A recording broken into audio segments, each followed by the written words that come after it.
the Lok Sabha election was a combination of the three M's. It was Marathas, Muslims and Mahars. Mahars are the biggest Dalit community. All three of them came together. That's how you're able to make substantial changes in a state like Maharashtra. It's a big state, 9 crore. It's the second biggest state after Uttar Pradesh. 38 seats don't determine that. If you look at the Maratha factor, for example, that is substantially higher. It's almost 90 seats. That's a third of the state. Of course, and again, the reason why the Maratha vote is important is because they're concentrated. They're in Marathwada. But the Marathas don't vote as a bloc, Zaka. Well, they did in the Lok Sabha. No, look they did at 45 to 38. I don't know. This is 2019. But 2019. No, but if you were to bring out, but even if you were to bring out the Lok Sabha projections, the Maratha vote, about 42% of it went to the MVA. The remaining vote was splintered. The problem that the BJP found, please just give me 30 seconds, that the problem that the BJP found was that its OBC and Maratha and Dalit voters, the Mahar vote as you're saying, splintered much beyond its own expectations. That was the problem. The Muslim vote, the reason why he posed the question of vote jihad, and we're only talking about why they came out with this sort of diffusing slogan, was because the Muslims have tended this time to vote as a bloc, and especially in Maharashtra this was observed very clearly. That is the reason why this sort of shrill campaign around these sort of two factors if you might overstated. say. In fact, in Bengal, it's reasonable to say, okay, Muslims vote as a bloc, and therefore they are in numbers where they can make a difference. Not in Maharashtra. Here don't bear itself out. Okay, here on the CSDS data and what Devendra Fadnavis also came out and said is that in these 14 seats, their numbers showed that if there were 5 assembly constituencies, 4 assembly constituencies, the BJP won. The 5th assembly constituency, because the Muslims dominated that assembly constituency, they voted en masse and the differential was there. That's what the numbers bear themselves out. He said, yes, the other factor would have been that the splintering of votes. In these 38 seats, once again, in these 38 seats, I'm going by 2019 assembly election results. BJP Shiv Sena had 20 and Congress NCP had only 17. What difference does it make? It doesn't make that much of a difference. The situation changed this time around in Lok Sabha is what he's saying. See, the point is it's not whether it's going to affect them in the assembly, but in the Lok Sabha, that's what he said. Yes, Nadir.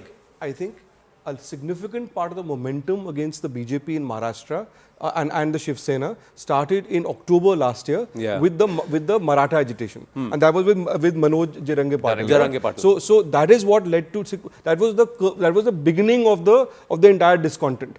To that you add the Mahar factor. To that you add the counter mobilization and so on. So it was like a bit of a perfect storm against the BJP at that point of time. Yeah. So the Maratha Mahar splinters and the Muslim vote consolidates. So what has happened, and in fact that is one of the reasons why he is now initially announced candidates and now he's withdrawn them, because they don't want the Maratha vote to be splintered against the BJP. What has happened? I think it's a bit analogous to Haryana, where there is a dominant community which the BJP has not lost control of it, or the BJP is not absent in that, but a lot of it is against the BJP, just like the Jats were in Haryana. Right? So what the BJP is now doing is gone back to a pre-2014 strategy, which is trying to build a non-Maratha coalition. Right, it's building an OBC coalition, and in that, and you have castes like Malis, Dhankars, Vanjaris, all of that, and the Maratha, and it's also got some totem pole Maratha leaders, so that to give the impression that you also have Marathas on your side. Whereas if you look at the Maratha agitation, they're specifically focused against Fadnavis. Right, so there is a whole caste factor in this. Yeah, the Maratha Brahmin aspect, and that's why. I'm just quoting Indian Express, and that's where this number of 14 to 15 Lok Sabha seats has come from. Okay. According to the Indian Express's analysis, the Mahayuti alliance, loss in 14 Lok Sabha constituencies arose because of Muslim consolidation against it. That is the reason why Maharashtra Deputy Chief Minister Devendra Fadnavis blamed vote jihad for the Mahayuti alliance's loss in these 14 Lok Sabha constituencies. These are exact the words, quote unquote, from them. So data doesn't lie. The data. No, the CSDS data. CSDS Lokniti data. I go by the data. This is 2019. Seats. This is about just 10%. No, but this is about swing 2019 to 2024 Lok Sabha, the CSDS Lokniti also bears out some of The the claims that state they were doesn't different. change. The fact of the matter is- Anand, the Yeah. state is the same. The 280 Yeah, fact of the matter seats is- are but the the same. consolidation The fact of of the the matter votes is- and that pattern Both is Zaka and Rahul Singh has merit in a way that the BJP thinks so. Yeah. If I saw the RSS campaign like on the ground, the RSS pamphlet said, remember what happened in Dhule. We should not allow a repeat of that to happen. So definitely the BJP thinks so. I think what happened in the Lok Sabha is that there was Muslim consolidation, but along with that, when you had Mahar consolidation and when you had Maratha consolidation, it became a very, very significant chunk. Consolidation Not just or that, splintering away? Not just that, Anand, even the OBC vote moved away from the BJP because not only were the Marathas angry with BJP because reservation didn't happen, OBCs thought that the BJP was being too soft for the Maratha reservation On the cause. That Maratha. is why you see that in this election, from the top stages, be it the Prime Minister, be it Mr. Amit Shah, nobody has spoken about Maratha reservation from any rally because they don't want to offend the OBCs, they want to get the OBCs No, but the back. Maratha reservation of 10% has already been given, so that issue is actually... stayed by Anand- the court. No, Anand, may I say- The 10% they have allowed, it's the 16% reservation where the Supreme Court has, the stay has come, but the 10% reservation, Fadnavis, the recently when he spoke with us, he said the same thing. He said 10% we've already given. So from there and his address, he is saying that it's the UBT and it's the Maha Vikas Aghadi who have steered clear from this entire Maratha issue altogether. Even Sharad Pawar has not wanted to say much about it overtly because the claim is that it was under their rule that the Supreme Court stay happened and they couldn't defend the reservation in the Supreme Court. I want to make a point here Yeah. on the question of the Muslim factor. See, the fact of the matter is that there is no one overarching issue across the state this time, right? So in such a contest, when you're fighting, when there's no one large issue, you think that the BJP is basically gambling that that if you do the polarization gambit, it can pull you across perhaps it can pull you across in sharp contests. You only have to see the rhetoric, right? You see the No, but you have importance to of Yogi understand, Adityanath in this Nalin, campaign. what the slogan is about. The slogan is that one particular flank is going to give your quota to one community. Don't forget what the dog whistle is on the ground. It's not just about consolidating, at whose cost is the vote being consolidated. So the constant refrain from whether it's right or wrong, I'm not getting into the ethics and the morality, is that your quota, your share is going to be given to a particular vote bank by the MVA. That is the reason why the Muslim factor has been over-amplified by the BJP. The idea is to ensure that the OBC and the Mahar suddenly say, oh no, we've got another competitor, a community competitor in the mix, and we can't let go of our share to this community competitor. But even then if you look at the still doesn't explain why the Marathas and the Mahars voted for the MVA. Also is that I mean, you're not getting this. I think somebody needs to give him a cup of coffee. He needs to wake up. He's had a long night. Wow. So if that is intellectual I think we arrogance. settle it there. Intellectual arrogance coming out of where Really? it was, I don't know. See, But look, one of the reasons why the BJP is doubled down on this is one of the definitely going to reasons- wake everybody else. Look, That's one of the right reasons why dose you of have entertainment for us. That's and you have the Zarustra. Prime Minister with Let's the listen to sanitized version Zarustra of that, tonight. which is Ek hai to safe hai. One of the reasons is that the BJP was hit by caste divisions in 3 months ago. So the idea is to have Hindu consolidation fundamentally. Exactly. But then the flip side is so also that's what some it is. in the BJP also feel that this too much of ek hai to safe and batenge to katenge will also lead to counter consolidation. Let me ask a question See, here. the point Let me is ask the a question counter here. consolidation Who is has led this charge? the Yogi counter Adityanath. consolidation. If BJP does well, who will get Counter That's the point. It's consolidation already happened. The counter consolidation has already happened, and the fact is that it's not that there are not sectarian rifts or furqas within the Muslims. If you look at the Ulema Council letters and all of them are also saying that let's not go based on our firqas and let's not be Yes. divided because we have to consolidate as a community, as a grouping. That's the messaging there. So the same messaging is going from the BJP saying that the Hindus, because they are far more divided based on caste, based on their groupings, and it's a far bigger divide there. And they say unless you consolidate, it's not going to happen. But the larger question is who's going to suffer among these 6 parties? Who's stronger on ground? Do you see a weak link within the Mahayuti and do you see a weak link within the Maha Vikas Aghadi? And how strong is their campaign? Because it's a survival for Uddhav Balasaheb Thackeray's party and UBT. It's a survival race. Milind Deora is fighting an Aditya Thackeray in Worli. That itself is a big statement. Eknath Shinde and for them, Shrikant Shinde, that grouping, Ajit Pawar, Parth Pawar, and on the other hand, Supriya Sule, Rohit Pawar, there is a lot at stake at this election, even for the regional Chhatraps, because their own existence will be. And let's not forget, Raj Thackeray, Amit Thackeray, that grouping is fighting 70 seats. Against the BJP, against the Maha Vikas Aghadi. So they are all at different levels. I'm going to check if some of our reporters are on ground. Supriya Sule is going to cast her ballot, that entire voice recording. A day before, from both camps, there is also controversy. If there is Vinod Tawde on the one hand, late in the evening comes this purported audio recording of a conversation that a former IPS officer claims is Supriya Sule speaking to some Bitcoin dealer, Hawala dealer about moving money, etc. And Ajit Pawar this morning says, I know both the voices.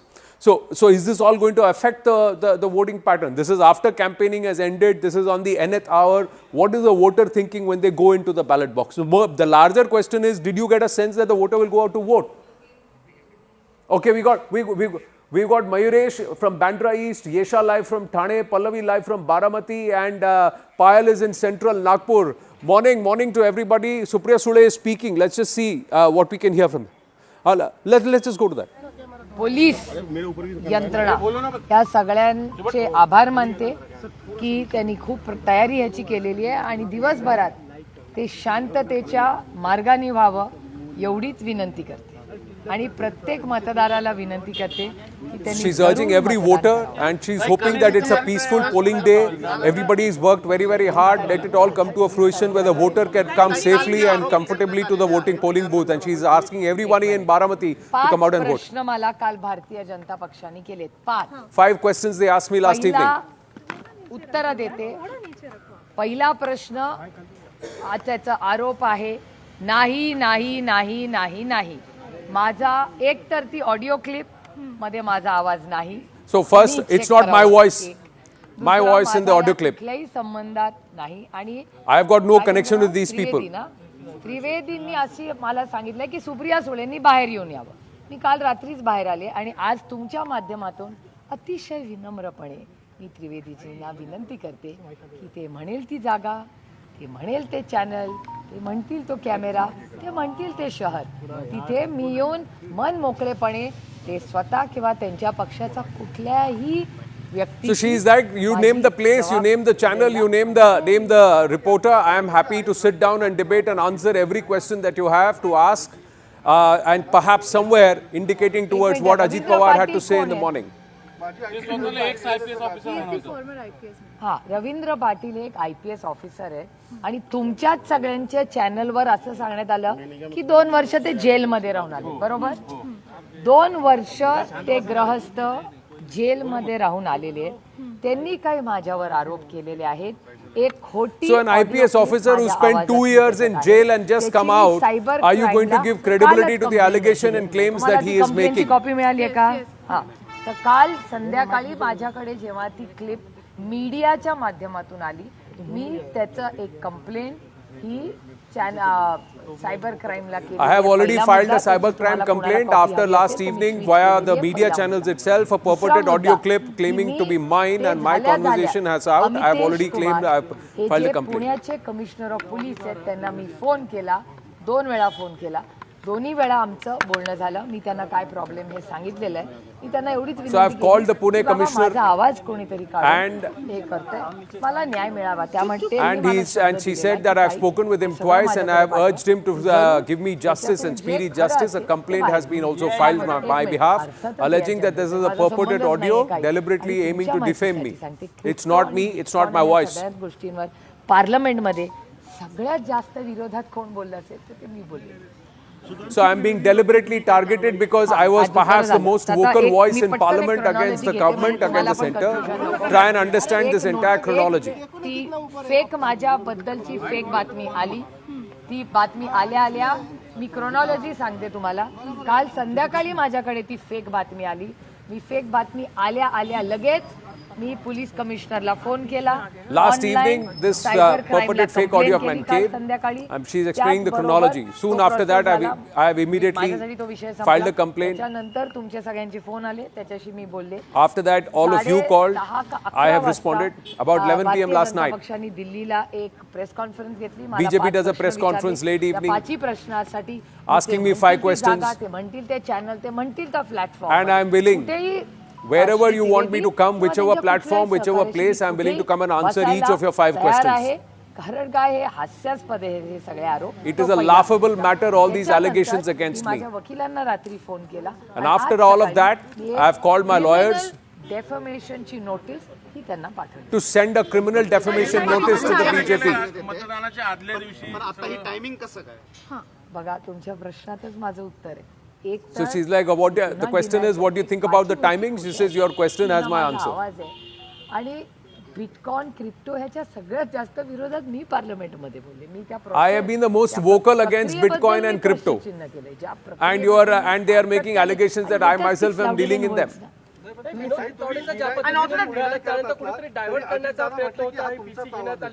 Rohit पवारांचे पण बरेचसे समोर अजित दादांनी आत्ताच bite दिला त्यामध्ये ते म्हटले. Now, the question on Ajit Pawar being asked at this point, Mayuresh is joining us from Bandra, Yesha is with us, Pallavi and Payal also with us. Mayuresh, will this have an effect, knock-on effect on ground? Because Ajit Pawar this morning said, I know both the voices and it sounds like my sister. I don't think so that it will have that much effect, especially if we talk about the Baramati constituency, because whenever we roamed in Baramati constituency, the division was very much clear that for centre it was always Supriya Sule, and people of Baramati have always posed their trust for the state in Ajit Pawar. But now it will be interesting to see the way Ajit Pawar has held this campaign, and this time kind of a split in his own family, where his own very own nephew is contesting against him. So there people are talking more, even in Lok Sabha also, Anand, when I was personally had gone there, people are more talking about the issues, people are more talking about the water issues, people are more talking about the industries have not come except Baramati in other areas. So certainly these issues are basically their main concern. Apart from this, what is right now happening, and Supriya Sule has made it clear that it is not her voice, and she has already filed a complaint. So people do trust Supriya Sule and Ajit Pawar, the entire family they do trust. So it would be interesting to see whom they select this time. Earlier they have already selected Supriya Sule. Right. I'm just going to say a small correction at the bottom of our screen where Supriya Sule says, I was asked 5 questions by the BJP.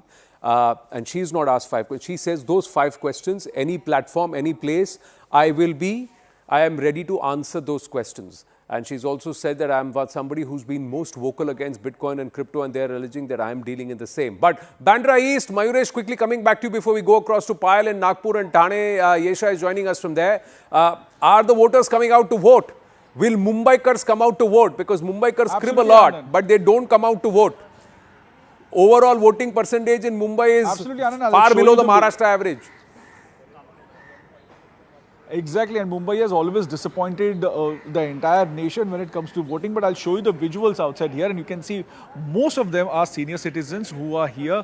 And we are here since 6:30, and people started pouring in, or people started coming in at 6:45. And most of them were senior citizens. We asked them that why you came early here. So they said that it is our responsibility, and we are urging especially the young crowd, the young people, to come in large number and perform their duty. Unless you cast your vote, you have no right to crib about or to complain about it. So you can see in the visuals also, this is Sahitya Sarvas. You know the area better, Anand, where exactly I'm standing. So people over here as a kind of they are from the literature background, they are from the art background, and all of them have come here to cast their vote, and we are expecting that this line will remain there. Or the Matosiri is also not so far away from where you are currently standing, and not so long ago I used to live quite close by. In fact, I have even voted at that very place where this is a fight. Zishan Siddiqui is standing, and this has happened a few weeks after his father got killed. So Zishan Siddiqui versus Varun Sardesai. Varun Sardesai, and both sides will have a certain level of legacy behind them. But in this case, this time around, we have to see how, which way the voter swings. But Bandra East voters are early risers, and they come out and vote. Those who come out and vote, the rest, well, we have to pull them out of their comfort areas. Payal Mehta is in Nagpur. What's happening? There is a lot that hinges around Nagpur at multiple levels, because Devendra Fadnavis is contesting from there. Nitin Gadkari ka gad kaha jata hai, RSS ka gad kaha jata hai, and then of course the entire voter base itself is quite diffused. What's the situation, Payal? You've spoken to a lot of leaders. You've travelled extensively across Maharashtra. Well, of course, this is a booth which is a stone's throw away from the RSS headquarters. This was this very booth where Mohan Bhagwat, came in sharp at 6:50, voted, was one of the first voters to have cast his vote. You can see people coming in. A lot of people are coming in to vote as well, because remember, a huge responsibility this time around, Anand, on the election also lies on how effectively the RSS workers are able to bring people to the polling booth on ground. That's effectively been what has been their strength as well, because remember that the RSS workers actually worked around their magic in the Haryana election, and there is no reason for the BJP, especially Devendra Fadnavis, to believe, who is a big stakeholder from this region, to believe that they can repeat the magic in Maharashtra as well, because the buck stops with Devendra Fadnavis when it comes to this election as well. आप मुझे बताइए, you tell me, what are the issues that Nagpur is really voting for this time? Issues तो बहुत है and it continuously going on, हम बोल सकते हैं, बट हम चाहते हैं कि यहाँ पे एक स्टेबल प्रतिनिधित्व रहे, और आज मैं अपने हक का यहाँ पे वो स्टेबल प्रतिनिधित्व को चुनने के लिए मैंने अपना वोट कास्ट किया हुआ है, आप देख सकते हो।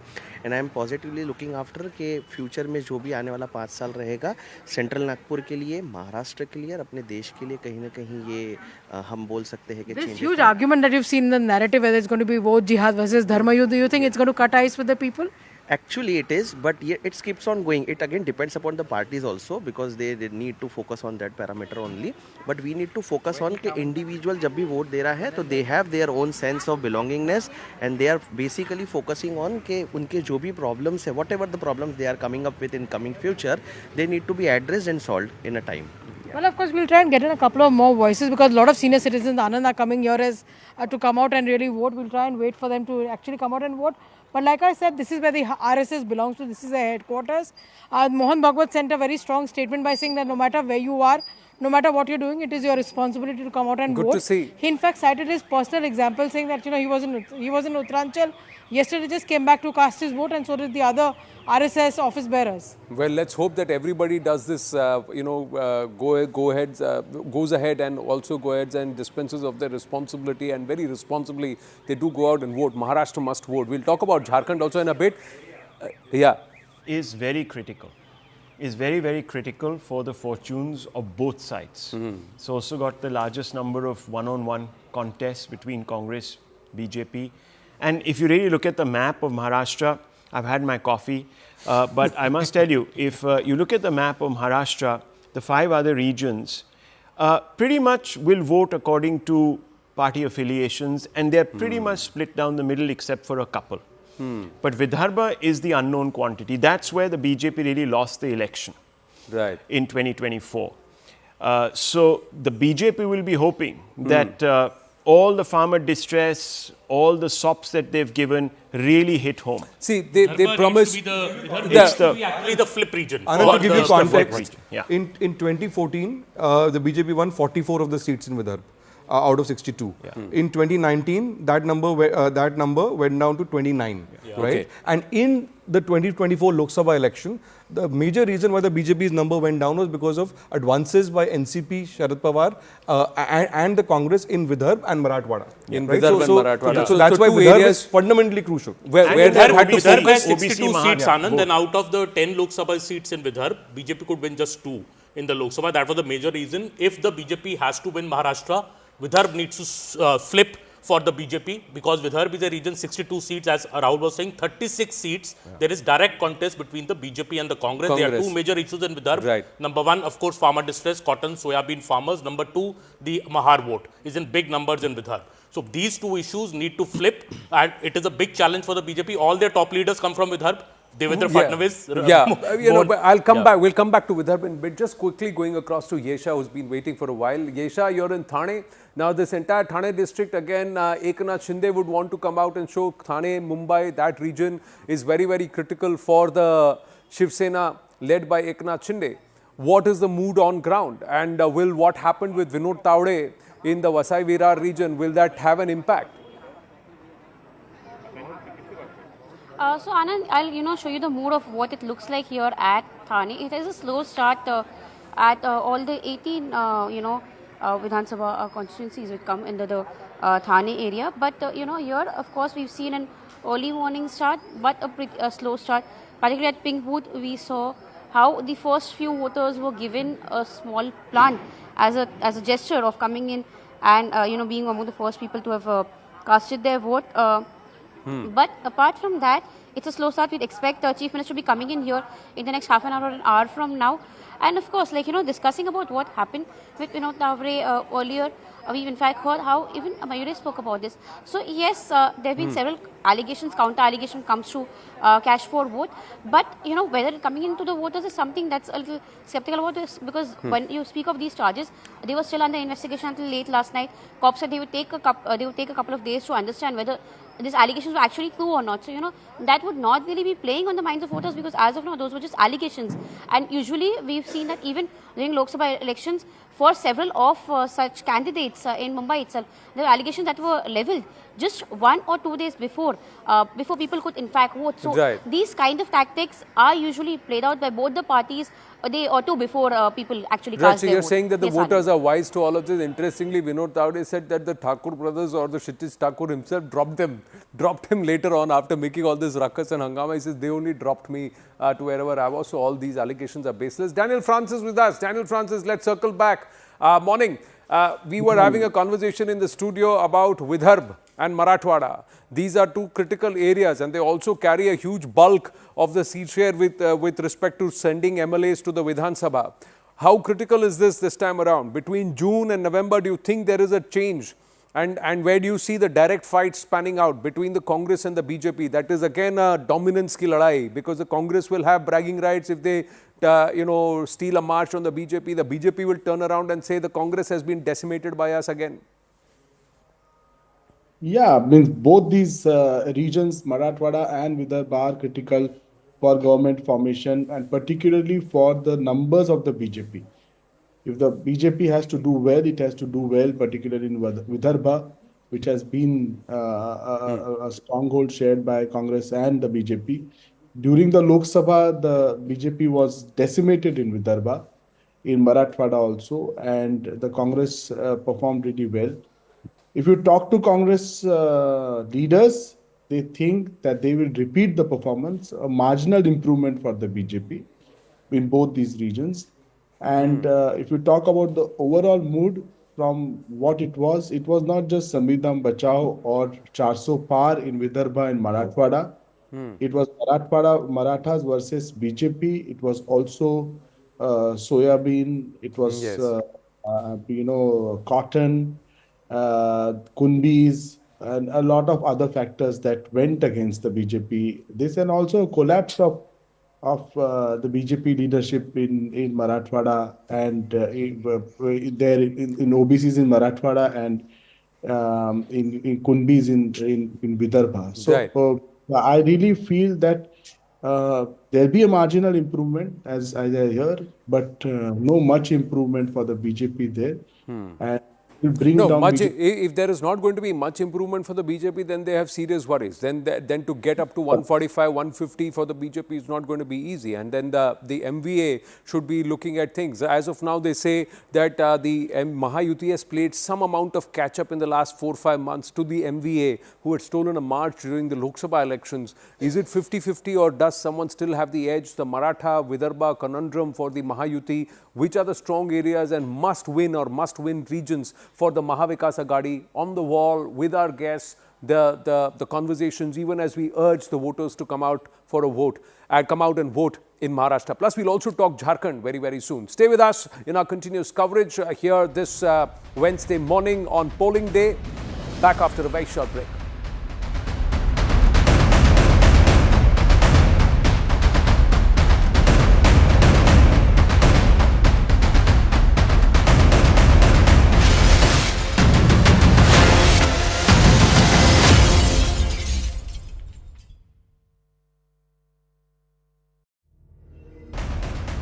And I'm joined by a battery of reporters from Maharashtra who are in fact reporting on ground. Mayuresh is in fact reporting from Bandra. He is tracking the Thackeray family. Payal is in fact reporting from central Nagpur, tracking RSS chief Mohan Bhagwat. Yesha from Thane tracking Eknath Shinde. And Pallavi from Baramati tracking Sharad Pawar. Now let me go first across to Payal, who is in fact reporting from central Nagpur, tracking Mohan Bhagwat.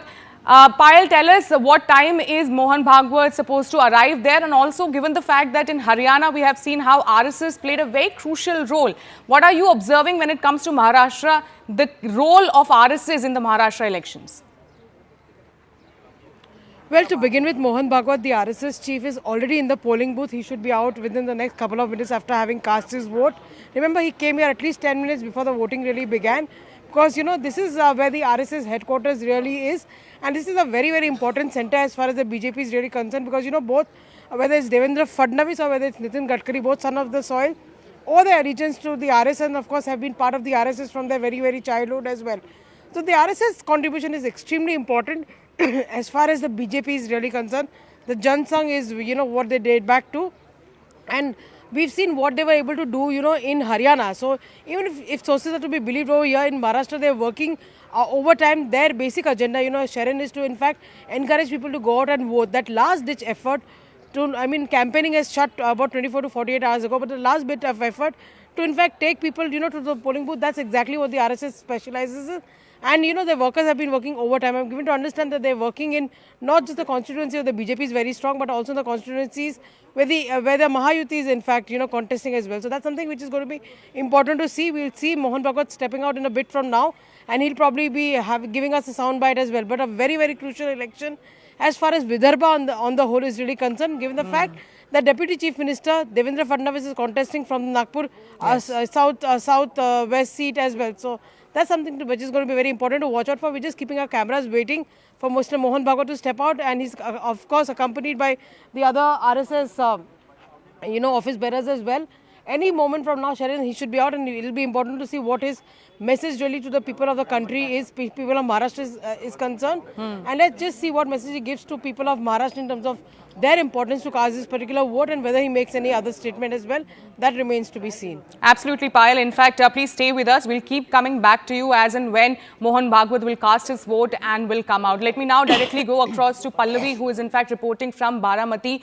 Pallavi, Baramati is once again seeing Pawar versus Pawar in Lok Sabha election. Supriya Sule won that seat. What have been your observation in Baramati? Which side is the pendulum going to swing? Well, first of all, Baramati, as we all know, is a bastion of Sharad Pawar, and it was a hard-fought election which took place during Lok Sabha, where Ajit Pawar's wife Sunitra took on Supriya Sule, and of course she won.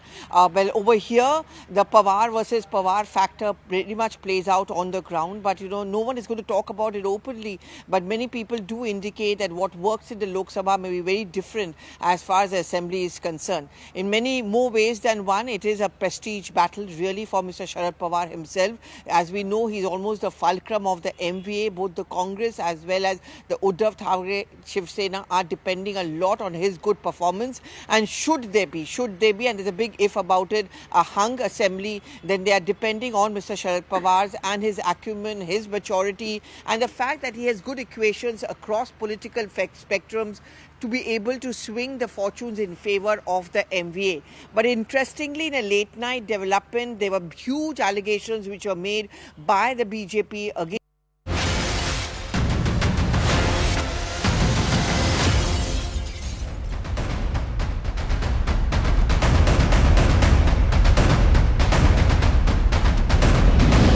Back on, ladies and gentlemen, lots of reactions coming through. We'll play that out in a bit. We're going to be here for a while taking you through polling day in Maharashtra and also the second phase in Jharkhand. 288 seats in the Maharashtra Vidhan Sabha, 81 seats in the Jharkhand Vidhan Sabha.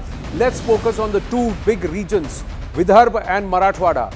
How critical is it? How did they perform in 2019? Compare that with the performance in 2024 Lok Sabha. What matters to both sides? Zaka. So Vidarbha is the biggest region, has 62 seats. This is where it's a direct fight between the BJP and the Congress. Out of those 62 seats, let's take a look at how it played out last time around. The BJP United Shiv Sena Alliance got 33 at 40% vote share. The Congress NCP only 22. There were 11 seats behind and about 6% behind in vote share. But if you look at the direct contest between BJP and Congress in Vidarbha, almost half of it, 35 out of 62 are direct contests. Last time around, the BJP Shiv Sena had 19 of those. The Congress had only 12. The vote share difference, though, was 2%. As Rahul was saying, in an election where 1% can make the difference between who gets majority and who doesn't, a 2% vote share in direct fights is hugely important. But this was in 2019. If you were to extend the same thing in terms of Lok Sabha leads that the Congress got, remember 8 out of the 13 MPs that the Congress had in 2024 were from Vidarbha. If you look at the Congress leads, the Congress's number would have gone up to 18. So 18 from 12, so that's a 6-seat gain for the Congress. The BJP would have gone down to 7. So the point is that if it exactly translates from how it was in Lok Sabha, which it will not, and we shouldn't be saying this after what we saw in Haryana, because Haryana was the direct opposite of what happened in the Lok Sabha. But if it does translate, then the Congress will win a bulk of these direct fights. But like I said, two elections are completely Marathwada? different. Let's look at Marathwada as well. Marathwada, again, 46 seats, I think, 46, almost 50 seats in that region. Yeah, 46 seats. The BJP Shiv Sena last time had 30, almost 30 seats at 42% vote share. There's a 6% vote share difference between the Congress-NCP alliance and the BJP United Shiv Sena alliance. If you look at the Congress or the NCP's leads in 2024 in the Marathwada region, it would have gone up to 14. So they had 12 last time, they would have got 2 seats more. The BJP would have come down to 8. Now, one critical factor in Marathwada, maybe to a lesser extent in Vidarbha, is the Shiv Sena, the United Shiv Sena, the Maratha vote. The Shiv Sena is primarily a Mumbai, Thane, Konkan party, but the Marathas, significant chunks of Marathas vote for the Shiv Sena, the United Shiv Sena. This time around, there's also the factor of the Shiv Sena versus the Shiv Sena. It's not just Congress BJP direct fights, but the Sena versus Sena UBT, because ultimately I believe this is a fight for survival for both the Sena and the NCP. There are 51 seats where there are direct fights between Sena UBT and Shinde Sena candidates. Of these 51, and look at this, 45 of those 51 last time were won by the BJP Shiv Sena combined. Again, I think this is also going to determine which, so not just the result, but also the So these legacy. 51 seats where there is a direct fight, these are legacy fights, because Eknath Shinde claims that the entire Shiv Sena core vote of about 19% voted for Eknath Shinde Shiv Sena in the Lok Sabha, and it was actually the Congress NCP votes that helped Uddhav Thackeray in Mumbai. That was the allegation, that it was the Muslim vote again consolidating along with some of the core Congress and NCP votes, Sharad Pawar votes. This time around, what do you see happening? Anand, this situation changed completely in the Lok Sabha. 6 months ago, see what happened. There are 10 seats, Lok Sabha seats in Vidarbha, 9 seats in Marathwada. BJP could win just 2 in Vidarbha. Marathwada was a complete wipeout for the BJP. Only 1 seat the alliance could win. That was also Shiv Sena Shinde winning the Aurangabad seat. So out of 19 Lok Sabha seats in these 2 regions, the NDA, the Mahayuti, could just win 3. So that was the reason for the big drop in the performance.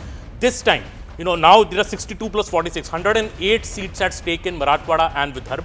Right. BJP is hoping that it will make a comeback in the Vidarbha region, primarily due to 2 reasons. Number one, the relief it has given to the cotton and the soybean farmers in Vidarbha, which was a big issue last time. They have promised above MSP procurement, and that in a way should soften the blow when farmers are still upset with the BJP, but not that upset as they were in the Lok Sabha. The second thing I feel what will happen in Marathwada is that the Eknath Shinde has this huge, maybe you could say, goodwill in that area. I went to Marathwada, all I could see is just Shinde posters. This is one region where I saw less Fadnavis posters and more Shinde posters. Yeah. BJP is banking totally on Mr. Eknath Shinde to get it something back in Marathwada, maybe 3 seats to get back in at least 2 to 3 Lok Sabha seats, accordingly about 15 to 20 assembly seats if BJP can win Marathwada. The other, I think the big factor which could swing in Marathwada and Vidarbha is the women's scheme. Now I will cite you 2 anecdotes. I went to the cotton belt. We'll talk about Ladki Behan one by one, because that's a huge conversation point in itself. Issue, the BJP was able to break the Congress hegemony by breaking the Congress's key vote. Now, the Congress's key vote used to be Dalit, Muslim and Kunbi, the DMK formulation. The BJP managed to make inroads into Dalit and Kunbi votes. Can it continue to hold on? Because in the 2024 Lok Sabha elections, these voters moved away. The Muslims stayed with the Congress, but these voters moved away, which meant that there was a problem. Now, remember, we constantly talk about overemphasizing, this Muslim factor, etc. But in Maharashtra, across the state, Muslims are 11.5%, the Dalits are 14%. There's nothing much between them. Okay, the DM consolidation has to happen, and that's the reason why the MVA will hope that the Muslim vote gives them that 14%, in totality, in a large number of seats, where it can start with that advantage. The BJP and, of course, the Mahayuti will hope that the counter consolidation of Hindu votes happens and jeopardizes this enterprise. And a lot of those who splintered in June 2024, they actually come back. That's right. Anand, That's exactly what the point is. Come back to the Marathwada and Vidarbha point. See, I just want to take a step back from this debate and look at the larger picture of Maratha politics historically. Right. See, since 1960, or since the rise of the BJP and Shiv Sena in Maharashtra from the early 80s, late 80s onwards, the Shiv Sena was always the dominant partner, right? All that changed from 2014 onwards. Up till 2014, from about 1992 onwards, the Shiv Sena always had roughly 4 to 5% vote share more than the BJP. So the BJP was always the junior partner. Now what has happened is that when 2014, which was largely because of Amit Shah and Narendra Modi's strategy, that when BJP became the dominant partner, so that's the first time it became, it won more seats than Shiv Sena.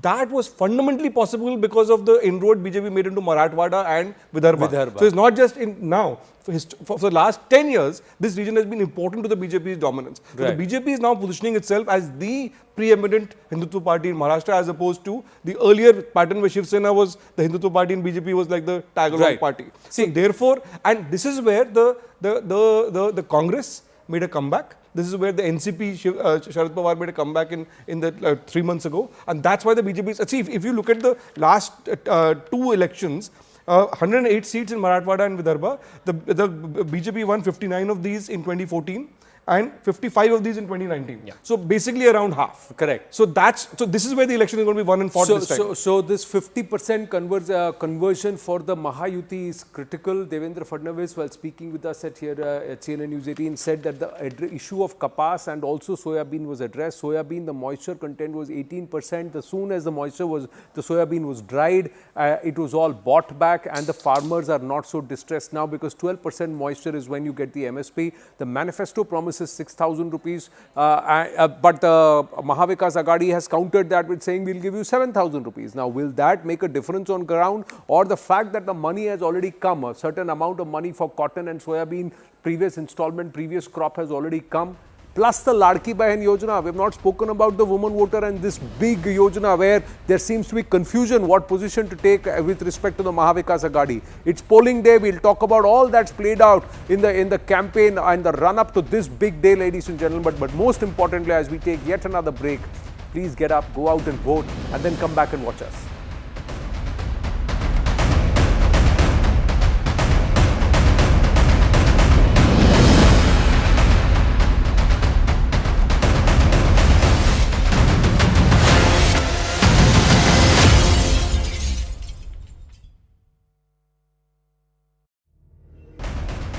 And I'm joined by a battery of reporters from Maharashtra who are in fact reporting on ground. Mayuresh is in fact reporting from Bandra East, tracking the Thackeray family. Payal is in fact reporting from central Nagpur, tracking RSS chief Mohan Bhagwat. Yesha from Thane, tracking Eknath Shinde.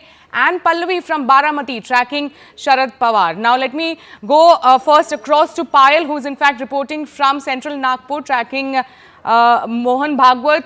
Payal, tell us what time is Mohan Bhagwat supposed to arrive there, and also given the fact that in Haryana we have seen how RSS played a very crucial role. What are you observing when it comes to Maharashtra, the role of RSS in the Maharashtra elections? Well, to begin with, Mohan Bhagwat, the RSS chief, is already in the polling booth. He should be out within the next couple of minutes after having cast his vote. Remember, he came here at least 10 minutes before the voting really began. Because, you know, this is where the RSS headquarters really is. And this is a very, very important center as far as the BJP is really concerned. Because, you know, both, whether it's Devendra Fadnavis or whether it's Nitin Gadkari, both son of the soil, or their allegiance to the RSS, and of course have been part of the RSS from their very, very childhood as well. So the RSS contribution is extremely important as far as the BJP is really concerned. The Jan Sangh is, you know, what they date back to.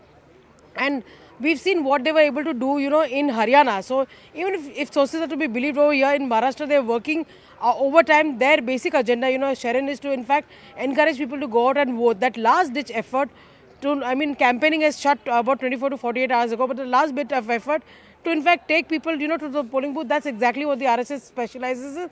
And, the workers have been working overtime. I'm given to understand that they're working in not just the constituency of the BJP is very strong, but also the constituencies where the Mahayuti is in fact, contesting as well. So that's something which is going to be important to see. We'll see Mohan Bhagat stepping out in a bit from now, and he'll probably be giving us a soundbite as well. But a very, very crucial election as far as Vidarbha on the whole is really concerned, given the fact that Deputy Chief Minister Devendra Fadnavis is contesting from the Nagpur south-west seat as well. So that's something which is going to be very important to watch out for. We're just keeping our cameras waiting for Mr. Mohan Bhagat to step out, and he's of course accompanied by the other RSS office bearers as well.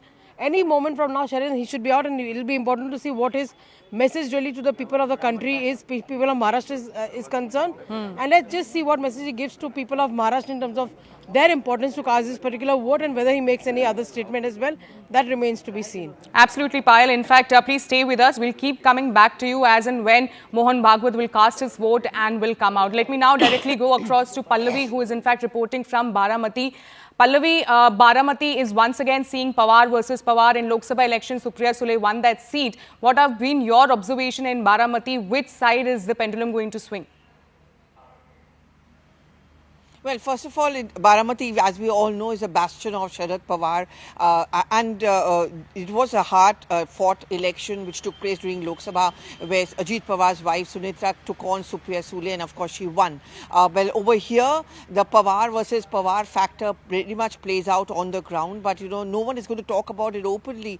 But many people do indicate that what works in the Lok Sabha may be very different as far as the assembly is concerned. In many more ways than one, it is a prestige battle really for Mr. Sharad Pawar himself. As we know, he's almost the fulcrum of the MVA. Both the Congress as well as the Uddhav Thackere Shiv Sena are depending a lot on his good performance. And should they be, and there's a big if about it, a hung assembly, then they are depending on Mr. Sharad Pawar's and his acumen, his maturity, and the fact that he has good equations across political spectrums to be able to swing the fortunes in favor of the MVA. But interestingly, in a late night development, there were huge allegations which were made by the BJP against Supriya Sule, and she of course rebutted it. She should be here at around 8 a.m. we are told to cast her vote over here. She's accused the BJP of dirty politics.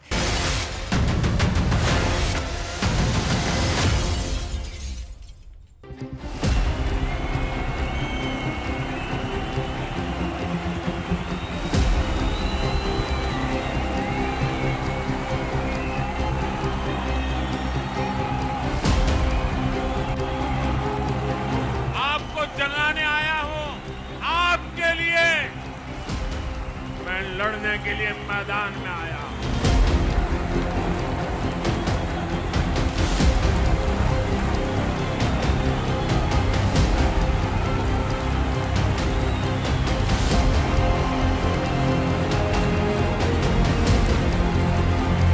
हर परिवार को सालाना करीब 3 लाख रुपए का सहयोग मिलेगा। हर महिला को 3,000 रुपए प्रति माह मिलेगा। हम एक रहेंगे तो सेफ रहेंगे।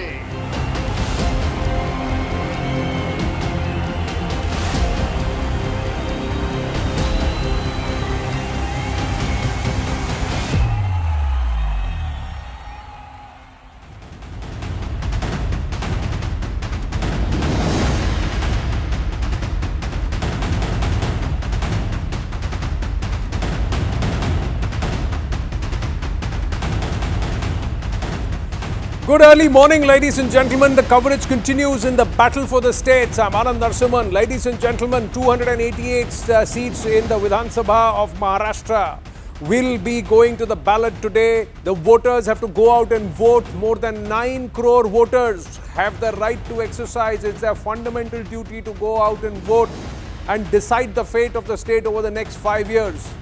Not that what you do and what happens soon after you vote, and when the ballot is cast and the results are out, things cannot change. There are many people on ground who believe that that should not be allowed to. जो विधायक जिस party से चुन के आया है, अगर party छोड़ता है तो वापस जाए वोटर के पास और फिर से चुन के आए. Many voters have said that, but that doesn't change the fact that you must go out and vote, ladies and gentlemen. Maharashtra goes to the polls. The second phase of polling in Jharkhand, 81 seats. The ruling Mahayuti alliance in Maharashtra featuring BJP, Ajit Pawar's NCP faction, and of course, Shiv Sena, Dhanush Ban with Eknath Shinde faces off against the opposition, Maha Vikas Aghadi, coalition of Congress, Sharad Pawar's NCP. He's playing the emotion card. Ye aakhri election hai mera. Help me, back me, will that work? Uddhav Thackeray, legacy issue, survival issue, and also relevance issue. Will they be wiped out? 51 seats where the Shiv Sena are at loggerheads with each other, the Dhanush Ban versus the Mashal. But let's look at some of the X factors quickly, ladies and gentlemen. The X factors in Maharashtra, one of the biggest aspects is the doles. Many will call it freebies, others would call it welfare schemes, smartly thought of. The women-centric schemes called the Ladki Behna, announced by both, but the Ladki Behan seems to be a game changer. That's what the Mahayuti believes for them, because there are many, many women talking about it and happy about it. The dole out a promise to youth, farmers, and of course, assurance of MSP on soya bean, kapas and some of the other produce, jobs, skills, and of course more investments coming through, those promises. There is also the loyalty test. There is factionalism, which is also an important aspect, because there is the loyalty test for both Ajit Pawar and Eknath Shinde, and of course Uddhav Thackeray also. Relevance for Supriya Sule, Rohit Pawar, Sharad Pawar. Big question, the next generation within the Pawars, the next generation within the Thackerays who will carry forward the legacy. There is the rail engine of Raj Thackeray in 70 seats active. What will they do? We have to wait and watch. NDA believes their Neta have been wronged. Will this entire infrastructure boost, will that resonate on ground?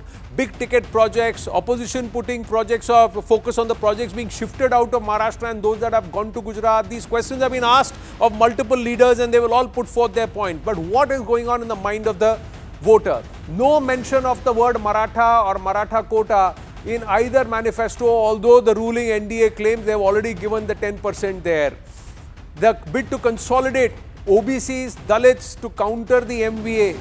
All of this, these caste combinations, the regional combinations, the various regions that get active over these 288 seats in Maharashtra, all of this will contribute towards the eventual victor, ladies and gentlemen. Supriya Sule, after casting her vote in Baramati, has spoken with Pallavi Ghosh.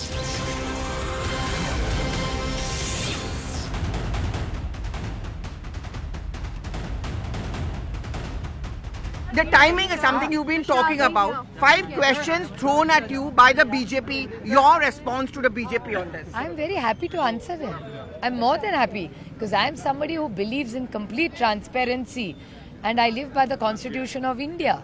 So I'm very happy to answer any question that the BJP asks me. Gaurav Mehta is someone they're linking you to. Nana Patole they're linking you to. All of this happened a couple of hours before polling began in Maharashtra. Do you know Gaurav Mehta?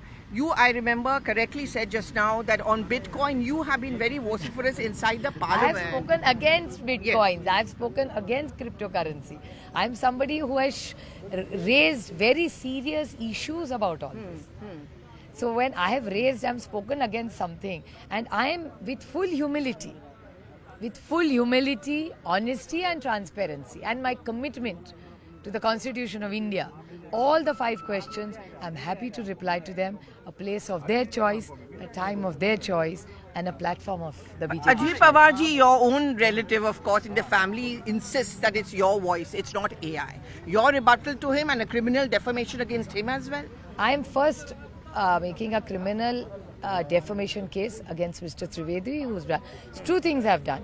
First, I've lodged a cyber crime complaint. I've spoken to the Pune Commissioner. I have told him and I requested him when I spoke to him. I told him what had happened and he has assured me a fair trial and I've lodged a cyber complaint. That's one. And second, I've sent a defamation notice to Mr. Trivedi. What would you want to say to Mr. Ajit Pawar? I'm going to first hear what Mr. Ajit Pawar had said, but he's Ajit Pawar. So Ram Krishna Hari, he can say anything. He is Ajit Pawar, Ram Krishna Hari, he can say anything with a smile. Pallavi Ghosh, what does that imply? Because Ajit Pawar rules Baramati when it comes to Vidhan Sabha. The Baramati had always had a logic. If it is Vidhan Sabha, it is Ajit Pawar. If it is Lok Sabha, it is Supriya Sule. What's going to be the impact of this controversy, nth hour, these voices, and Ajit Pawar saying, मैं दोनों आवाज़ें पहचानता हूँ और दोनों उन्हीं की हैं. It's not AI. Pallavi. I'm going to just quickly give you a recap of what really is happening on the ground. You can see Mr. Sharad Pawar right over here, just little away from where Supriya Sule cast her vote. He's just, of course, speaking to the media, and I hope to catch a bit of that. But essentially, this is Sharad Pawar who's just given his vote over here at Maregaon, Baravati.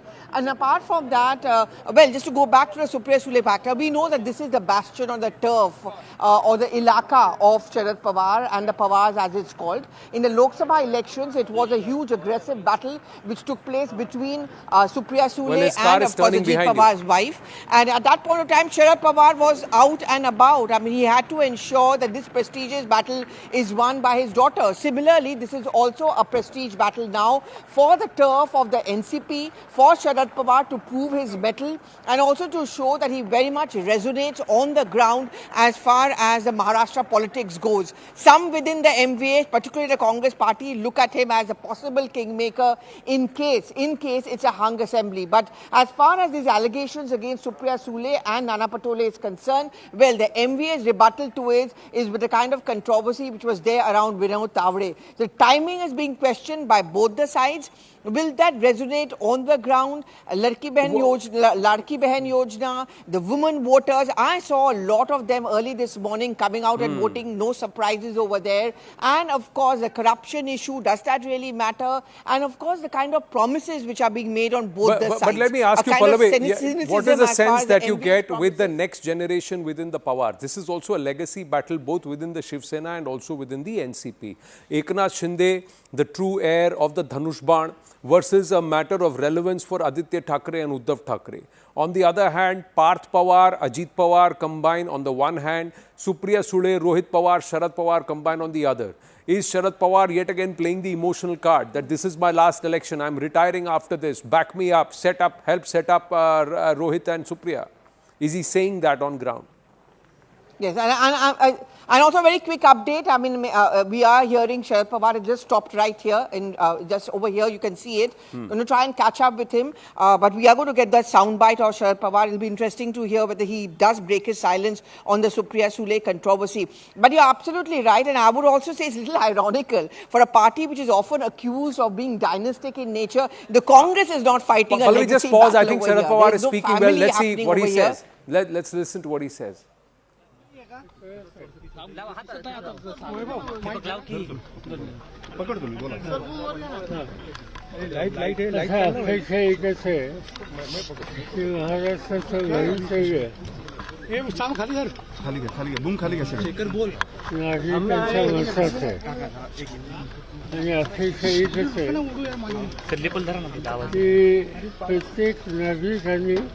मतदानाचा हक्क हा बजावला पाहिजे. मध्यंतरी लोकसभेची निवडणूक झाली त्यावेळेला महाराष्ट्राचं मतदान 67% आसपास होतं आणि नॉर्थ ईस्टमधली लहान लहान राज्य ही 70-75-80% सुद्धा पुढे गेली होती. Sharad Pawar talking about the voter turnout. He's urging people to come out and vote, saying that states in the northeast aggregate 75% voter turnout, whereas Maharashtra has never crossed 67%. So I am urging the voters of Maharashtra to come out in larger numbers, greater numbers, and set an example.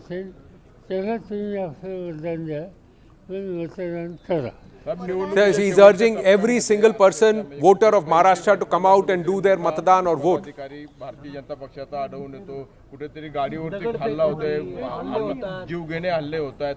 हे जे रूप आलेलं आहे तर याला म्हणजे कुठली यंत्रणा कुठेतरी कमी पडते असं म्हणायचं का? साधारणतः महाराष्ट्रात मतदान नेहमी शांततेने होतं, पण नागपूर जिल्ह्यामध्ये माजी गृहमंत्री अनिल देशमुख यांच्यावर हल्ला झाला. So he's talking about the Anil Deshmukh incident. हल्ला होता. असे प्रकार सहसा म्हणजे कुठं छोटे मोठे शक्यते होतात, नाही असं नाही. पण यावेळी थोडंसं जादा दिसल्या पुन्हा त्या होऊ नयेत अशीच अपेक्षा. So he said that there should be no violence during polling day. What happened with Anil Deshmukh is perhaps unfortunate. Let's hope that we don't have to witness similar scenes on polling day. Now questions on Supriya Sule and the allegations on her with Bitcoin trading.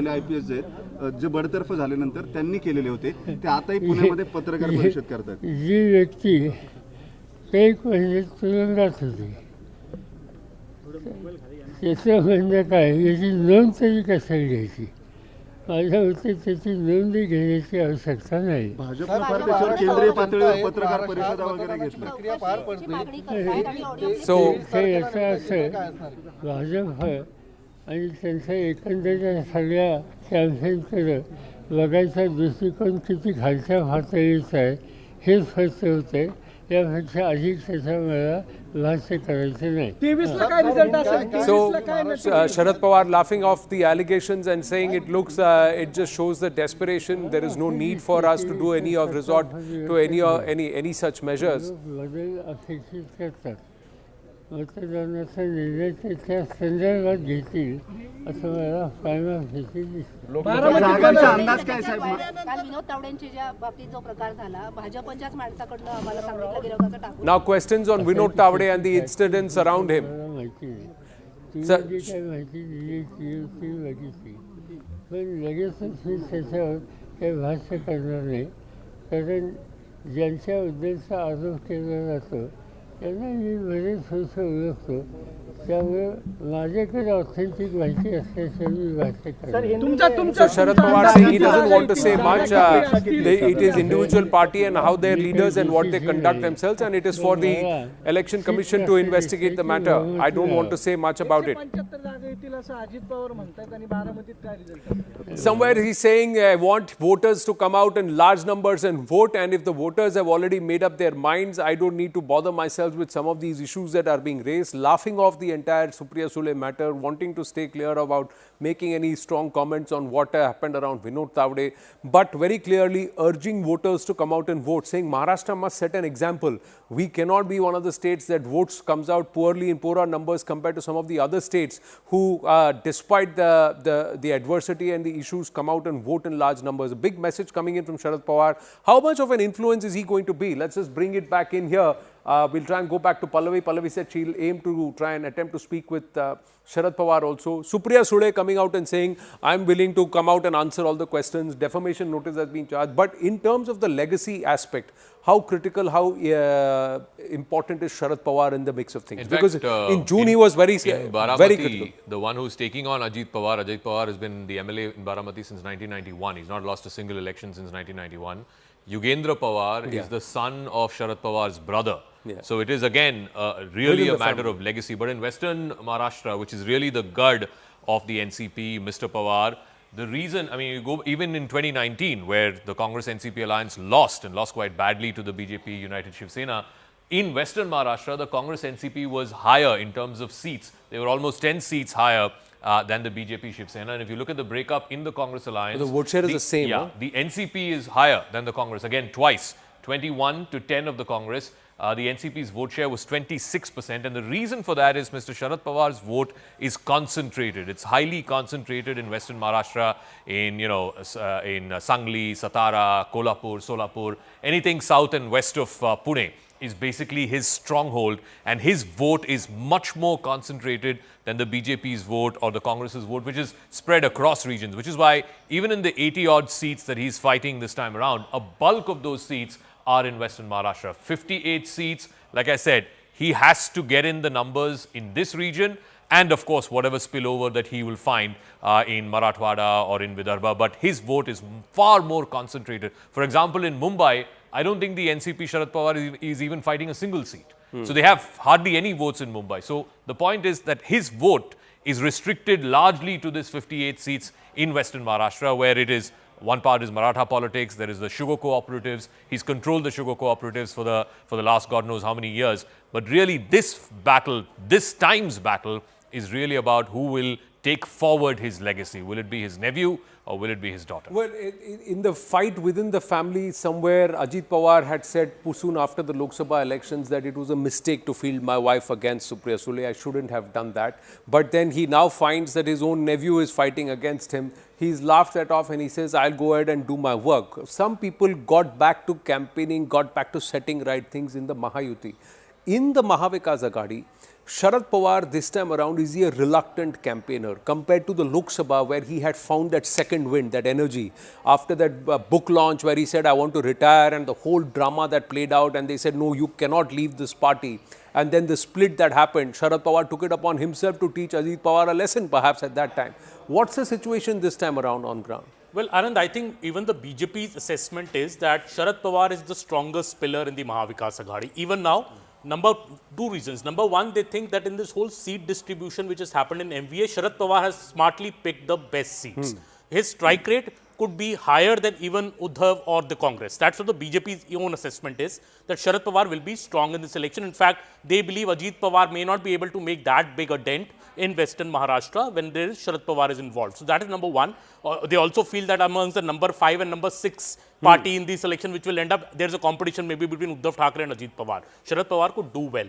Second also is the strategy part. Whether Sharad Pawar may have campaigned less, but I think still the backroom strategy of Sharad Pawar, even in Vidarbha, he's traveled a lot there, in fact, has been good. They have fought a good election. The Sharad Pawar faction has fought a good election, and Ajit Pawar also has been at odds with the BJP on various issues, be it the slogan "Batenge to Katenge," or even he went on to say that voting for my candidate doesn't mean voting for BJP. He's even made that statement. So in a way, Ajit Pawar has been at odds on certain matters with the BJP, but in the MVA faction, Sharad Pawar is like the fountainhead. Have they very smartly played good cop, bad cop within themselves to keep the fight within the Yuti itself rather than bringing the MVA? Now, this is something which DK Shivkumar Siddaramaiah did very smartly in the Karnataka elections. But here, with respect to Sharad Pawar, Supriya Sule, Rohit Pawar, Yogendra Pawar, is this going to be critical? And let's look at that in terms of, as the dust settles on the 23rd, will each party look at their strike rate to try and claim relevance and perhaps hold? Is the Congress now in a weaker position compared to Lok Sabha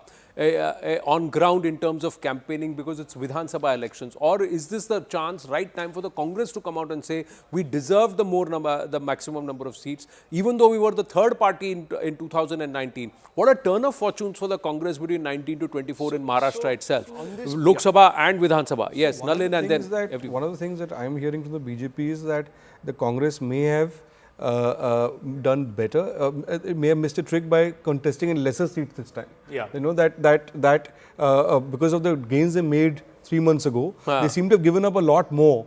Because of what happened in Haryana, right? Did the Haryana aspect allow the Chhatraps to flex a little more muscle? 102 seats. Yeah. So if you look at the seat distribution or who's fighting how many seats, BJP is fighting 152, the Shiv Sena is fighting 80, NCP is fighting 52. But remember, the BJP has 17 more candidates who are fighting on their allies tickets. So which side they'll go. So there is a lot of micromanagement in this election. But for the Congress party, do you believe, let's talk about the Maha Vikas Aghadi. Who do you think is the weakest link in the Maha Vikas Aghadi? Who do you think will come out and focus? Everybody is going to focus on strike rate. But who's perhaps given up the most or will gain the most this time? Well, it's very interesting that you should bring up this factor, because if you look at Jharkhand, and we forget that there is a second phase going on there. It's very crucial also. That phase for the BJP specifically. But to be very honest, there has been a lot of rumblings within the opposition alliance, of course, within the JMM alliance there, where JMM and RJD feel that the Congress hasn't quite done enough. And they feel that it's a bit of a liability. It's a bit of a stepney, a spare wheel. A large number of people who've been sort of talking to various journalists, etc., and I've been watching on our channel, on other channels also, seem to be suggesting that even within the Mahayuti, there is this worry that the Congress may not be able to carry its weight. Maha Vikas Aghadi. Yes, sorry, Maha Vikas Aghadi, that the Congress may not be able to carry its weight. And that is something that is at some level playing on the minds. Now, when you talk about the three main players in the MVA, look, I think the Shiv Sena under Uddhav did have a good strike rate. The NCP had a so-so strike rate. the Congress actually also didn't do very well. It didn't outperform itself.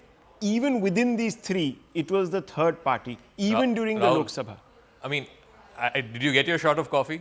Congress got 13 out of the 18 seats it fought. It had the highest strike rate amongst the Maha Vikas Aghadi in Lok Sabha 2024. Okay. So sorry, I stand What corrected there. What happened? I stand corrected there. Okay. Is everything I stand okay? corrected there. It's fine. They were number 3 in the Vidhan Sabha in 2019. Yeah. But 2024 Yes. Lok Sabha, they were the best They were within the the single Maha Vikas largest Aghadi. party in the fundamentally- 2024 Lok Sabha. BJP had 9, Congress had 13. Yeah, So that's why I said the turn of fortunes for the Congress Yeah, between the 19 turn to of 24. fortune. So, Ji. yeah, sorry about that. Ji.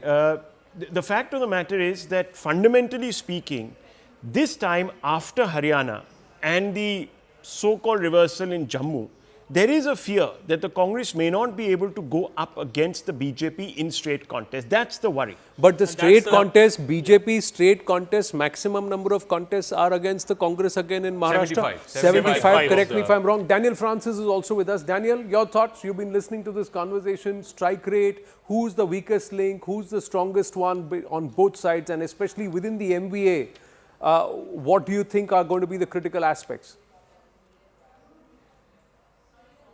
It would be not right to underestimate the Congress in Maharashtra.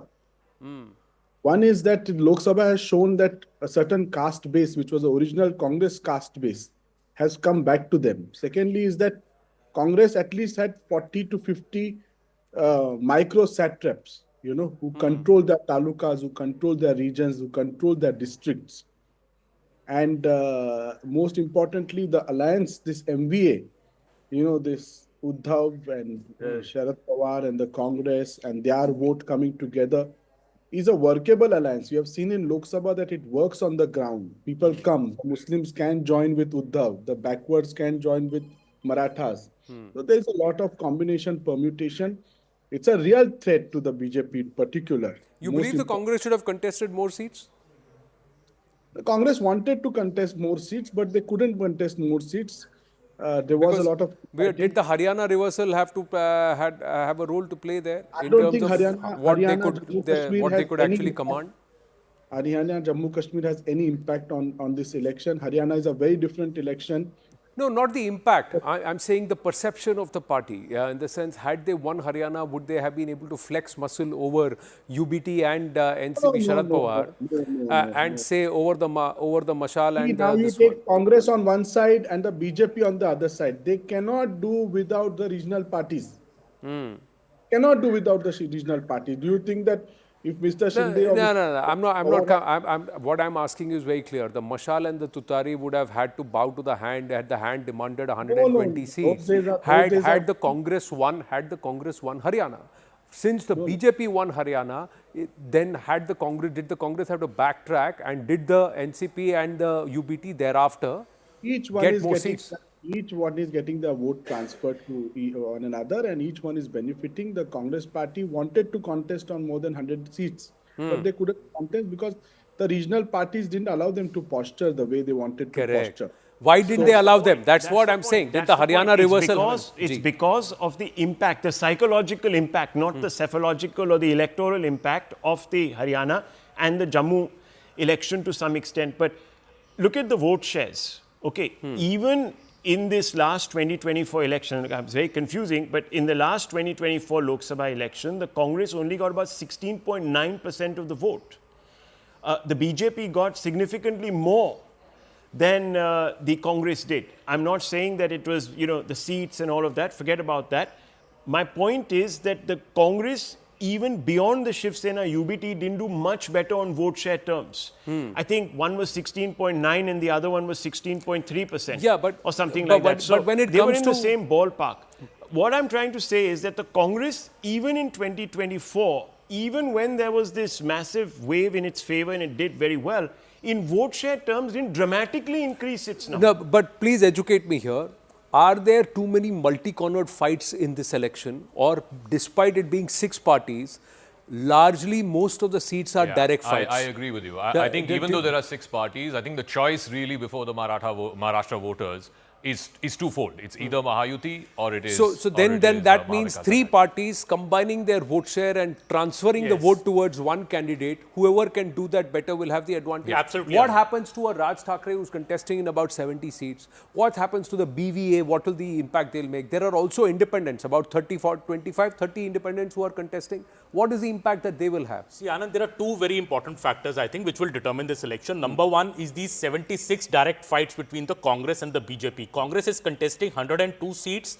Out of that, in 2/3 of the seats, it's going up against the BJP. BJP is only going up against Congress candidates in half of the seats it's contesting, about 150. Correct. So who wins these 76 seats ka battle could determine who is the single largest party, because higher the strike rate of the BJP, lower will be the strike rate of the Congress. See, that in could Lok reverse from Sabha last also time. the BJP claimed that they had a 60% strike rate against the Congress across the seats they contested. Absolutely. So the Congress's claim that it's actually clawing back and it's got the better of the BJP perhaps fails. That's what their aggregate. So 69% I think was their conversion. Yes, absolutely. So that is very important. Who wins the 76 seats ka battle? BJP's assessment is it could win over 50 out of these 76 seats. So the Congress is expected to do badly in the seats it's directly contesting with the BJP. Second, I think the important point, So that who means can they are saying ensure that out of 102 they are contesting 76 50%. against the Yeah, BJP. no, I'm saying 50% of their seats Yes. they may not win at all. So their conversion Absolutely. ratio will be less than 50% by default. So that is the BJP's calculation. Yeah. Congress strike rate could come down by a big way in this election. Number two, I think very important point that you said, who can ensure a better vote transfer?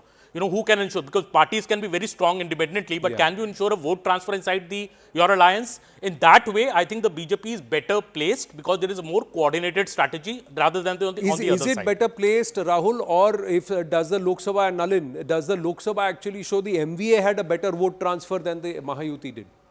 So, firstly, when it comes to the BJP the BJP Congress direct fights, which Aman was talking about, in the last election, the BJP had a strike rate of 64%. The Congress had a strike rate of 29.9%. But that's also because the BJP now bear in mind that in Maharashtra, BJP is the only party that has an even spread across every region. See, the other parties are far more concentrated. Shiv Sena, Yeah, NCP, Western Congress, Maharashtra, right? yeah, BJP, if you look at the last two elections, 2014, 2019, and Lok Sabha as well, including Lok Sabha where BJP had reverses, its vote share is evenly spread across regions. So it is the pan-state party. Now, in terms of vote share transfers, I think that's a tricky one. Simply because on the ground also there's a lot of confusion about both symbols, and very often people have been changing sides so much, people often get confused on the ground, right? So it's so, but in. So we don't really know the answer to that. I don't think anyone can predict that because the equations in Maharashtra have been changing so much in the last year and a half. It's a very difficult election to call. Okay, let's say, I'm not even going to get into the bellwether seats per se, but is there a bellwether region? If this region votes in a particular pattern, this could actually shape the result. Because the race is for 146 seats. Now, last time also 2019, the BJP plus or the Mahayuti got 162, if my memory serves me right. 162. So correct. So, but this time around, which region could decide? I think it's not one. Election. I think it would be three regions. To my mind, it would be Vidarbha, which is the biggest, 62 seats. It would definitely be Marathwada because of this whole Maratha agitation, and Western Maharashtra because again it's 58 seats. It's the second biggest region. So essentially about 160 seats. In these 160 seats, if BJP and its Mahayuti alliance runs away with it, they had a 14-seat lead in this 160. If they run away with it in Vidarbha, in Marathwada and in Western Maharashtra, then they are winning. The other two regions are much smaller. Mumbai, of course, if you add Mumbai, Thane, Kalyan, the outskirts, it's about 50-odd seats. But it doesn't necessarily reflect the rest of this state. The issues that matter here, whether it is agrarian distress or whether it is Ladki Bahin, it's not so much voters in Mumbai who depend on Ladki Bahin. It's the people who are in the rural areas. If you see higher women voter turnout, for example, in many of these seats, again, this will have an impact. In these 160-odd seats, if you were to look at, again, the direct contests that we've been talking about, Congress versus BJP, there are 75 across the state. There are 35 of them in Vidarbha alone, but in these three regions, there's a direct fight of 75. 43 the BJP won last time, only 27 the Congress alliance got. Congress, again, I'll break up that, of which the BVA had 2, the NCP had 1. This time the BVA is fighting separately, Mr. Prakash Ambedkar's party. The NCP had only 1. The Congress had 24 out of 27. If you look at the BJP, The BJP out of the 43, the alliance 43, all 43 were won by the BJP. There was only a 3% vote share of the United Shiv Sena in these seats. And if you look at where those seats are, a large number of them are in Vidarbha. There are a few in northern Maharashtra and a few in Marathwada. So again, the point I'm coming back to, just like Mr. Sharad Pawar's vote is concentrated in western Maharashtra, the Shiv Sena's vote was largely a Mumbai vote, a Thane vote, a Konkan vote, and some pockets of Marathwada, which is why even when you look at the direct fights, the transfer of the Shiv Sena vote did not matter as much to the BJP versus Congress direct fights when you're talking about vote consolidation. Right. The opposite is what we saw in the Lok Sabha election in 2024, where you had Congress votes, what Rahul was talking about, the DMK votes, the Dalit votes, the Muslim votes, and some section of the Marathas. They moved even when a UBT candidate was fielded. And I think in Mumbai, you saw this in the Lok Sabha, where people were talking about Muslims voting for Mr. Thackeray's party. And the numbers came, and Eknath Shinde very clearly said that the 19% vote share, almost just about a 0.5% dip, but the entire core Shiv Sena voter voted for the Dhanush Band with Eknath Shinde, and UBT got its benefits because the entire Cong NCP voter base, they voted for, and that's where the vote transfer actually happened. Interestingly, gentlemen, LADKI is Ladki in Hindi, that means girl, and Bahin or Behen. But in Marathi, Ladki becomes dearest. So it's Ladki Bahin. So it's the dearest sister. So the whole Yojana, it is, and there is something which is very interesting. The BJP says Ladki Bahin Yojana, and the Shiv Sena Eknath Shinde says Mukhyamantri Ladki Bahin Yojana. The reason why is because this is Eknath Shinde's thought process, and it was started by him, this Ladki Bahin Yojana. So the Shinde faction claims credit for this, and this, many believe, will be a game changer. And it is inspired from what Shivraj Singh Chauhan did in Madhya Pradesh. How much of an impact will that have on ground? Gentlemen, yeah. So I think I'll bring in Daniel also on this after the scheme is a very important scheme. This turnaround thing for BJP in Maharashtra, similar version, in Madhya Pradesh, similar version in Haryana. No, but you see, apart from this scheme, I think apart from this scheme, there are 4 or 5 things that have happened which have allowed the BJP to pull back the distance it was encountering. Number one, if you see the National Commission for Backward Castes on October 9th, it announced that 19 new castes and subcastes should be part of the OBC classification. On October 10th, the government announced that the creamy layer, the benchmark should be lifted from 8 lakh rupees to 15 lakh rupees, which again is seen as an outreach towards OBCs. There has been, if you see there were MLC elections soon after the Lok Sabha elections. The Mahayuti won 9 of those 11. Out of the 5 that BJP won, 4 were OBCs. Right? So what's happening is that the BJP is focusing very specifically on the OBC vote. And 3 things are different in this election compared to 2024 Lok Sabha. The first is that the RSS is on the ground much more than it was earlier. We also saw that in Haryana. There is also a much more concerted effort by the BJP organizationally. You see that also in the fact how much Yogi Adityanath is campaigning. For example, this is not his state. And then these correctives the BJP has taken both on the constitution Khatre Mein Hai issue and the outreach to different castes. So that's why there is a different election from 3 months. See, the women voters are not so far away from the male voter. It's 48 to 50% in terms of the strength. When you're talking about the conversion of votes, etc., I just want to quickly weigh in here because there's some corrections that need to be made. First of all, the highest strike rate within the MVA was the NCP Sharad Pawar, which was 80%. So they contested, if you look at the number to assembly, 48, they won out of 60 seats they contested. So that's the 80%. So it wasn't the Congress that did the best in that side. It was actually the NCP Shiv Sena, NCP Sharad Pawar, which tells you that basically a large amount of conversion did actually work in its favor. A large number of others did funnel their vote to the Sharad Pawar because there was a faction strong of the NCP. Sharad Pawar sentiment. That's right. Plus, its vote is concentrated in one particular area, and as you know, so you're saying transfer to assembly seats out of 60, they won 42. They won 48 out of 60, which is 80%. 80%. Then came the Congress, which contested 102 seats, out of which it won 63, which is a roughly 60% conversion rate. The laggard here was SSUBT. Now, that only won 45% of the seats it actually contested, 57 out of 126. So I think we all got it a bit wrong. The point is that fundamentally SSUBT didn't get the benefit of the other alliance partners and their vote because there was suspicion clearly about its credentials amongst a large number would you of say that, or would you say that it only got the others vote and it did not have its own core voter voting for it and it actually moved away from it to that may be a bit debatable. Yeah. I don't know if a large number of Muslims actually did eventually vote They for did, the and those numbers, SSUBT. the numbers have been put out. Okay, yeah, so maybe that's what explains it. But clearly, maybe the Shinde Sena then really ate into the UBT vote. I don't know, but I can't hazard that. Now, that's why from whose prism you speak, because Yes. Eknath Shinde believes the core Dhanushban voter retained with him. So 19% came away. So Uddhav Thackeray, did not move with Uddhav Thackeray. That's their point of view. Obviously, something didn't work for them. Correct.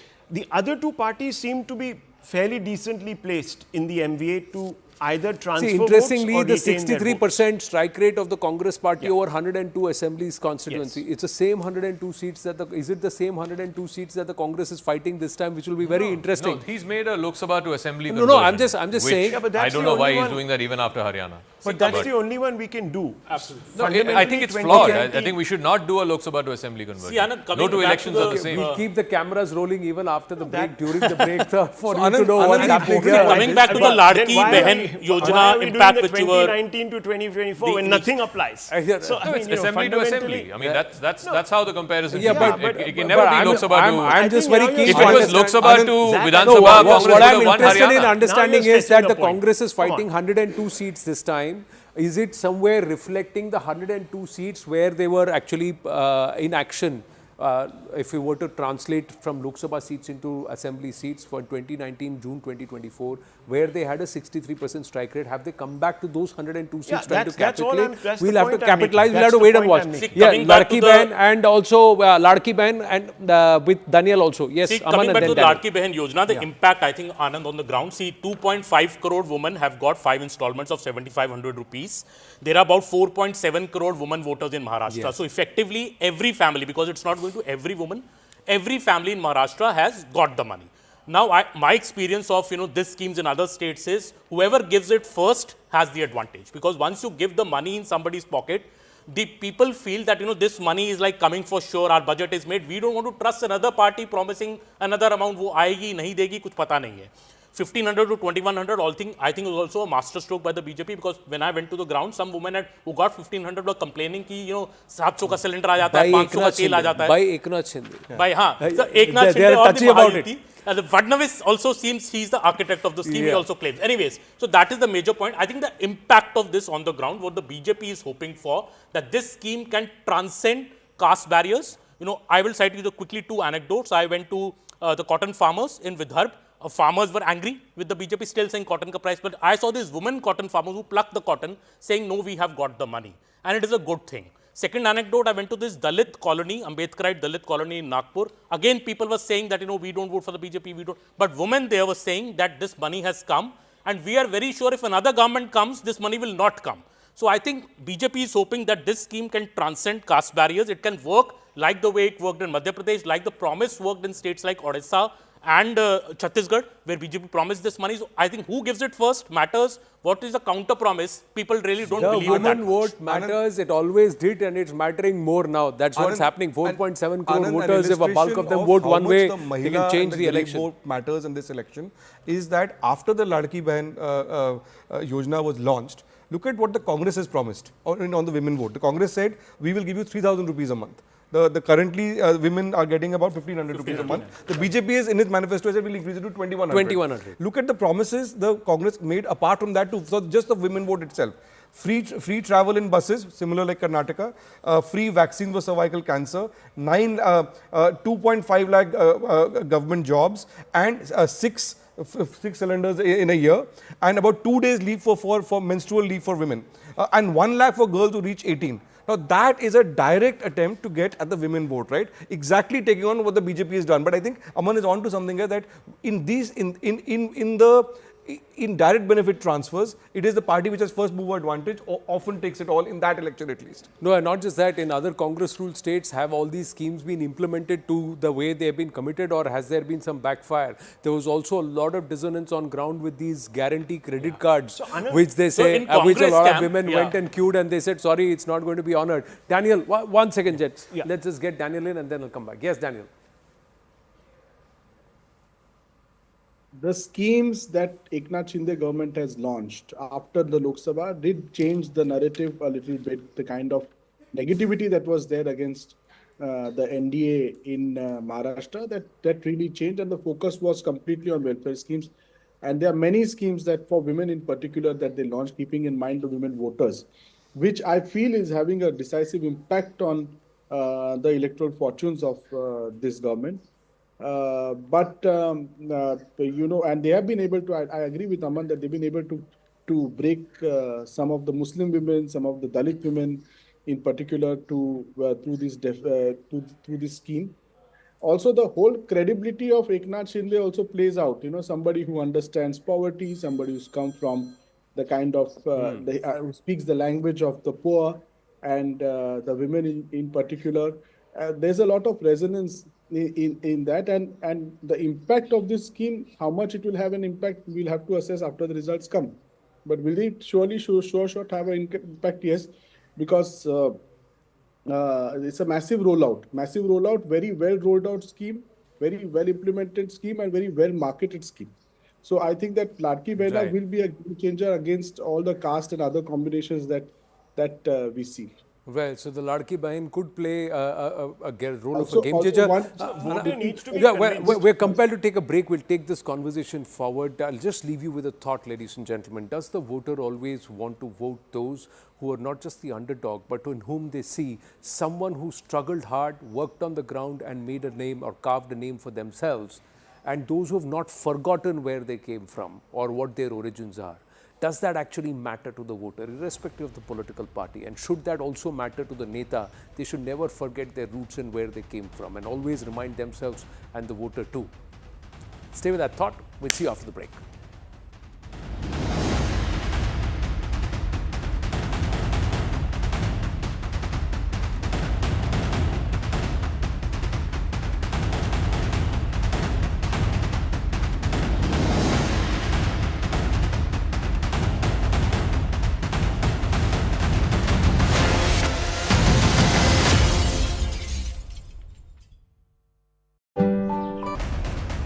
And I'm joined by a battery of reporters from Maharashtra who are in fact reporting on ground. Mayuresh is in fact reporting from Bandra East, tracking the Thackeray family. Payal is in fact reporting from central Nagpur, tracking RSS chief Mohan Bhagwat. Yesha from Thane, tracking Eknath Shinde. And Pallavi from Baramati, tracking Sharad Pawar. Now let me go first across to Payal, who is in fact reporting from central Nagpur, tracking Mohan Bhagwat. Payal, tell us what time is Mohan Bhagwat supposed to arrive there, and also given the fact that in Haryana we have seen how RSS played a very crucial role. What are you observing when it comes to Maharashtra, the role of RSS in the Maharashtra elections? Well, to begin with, Mohan Bhagwat, the RSS chief, is already in the polling booth. He should be out within the next couple of minutes after having cast his vote. Remember, he came here at least 10 minutes before the voting really began. Because, you know, this is where the RSS headquarters really is. And this is a very, very important center as far as the BJP is really concerned. Because, you know, both, whether it's Devendra Fadnavis or whether it's Nitin Gadkari, both son of the soil, or their allegiance to the RSS, and of course have been part of the RSS from their very, very childhood as well. So the RSS contribution is extremely important as far as the BJP is really concerned. The Jan Sangh is, you know, what they date back to. And we've seen what they were able to do, you know, in Haryana. So even if sources are to be believed over here in Maharashtra, they're working overtime. Their basic agenda, you know, Sharon, is to in fact encourage people to go out and vote. That last ditch effort to, I mean, campaigning has shut about 24 to 48 hours ago, but the last bit of effort to in fact take people, you know, to the polling booth, that's exactly what the RSS specializes in. And, you know, the workers have been working overtime. I'm given to understand that they're working in not just the constituency of the BJP is very strong, but also in the constituencies where the Mahayuti is, in fact, you know, contesting as well. So that's something which is going to be important to see. We'll see Mohan Bhagwat stepping out in a bit from now. and he'll probably be giving us a soundbite as well. But a very, very crucial election as far as Vidarbha on the whole is really concerned, given the fact that Deputy Chief Minister Devendra Fadnavis is contesting from the Nagpur south-west seat as well. So that's something which is going to be very important to watch out for. We're just keeping our cameras waiting for Mr. Mohan Bhagwat to step out, and he's of course accompanied by the other RSS office bearers as well. Any moment from now, Sharon, he should be out, and it will be important to see what his message really to the people of the country is, people of Maharashtra is concerned. And let's just see what message he gives to people of Maharashtra in terms of their importance to cast this particular vote, and whether he makes any other statement as well. That remains to be seen. Absolutely, Payal. In fact, please stay with us. We'll keep coming back to you as and when Mohan Bhagwat will cast his vote and will come out. Let me now directly go across to Pallavi, who is in fact reporting from Baramati. Pallavi, Baramati is once again seeing Pawar versus Pawar in Lok Sabha election. Supriya Sule won that seat. What have been your observation in Baramati? Which side is the pendulum going to swing? Well, first of all, Baramati, as we all know, is a bastion of Sharad Pawar, and it was a hard-fought election which took place during Lok Sabha, where Ajit Pawar's wife Sunitra took on Supriya Sule, and of course she won.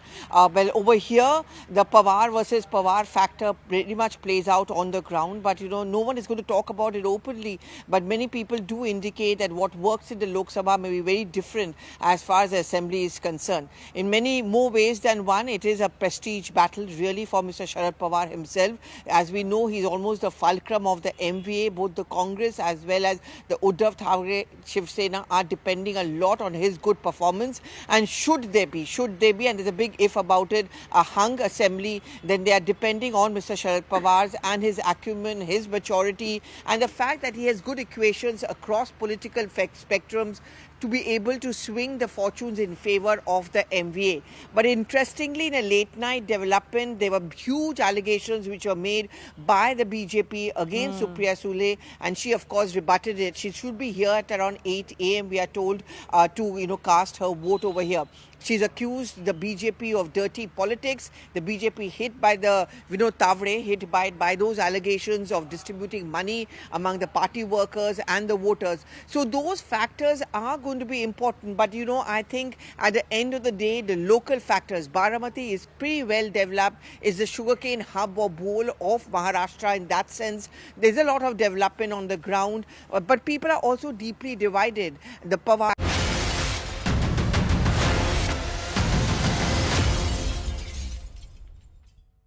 बढ़िया बात है, इंतजाम बहुत अच्छा किया हुआ है। मेरे को क्यों ढका? बहुत अच्छा इंतजाम किया हुआ है। मैं देख रहा था कि सीनियर सिटीजन के लिए बहुत अच्छा इंतजाम किया हुआ है, बहुत सफाई रखी हुई है, एंड बस आज यही है कि सब लोग आएँ, वोट करें, that is the most important. Election हो रहा है और क्या हो रहा है? एक मिनट सर, किसकी सरकार आएगी? महायुति, महा विकास अघाड़ी? महा विकास अघाड़ी की आएगी सरकार। क्या अनुमान है सर आपका, कितनी सीटें? अभी ये अनुमान तो न्यूज वाले लगाएंगे, हम अपना एक ही अनुमान है जो लगा रहे हैं आज। नहीं, आपके दो भाई चुनाव में हैं, इतने बड़े पॉलिटिकल फैमिली से आप हो जी, तो कुछ तो आपका कैलकुलेशन होगा। नहीं, जो मेरा कैलकुलेशन वो पर्सनल कैलकुलेशन है, उससे मैं यही कह सकता हूँ आपको कि महा विकास अघाड़ी की सरकार बनेगी। कितनी सीटों का सर आकलन है? आइए वोट कीजिए, ये हमारी एक रिस्पॉन्सिबिलिटी है। ECI का मैं आइकन हूँ, तो बहुत समय से मैं यही कह रहा हूँ, लोगों को यही दरख्वास्त कर रहा हूँ कि आइए वोट कीजिए, हमारी रिस्पॉन्सिबिलिटी है। यहाँ फैसिलिटीज़ भी अच्छी है, और जैसे कि मैंने अभी कहा कि सारे ऑर्गेनाइजर्स ने यहाँ पे अच्छी फैसिलिटीज़ की है, सिर्फ हमारे लिए नहीं, मगर मैं ये उम्मीद करता हूँ कि सारे लोगों के लिए अच्छी फैसिलिटीज़ रहेंगी। पूरा जो पीरियड है, वोटिंग पीरियड, वो पूरे समय तक अच्छी फैसिलिटीज़ रहे, यही मैं उम्मीद करता हूँ, और किसी को तकलीफ़ ना हो। आइए ज़रूर वोट कीजिए। लोग जो करने आए वो वोटिंग है, और वो सबका राइट है, वो सबका अधिकार है। तो मुझे लगता है कि ये आज का दिन जो है वो वोटिंग के हिसाब से है। तो जो गरीब है, जो भी है, यंग ओल्ड जो भी है, वोट करना ज़रूर है।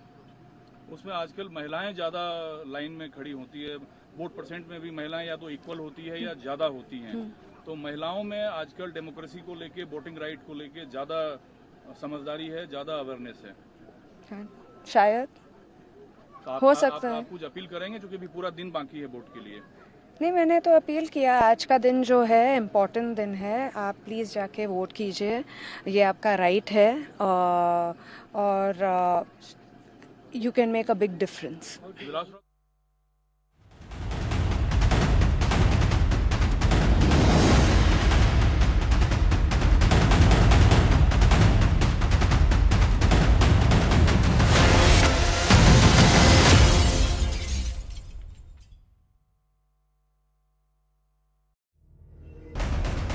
And I'm joined by a battery of reporters from Maharashtra who are in fact reporting on ground. Mayuresh is in fact reporting from Bandra East, tracking the Thackeray family. Payal is in fact reporting from central Nagpur, tracking RSS chief Mohan Bhagwat. Yesha from Thane, tracking Eknath Shinde.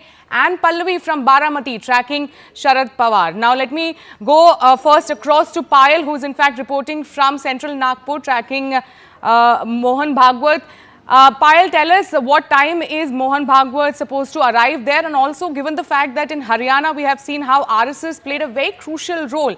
What are you observing when it comes to Maharashtra, the role of RSS in the Maharashtra elections? Well, to begin with, Mohan Bhagwat, the RSS chief, is already in the polling booth. He should be out within the next couple of minutes after having cast his vote. Remember, he came here at least 10 minutes before the voting really began.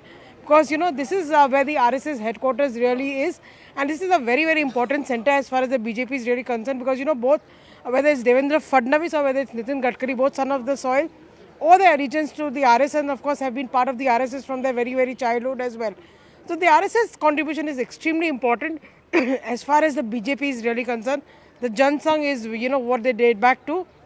And we've seen what they were able to do, you know, in Haryana. So even if sources are to be believed over here in Maharashtra, they're working overtime. Their basic agenda, you know, Sharon, is to in fact encourage people to go out and vote. That last ditch effort to, I mean, campaigning has shut about 24 to 48 hours ago, but the last bit of effort to in fact take people, you know, to the polling booth, that's exactly what the RSS specializes in. And you know, the workers have been working overtime. I'm given to understand that they're working in not just the constituency of the BJP is very strong, but also the constituencies where the Mahayuti is in fact, you know, contesting as well. So that's something which is going to be important to see. We'll see Mohan Bhagwat stepping out in a bit from now, and he'll probably be giving us a soundbite as well. But a very, very crucial election as far as Vidarbha on the whole is really concerned, given the fact that Deputy Chief Minister Devendra Fadnavis is contesting from the Nagpur south-west seat as well. So that's something which is going to be very important to watch out for. We're just keeping our cameras waiting for Mr. Mohan Bhagwat to step out, and he's of course accompanied by the other RSS you know, office bearers as well. Any moment from now, Sharon, he should be out, and it will be important to see what his message really to the people of the country is, people of Maharashtra is concerned. And let's just see what message he gives to people of Maharashtra in terms of their importance to cast this particular vote, and whether he makes any other statement as well. That remains to be seen. Absolutely, Payal. In fact, please stay with us. We'll keep coming back to you as and when Mohan Bhagwat will cast his vote and will come out. Let me now directly go across to Pallavi, who is in fact reporting from Baramati.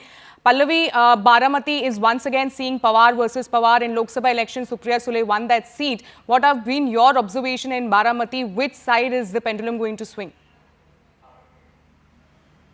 Well, first of all, Baramati, as we all know, is a bastion of Sharad Pawar, and it was a hard-fought election which took place during Lok Sabha, where Ajit Pawar's wife Sunitra took on Supriya Sule, and of course she won. Well, over here, the Pawar versus Pawar factor pretty much plays out on the ground, but you know, no one is going to talk about it openly. But many people do indicate that what works in the Lok Sabha may be very different as far as the assembly is concerned. In many more ways than one, it is a prestige battle really for Mr. Sharad Pawar himself. As we know, he's almost the fulcrum of the MVA. Both the Congress as well as the Uddhav Thackeray Shiv Sena are depending a lot on his good performance. And should there be, and there's a big if about it, a hung assembly, then they are depending on Mr. Sharad Pawar's and his acumen, his maturity, and the fact that he has good equations across political spectrums to be able to swing the fortunes in favor of the MVA. But interestingly, in a late night development, there were huge allegations which were made by the BJP against Supriya Sule, and she of course rebutted it. She should be here at around 8 a.m. we are told to cast her vote over here.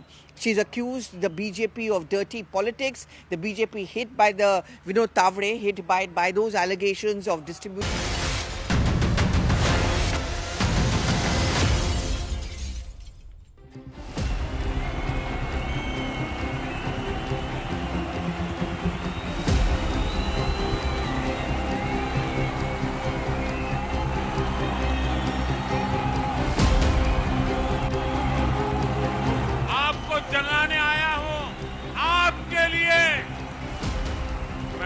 लड़ने के लिए मैदान में आया।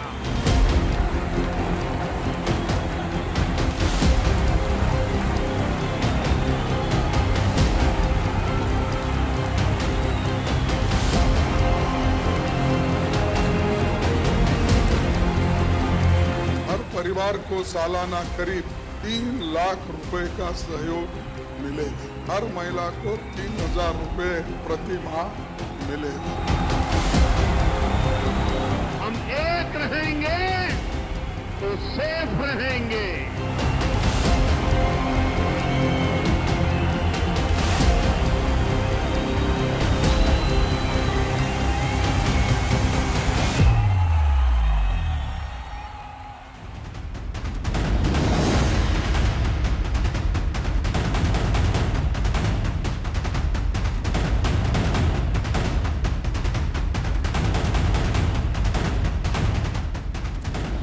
It's the battle for the states.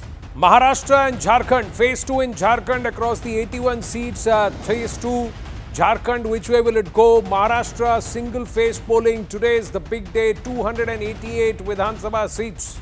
All going to the ballot till 9 a.m. The voter turnout is less than 7%. Voters, get out. Go ahead and vote. Your vote matters. The ruling Mahayuti alliance featuring the BJP, Eknath Shinde, Shiv Sena, Dhanush Band with him, the Ghadi with Ajit Pawar, but kya unka waqt theek hai? We have to wait and watch. Facing off against the Maha Vikas Aghadi, a coalition of the Congress party, the NCP, Sharad Pawar, kya unki tutari bajegi? Uddhav Balasaheb Thackeray with the mashal, will that light the way forward or will they be torched out? We have to wait and watch, ladies and gentlemen. What's at stake for both these sides? The BJP, OBC consolidation is a big factor. Will they be able to replicate the Haryana model and counter this entire Maratha anger, or has that now simmered between June and November? Big question, ladies and gentlemen. Test for ek hai to safe hai. This Maha Mantra, as Devendra Fadnavis has called it, will that get them or help them a certain level of redemption? The opposition had the edge over the NDA in June 2024 Lok Sabha polls. Will they be able to reverse that? Will the opposition be able to keep the momentum going, or will the BJP be able to keep the Haryana momentum going into Jharkhand and also specifically into Maharashtra? Will they be able to expand their influence, prove their mettle against the regional Kshatraps? Will BJP yet again emerge as the single largest party? We have to wait and watch. Is there scope for breaching some opposition bastions, because the opposition crept in to a lot of areas where the BJP had their or held sway in 2014 and 19? With the allies, it's also the test of the Hindutva pitch versus the caste census push. Freebies. Well, let's look at the test of Ladki Bahin. Women voters, 4.7 crore of them out of the 9 crore voters in Maharashtra. Will they make an impact? 9.7 crores in Maharashtra. Impact of loan waiver. And of course the Kisan. Are they all right with the kapas and the soya bean ka bhugtan? And of course the ashwasan that there will be more coming their way. What's at stake for the Maha Vikas Aghadi, for the Congress party? The biggest hurdle is their straight fights with the BJP.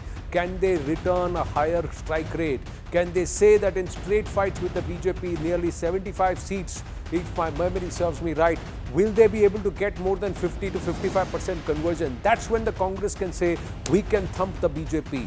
That's the big test. These 75 seats. Counter the BJP influence in Vidarbha. They were able to do that in Lok Sabha. Can they do it in the Vidhan Sabha? That's the big question. Prove that the Haryana loss was an aberration. And of course, the big brother bragging right. Will they be able to say, we are the ones who are the fulcrum of the opposition of the INDI alliance? Will the LOP be able to stand up and say in the winter session of Parliament that Congress hai to Indi hai? That's the big question. The track record vis-a-vis allies. And well, then the Congress then have to play a meeker role if they don't perform. Factionalism within their ranks. A lot of senior leaders have made their way out. Electoral losses, high-profile exits, and of course, the challenge to rebuild this organization. Will they be able to do the same with Nana Patole? What they couldn't do with Bhupinder Hooda, can they expect to do with Nana Patole? And of course, Rahul Gandhi, Priyanka Vadra will come into the focus. The Congress test also has consistently promised caste census. That's a big test. But then again, they seem to be confused with their own reservation narrative. That's what the opposite or the BJP is making it out to be. Will they be able to then, this Samvidhan khatre mein hai, take this forward? And more importantly, ending reservation. Rahul Gandhi has been defending that over the last few days, ever since he made that statement, and then the BJP went to town with that. In the studio with me, Zaka Jacob, Managing Editor, CNN News 18, on the magic wall, but on the seats, Consulting Editor with Network 18, Rahul Shivshankar. With him, Rohit Chandravarkar, Senior Journalist, joining us. He's flown in from Mumbai to Delhi, and he's going to be here through us with us. Nishtula Hebar of The Hindu with us. Nalin Mehta, Money Control, Managing Editor with us. And of course, Rashid Kidwai joins us.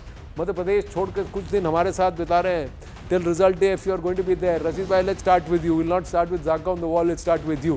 Which do you think are the 2-3 critical regions? Let's get into that. I think Vidarbha is going to be most important region. Direct fight between Congress and BJP, lot at stake. The kind of that pro-Hindutva pitch that BJP unleashed during the campaign. So I think Vidarbha is make or break. I won't go even over 2-3 regions. Of course, Western Maharashtra continues to be very important, but that's where Pawar versus Pawar kind of narrative. Will they come together? That's one region. Of course, every region has its own importance, Anand, but it is Vidarbha which is going to decide the fate of Maharashtra. He's got Rahul Shivshankar as an interesting projection of the leads. Lok Sabha seat strike rate, Lok Sabha to Assembly constituencies, the leads. Vidarbha was critical for the Maha Vikas Aghadi. Yeah, in fact, the Vidarbha, the Maha Vikas Aghadi won 42 out of 62. It was a complete sweep. The Mahayuti only had 20 of those seats. That's really where this election was won and lost. And of course, in Marathwada, where the Mahayuti had 11 out of 46 when the MV had 32 out of 46. Those are the most significant. Between them, they have more than 100 seats between those two regions. If that number holds, then... Well, just a few days ago, the News 18 Lokmat, and I was talking with the Managing Editor Mandar Farse and also Dhruva Jyoti, the cluster editor, and they had done an internal conversation with journalists and their own reporters. And they said the Maha Vikas Aghadi, Mahayuti, it's quite neck and neck. Across Maharashtra. And some said 5 plus minus 10 seats, either ways you were to see. But there were about 40 seats, 40-45 seats, which they said are critical because nobody knows which way they will go. And they said that a lot of it comes in the Vidarbha, Marathwada and some seats in Mumbai region also. Rohit, agree, disagree with this kind of assessment? Is that possible? I can say that this is but the most unpredictable election that I have seen in 30 odd years, and that's very evident if you go around in Vidarbha area, Marathwada region, or any other place, mainly because of the alliances being very odd. Nobody imagined, what I mean to say is nobody imagined just 3 years ago that Ajit Pawar and BJP would be together. Right, and we don't know whether the vote transfer is going to happen. In fact, in Lok Sabha, that vote transfer just didn't happen between Ajit Pawar and BJP. Similar is the condition on the other side also. We didn't imagine that Shiv Sena and Sharad Pawar will be together.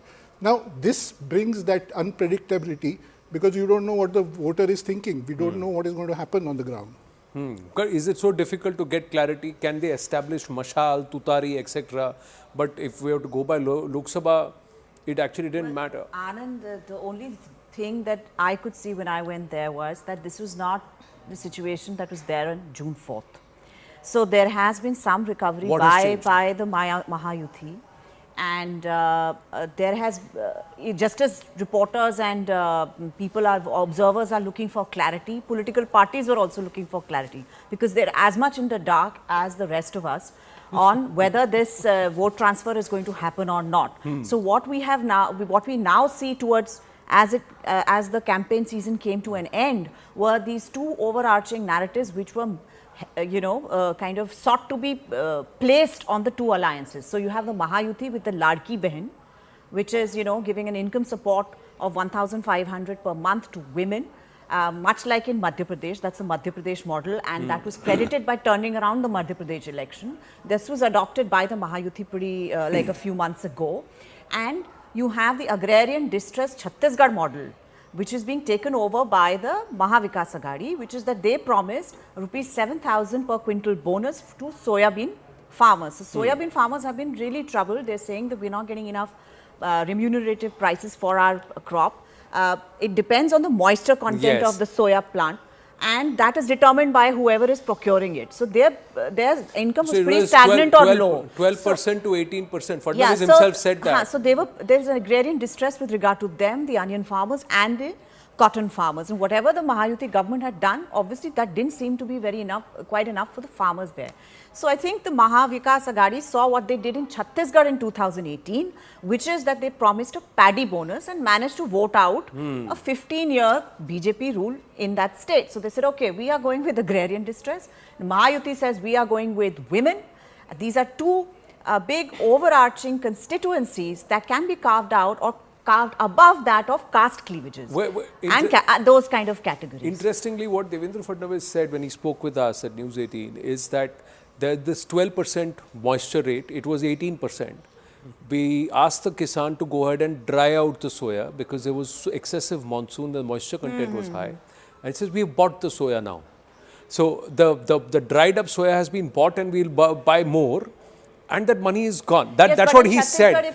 Now, whether that distress remains or not, we have to wait. And then in their manifesto also promised 6,000. The Congress or the MVA has promised 7,000. Yeah, but in Chhattisgarh, they waited, if you recall. Yeah, correct. And they said, okay, let the election be over. If the Congress comes, we get more money. So, you know, we don't know which way it swings. And this Vidarbha Marathwada, largely Kisan belt, so you will have a lot of impact there. Yes, Nalin. So in many ways, Anand, this is a post-ideology election in Maharashtra, right? ये सारे celebrities vote कर रहे हैं नलिन. ये voter क्यों नहीं vote कर रहे हैं? 7% at 9 AM. क्या बोलेंगे आप बोलो? So, well, see, the point I'm trying to make is that the voter is also confused, just as political parties were, as Nisola was saying. This is a post-ideological election. You know, despite the narrative of batege to cutting on top and you know the Garib and Mahila on the bottom, it's like a jigsaw puzzle and it keeps shifting. You know, after the election, like Zaga was saying a few minutes ago, you don't know who will switch sides immediately after. This is an election where Ajit Pawar, who's allied with BJP, has said, I don't need Prime Minister Narendra Modi to campaign in my backyard. He should campaign elsewhere. I don't need unheard of any ally of the BJP in the past to say this so publicly, right? So, therefore, it'll boil down a lot, I think, to micromanagement and local contests. Now, and I completely agree with Rashid, Vidarbha is critical because in the last 10 years, when the two elections where BJP became the single largest party in Maharashtra for the first time, Vidarbha was critical. Out of 62 seats in 2014, BJP won 44 and the Congress won 10. In 2019, the BJP won 29 and the Congress won 15. And in 2024 Lok Sabha, this is where the Congress made gains and so did the NCP. So therefore, what happened in Vidarbha, I think, is critical more than what happened in other regions. Yeah. What happened in Vidarbha happened in Maharashtra. Well, I think there are pictures of Nana Patole and Piyush Goyal going out to cast their vote. So they are doing their job. So the leaders, the celebrities, the known faces, they are all going out to cast their vote. Devendra Fadnavis should also be going out to cast his vote at about 10:20 in Nagpur. But point is, where is the voter? The bulk voter is not coming. Now, how much is that going to affect? Let's come back to those 166 seats, what you put together. And you know, I was saying that Vidarbha is important. I'm not saying it is not. 62 seats is the biggest region. Marathwada is important as well. It's 46 seats. This whole narrative about Maratha versus OBC, will it have any impact? Will Jarangi Patil have any impact? We'll have to wait and see in those 46 seats. And of course, the 50-odd seats in Western Maharashtra, which is Sharad Pawar's Gad. Whether the concentrated vote that he has in Western Maharashtra will continue to come his way like it did in Lok Sabha 2024. So that's about 160 seats. Another way of looking at it, you know, in football, there's this term called man-to-man marking, right? You've got Ronaldo on one side, you've got somebody sort of man-to-man marking him. I think this election is also going to be about man-to-man marking. We talked about BJP versus Congress direct fights. It's also about Sena UBT versus Shinde Sena direct fights. So let's take a look at those. Those are about 50-odd seats, I think 55 seats if I'm not mistaken.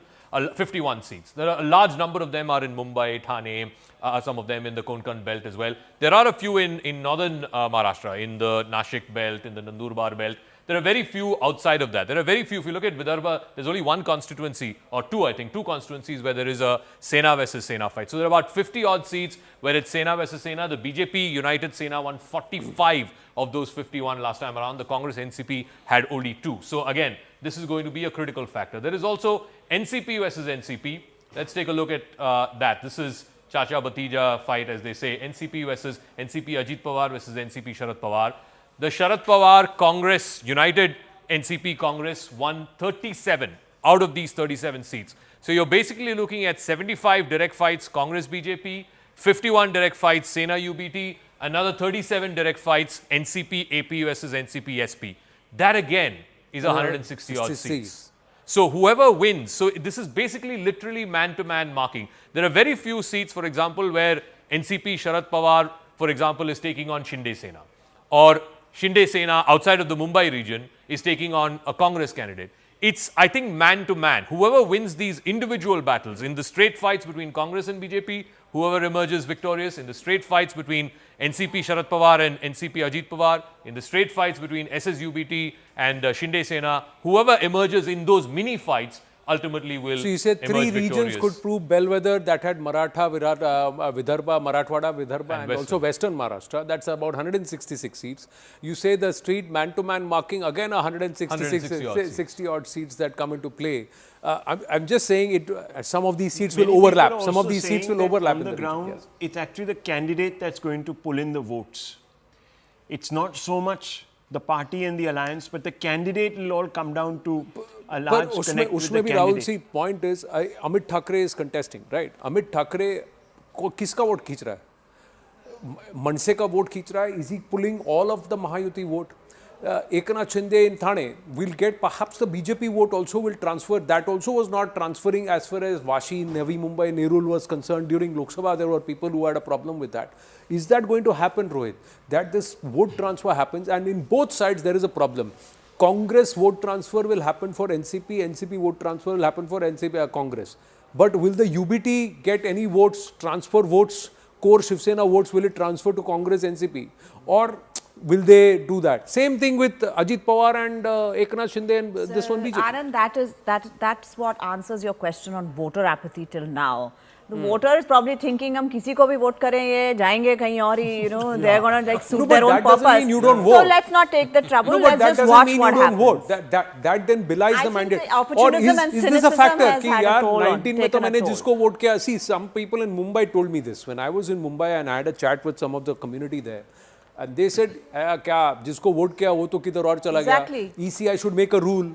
And there should be a rule in the Representation of People's Act also that if you get elected from one party and you go in and then you do a Dal Badlu Giri, you have to rescind, go back, get voted and then come back. You can't do otherwise. That law exists, by the way. It's called the anti-defection law. No, not the anti-defection law. The problem is nobody takes it seriously. No, what they are saying is not the anti-defection law. They are saying even if you have the numbers to do defect with the anti-defection, you should go back to the voter and get elected and then only come. I'm not sure whether that can happen. But, I agree with Rahul that candidates matter when it comes to Vidhan Sabha. See, we saw the Lok Sabha election recently and we know it was fought on ideology.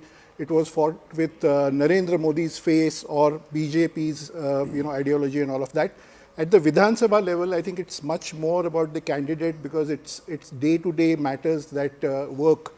For instance, development, construction of roads, electricity supply, water supply, and all these things, especially in rural area. Coming to the voter apathy part, I think we have to, look at Maharashtra as a very industrialized, advanced kind of a state, but also backward in certain aspects. For instance, you have the most rich people of this country living in Mumbai, but you also have the poorest people living in Gadchiroli. That's in the same state, right? So you see this voter apathy in Mumbai, in South Mumbai, in Central Mumbai, where the voting percentage is just 45, 49. It's high in the Vidarbha region. It's high where politicians matter to people. It's high where, in a place like Marathwada where drought conditions are there and government schemes make a difference. So you will see in Marathwada the voting percentage is 71 in the Lok Sabha polls. In South Mumbai it is 45. So voter apathy is not, general. It is not random. It has to do with, whether the place is developed or it is backward. That is how it works. So, just to add to that point, look, also where various candidates are contesting from, which parties have got the region, also will matter this time. See, the reason why Congress is fundamentally crucial this time to the MVA is because it's in Vidarbha that most of its seats have been allocated and the Khandesh, which is the North Maharashtra region. Now, if you look at, again, once again, about a Karyakarta, I'll go back to Nagpur and do work in my constituency, and how the turn of fate happens, the tragic incident with Gopinath Munde, and suddenly 3 weeks later, 4 weeks later, in fact, within a month, Devendra Fadnavis was actually Chief Minister of Maharashtra. So things turn around differently, and he is one of the few. Nitin Gadkari speaking. Let's go.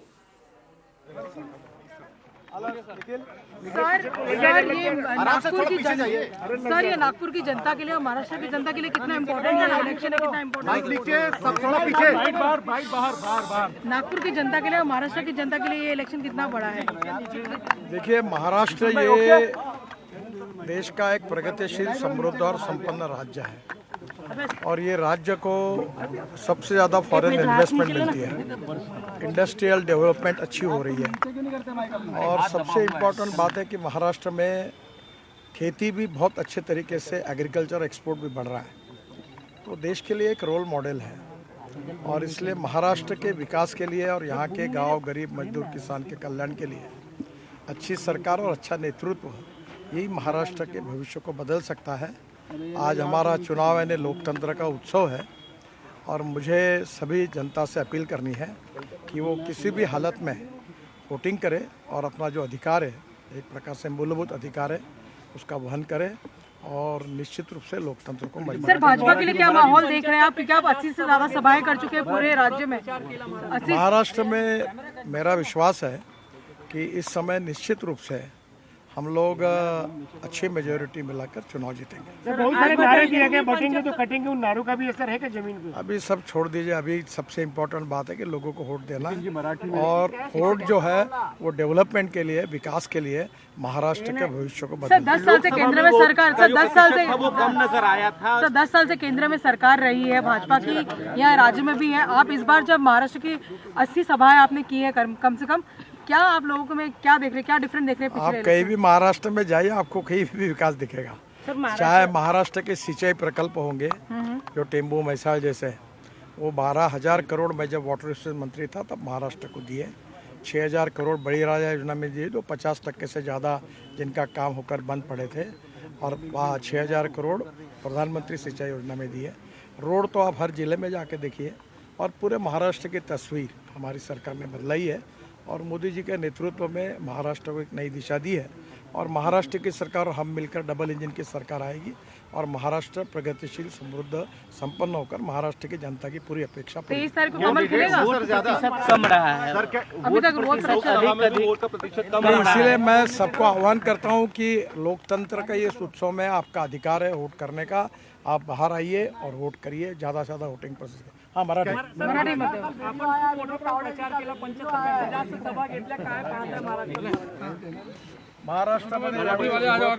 So you asked him questions and he said, let's focus on development. He's urging voters to come out and vote. But Nitin Gadkari quite confident of the performance of the Mahayuti in Maharashtra in these elections. Nana Patole, we just saw, has reacted on the entire audio tape controversy. We'll try and play that out the moment that is ready. But interesting, the turn of fortune some netas will have. He's the Devendra Fadnavis casting his ballot. He's the perhaps the only chief minister to serve that full term in a long, long time across the political spectrum. Maharashtra never had a stable government and an administration that it's seen under Devendra Fadnavis, but then turn of fortunes for him. He's the DCM of the same state that of which he was chief minister, and now we don't know which way things will turn. Now he's there out there with his mother, with his family. There have been personal jibes with Mrs. Fadnavis being brought into the fore.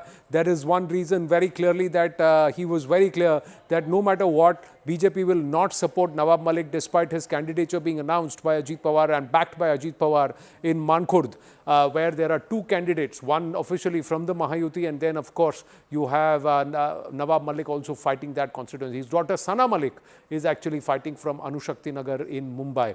But that's Devendra Fadnavis soon after casting his ballot, posing for the cameras with his mother and his wife, Mrs. Amrita Fadnavis. And whether or not he speaks to the media, we'll wait and watch. I think they will come out a little fair distance, and then there should be some conversation. Does Mr. Fadnavis speak? We'll wait and watch. Now, how critical is this entire leadership aspect within the Mahayuti? Many believe that Eknath Shinde may not be the chief minister, may not continue. Many are asking, what is Devendra Fadnavis' role going to be? Is he going to continue to be DCM, or is there going to be some other role for him at the center or somewhere else? What are the conversations, and how will that impact? Will the results impact all of that? Well, Anand, various things that we are discussing about, the differences between Mahayuti and Maha Vikas Aghadi, or the factor that, they are neck and neck, and they are neck and neck, and nobody knows what the numbers are going to be. But one thing that we can definitely say is there is a huge difference between the kind of chemistry that the three leaders of Maha Vikas Aghadi have and the three leaders of Mahayuti don't have. I mean, it's very obvious that Ajit Pawar does not get along with Eknath Shinde.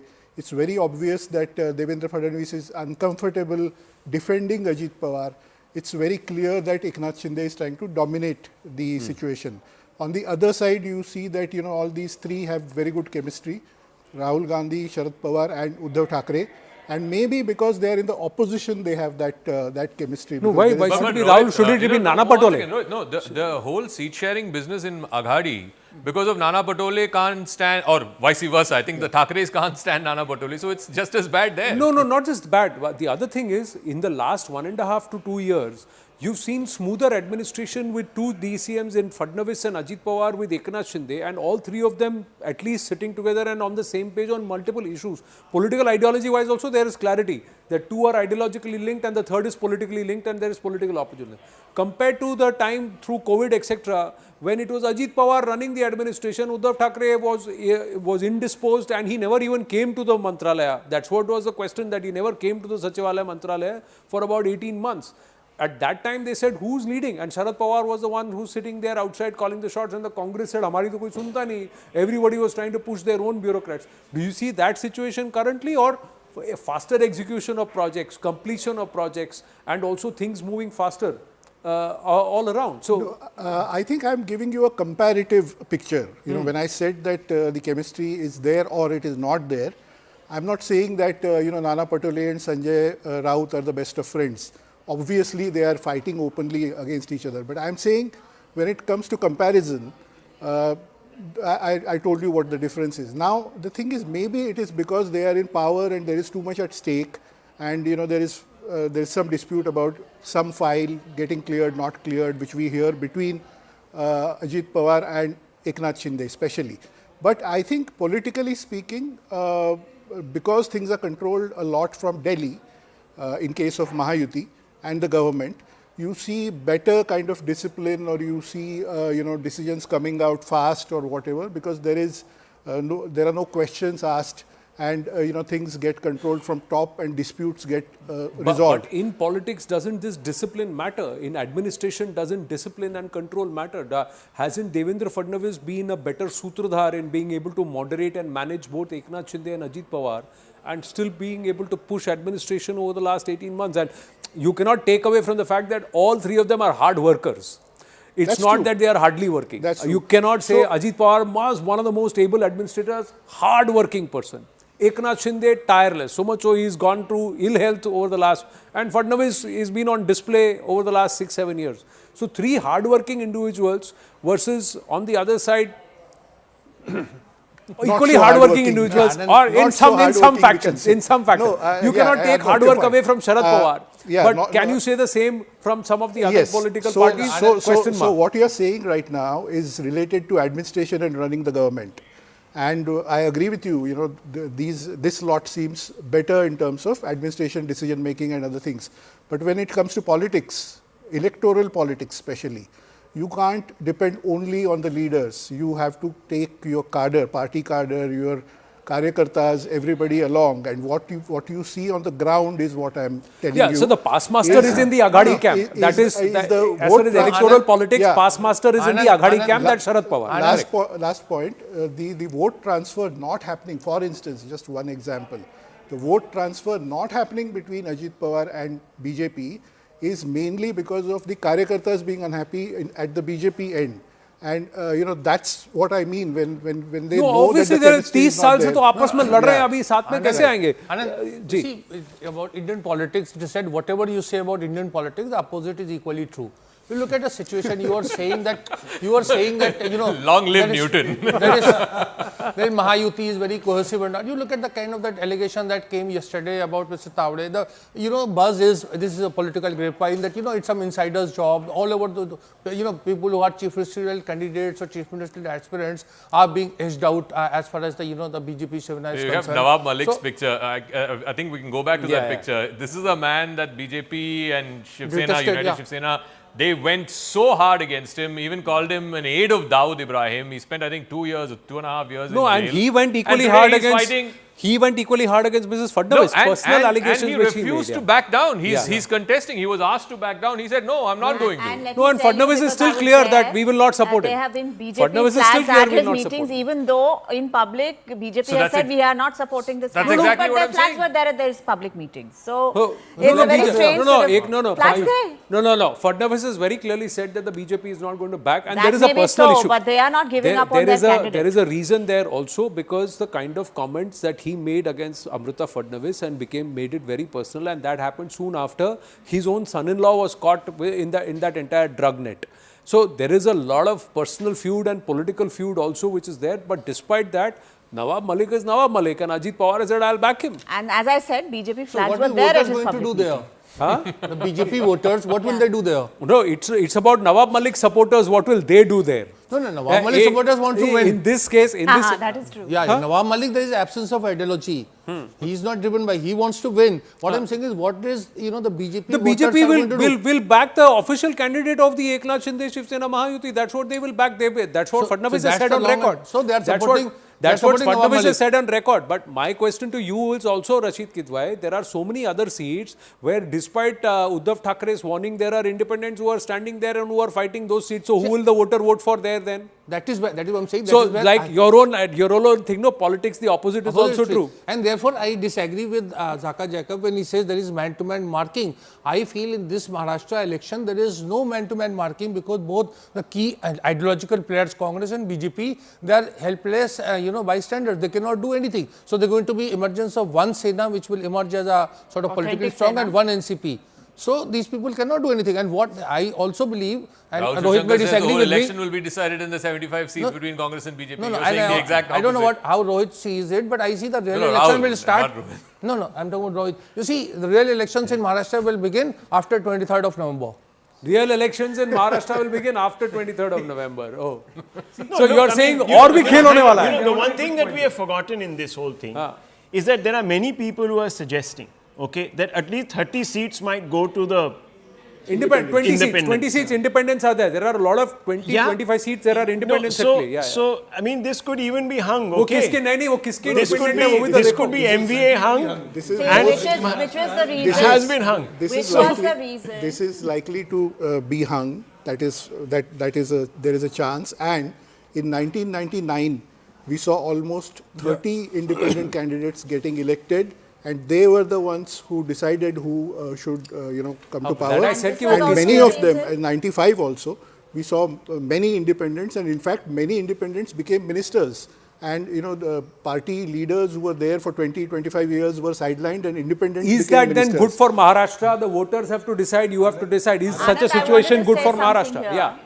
I said this was also the reason why this katoge to batoge slogan, everybody in the Mahayuti side, batoge to katoge was decried by everybody in the Mahayuti scheme of things, because they felt that this would stop the disintegration of a consolidation that had happened in the Lok Sabha election. And that minority consolidation happens at a much faster rate. There's a much more sense of siege. It's already there. The Muslim vote consolidation has already happened. It's already solidified. But they were always hoping that it would not be the same as it was in the Lok Sabha. And Mr. Shinde, as Chief Minister, had done a lot to kind of ameliorate matters and relationship with the minority communities. in the hope that because Shiv Sena's UBT has been the most direct benefactor, beneficiary of this consolidation. When you say minority, it is specifically Muslims, right? Yes. So it's the Muslim community. Yes. So let's say Muslim community. Yes. Hanji. 2 points. Firstly, on the others question, in 2014 also there were 20 others who won. In 2019, 29 others who won. So if you have a similar repeat. So 29 to 30 over 20 average is है normal I है. have Normal one, is what is. even though it's confusing and 6 parties and voters don't know, BJP voter, will they vote for Nawab Malik and all of that? I think the choice is binary.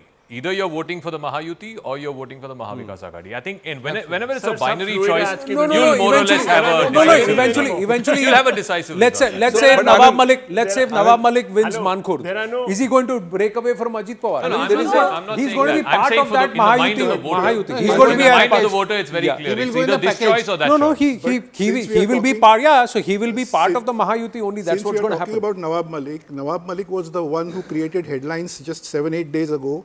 Speaking to Marathi channels, he said, चुनाव के बाद कुछ भी हो सकता है, ऐसा नहीं कि हम इनके साथ ही रहेंगे. If it has to be decisive, that's the reason why I'm constantly coming back to this BJP-Congress contest. If it has to be decisive, the BJP and the Congress have to ensure that they damage each other extensively for it to be all of decisive. this can happen I'll only give if you the just voter a comes out. And I finally damn well found that damn statistic.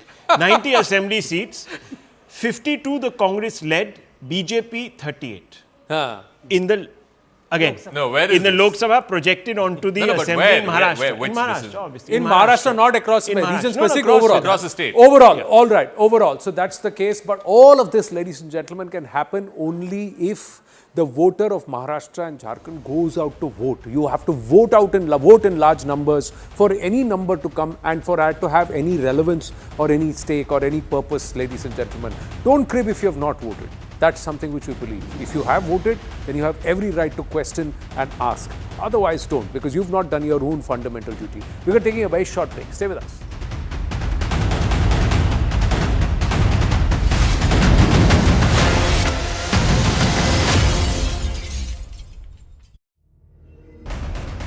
And I'm joined by a battery of reporters from Maharashtra who are in fact reporting on ground. Mayuresh is in fact reporting from Bandra East, tracking the Thackeray family. Payal is in fact reporting from central Nagpur, tracking RSS chief Mohan Bhagwat. Yesha from Thane, tracking Eknath Shinde.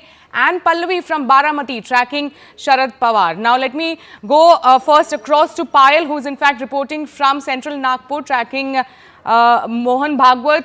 Payal, tell us what time is Mohan Bhagwat supposed to arrive there, and also given the fact that in Haryana we have seen how RSS played a very crucial role. What are you observing when it comes to Maharashtra, the role of RSS in the Maharashtra elections? Well, to begin with, Mohan Bhagwat, the RSS chief, is already in the polling booth. He should be out within the next couple of minutes after having cast his vote. Remember, he came here at least 10 minutes before the voting really began. Because, this is where the RSS headquarters really is. And this is a very, very important center as far as the BJP is really concerned. Because, both, whether it's Devendra Fadnavis or whether it's Nitin Gadkari, both son of the soil, or their allegiance to the RSS, and of course have been part of the RSS from their very, very childhood as well. So the RSS contribution is extremely important as far as the BJP is really concerned. The Jan Sangh is, what they date back to.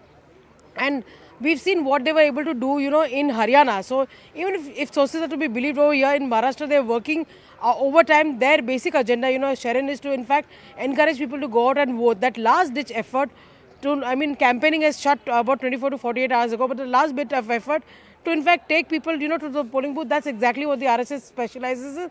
And the workers have been working overtime. I'm given to understand that they're working in not just the constituency of the BJP is very strong, but also in the constituencies where the Mahayuti is in fact contesting as well. So that's something which is going to be important to see. We'll see Mohan Bhagwat stepping out in a bit from now, and he'll probably be giving us a soundbite as well. But a very, very crucial election as far as Vidarbha on the whole is really concerned, given the fact that Deputy Chief Minister Devendra Fadnavis is contesting from Nagpur south-west seat as well. So that's something which is going to be very important to watch out for. We're just keeping our cameras waiting for Mr. Mohan Bhagwat to step out, and he's of course accompanied by the other RSS office bearers as well. any moment from now, Sharon, he should be out, and it will be important to see what his message really to the people of the country is, people of Maharashtra is concerned. And let's just see what message he gives to people of Maharashtra in terms of their importance to cast this particular vote, and whether he makes any other statement as well. That remains to be seen. Absolutely, Payal. In fact, please stay with us. We'll keep coming back to you as and when Mohan Bhagwat will cast his vote and will come out. Let me now directly go across to Pallavi, who is in fact reporting from Baramati. Pallavi, Baramati is once again seeing Pawar versus Pawar in Lok Sabha election. Supriya Sule won that seat. What have been your observation in Baramati? Which side is the pendulum going to swing? Well, first of all, Baramati, as we all know, is a bastion of Sharad Pawar, and it was a hard-fought election which took place during Lok Sabha, where Ajit Pawar's wife Sunitra took on Supriya Sule, and of course she won. Well, over here, the Pawar versus Pawar factor pretty much plays out on the ground, but no one is going to talk about it openly. But many people do indicate that what works in the Lok Sabha may be very different as far as the assembly is concerned. In many more ways than one, it is a prestige battle really for Mr. Sharad Pawar himself. As we know, he's almost the fulcrum of the MVA. Both the Congress as well as the Uddhav Shiv Sena are depending a lot on his good performance. And should there be, and there's a big if about it, a hung assembly, then they are depending on Mr. Sharad Pawar's and his acumen, his maturity, and the fact that he has good equations across political spectrums to be able to swing the fortunes in favor of the MVA. But interestingly, in a late night development, there were huge allegations which were made by the BJP against Supriya Sule, and she of course rebutted it. She should be here at around 8 a.m. we are told to cast her vote over here. She's accused the BJP of dirty politics. The BJP hit by the Vinod Tavre, hit by those allegations of distributing money among the party workers and the voters. So those factors are good. Election में भी सुप्रिया सुले और नाना पटोले उसका प्रयोग कर रहे हैं.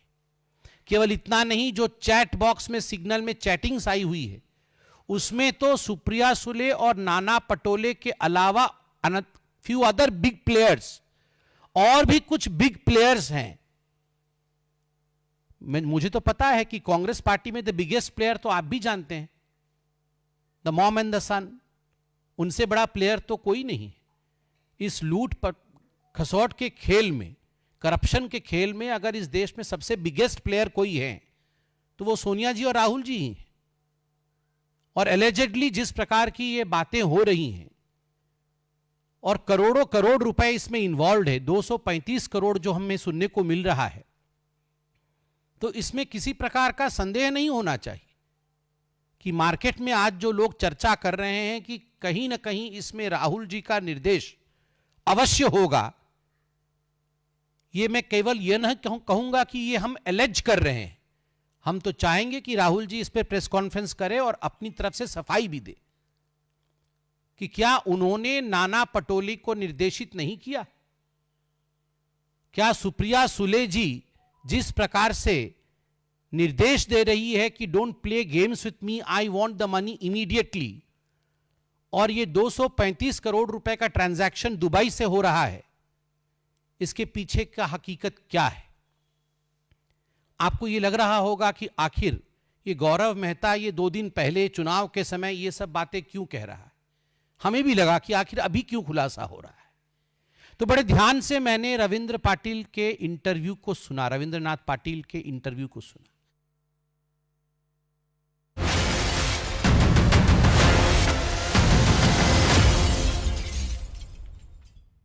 Co-powered by.